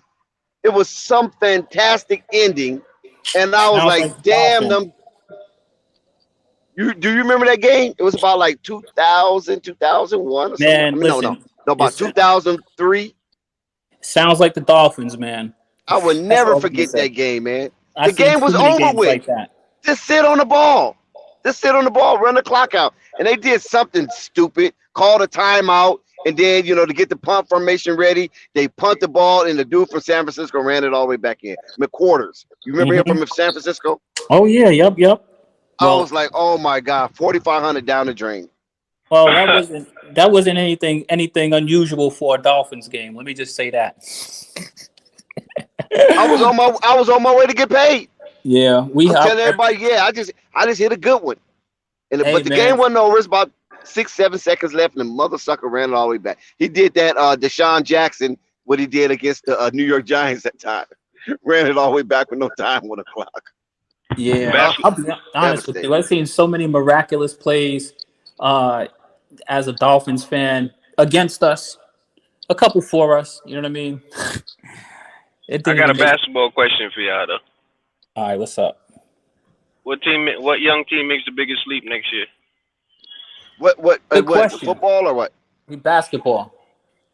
Oh, basketball? Yeah. I think the biggest leap could be the Pelicans. You saying for the biggest leap? Nah, I wouldn't. Nah, not a team that made the playoffs this year. Just but they started from the play-in though. You see what I'm saying? I got you. Oh, that don't count. That don't count. A leap is a leap is a leap. You know what I mean? So. Well, I say the biggest leap. I mean, the fact that they made the play-in. I mean, I think they already made a level of a leap right there. I think that. I mean, the Pelicans. I think they guaranteed the playoffs next year if Zion plays. You don't think so? Absolutely. I think they're gonna have a deep run. Yeah, I think they'll be fine. Yeah, they might have one of these Dallas type runs next year. I think one of the most exciting teams next year, to be honest with you, is going to be the Houston Rockets, man. Interesting. Why? Yeah, that's it. I want to hear that. Why? Because of that team that they got. Like, that team is phenomenal, man. I mean, the players that they have is phenomenal. The young boys is phenomenal. Break it down, bro, because you can make your mouth say anything. So break it down a little bit. Well, I got to pull up their names, man. I ain't going to get names, but that's the whole thing. Okay, Christian Woods. Let's go with the names we know. Christian Woods. Right. Jalen Green. Oh, man. There you go. Deshaun Tate. Right. Yes, sir. Kenyon Martin Jr. Yes, sir. What's the other boy that got traded from Denver? Hampton. RJ Hampton. I think Christian Woods is headed for an All-Star appearance. Yeah. What about you? He's good enough to be All-Star. I think he's a thoroughbred, man. I like the way he plays. Who he say? I'm asking how he feels about Gary Bird, since he want to talk about the Rockets. Yeah, that's the dude that shoot the 3-pointers, right?